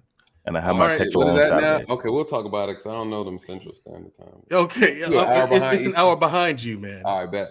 Okay, yeah. Damn military folk. You're in the Eastern Time Zone, huh? You don't know Central, right next door. But thank you everybody for coming out again. This is a good one. Lord have mercy. It started out good, ended fantastic. The middle was. Make sure you play that song "Emotional" when you coming in. Emotional. Yeah, I'm gonna have to do that. Give "Emotional" to Nathan's intro music. I'll take that. And listen, I want to. Let me give an apology to New Growth, OG Patrice, and Don. I apologize. I was in rare form. You guys got me in an emotional state of mind. Yes, you were, boy. And all right, Mandrell, you ain't got to add no sauce to it. Damn.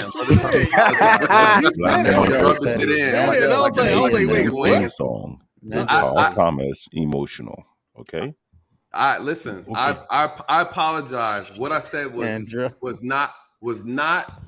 It wasn't fair, and it failed to acknowledge what you guys were coming from a place of sincerity, of passion, of frustration, and anger. So I do apologize. I'm just asking you guys to accept my apology. You know, but you get a theme song anyway. I got a theme song. I accept your apology, and I want to take back that statement I made when I said all cops. All right, thank you. I'm talking about. Look at these black men up here. He doesn't They taking accountability. I love it. Apology accepted, black man. But Nathan, you did the theme song. I'm still getting the theme song. I'll take it. I'll take it. That Tom is emotional. That's your thing. At least it ain't that superhero song y'all gave Ola. Shit. Captain Save a Wife out here. He better. I got something for Ola's ass too. Yeah, he was something else that night. Yeah, he was. That brother was capping hard. Right. All right, everybody. All right, check it out. I'm gonna hang back. Sometime in the future, we're gonna have the beautiful, intelligent, and my future wife, Courtney Michelle, on the panel. Slow down, brother. She already got a prospect. She only just talking. Oh, well, if it's just a prospect, then I mean, you know. Yo, Nathan, you answered my question earlier. I'm kidding, Courtney. No, man, drill the comment. Why I'm gonna vote right now? What the hell is this? Stripping for nursing. He's giving out some. All right, Black Man Unfiltered. Let's close it. Black Man Unfiltered. Let's close this out. Again, thanks everybody. Courtney, salute. Salute. Thank you, Courtney. We will link up sometime in the future, in the near future. It won't be a long time away or anything like that. Either next week or the week after. Because I got another subject. I think it'd be really good to get your insight on. Candid Ann, thank you for showing up and supporting me. All right, everybody. That's been Unapologetic with Mandrell. Later.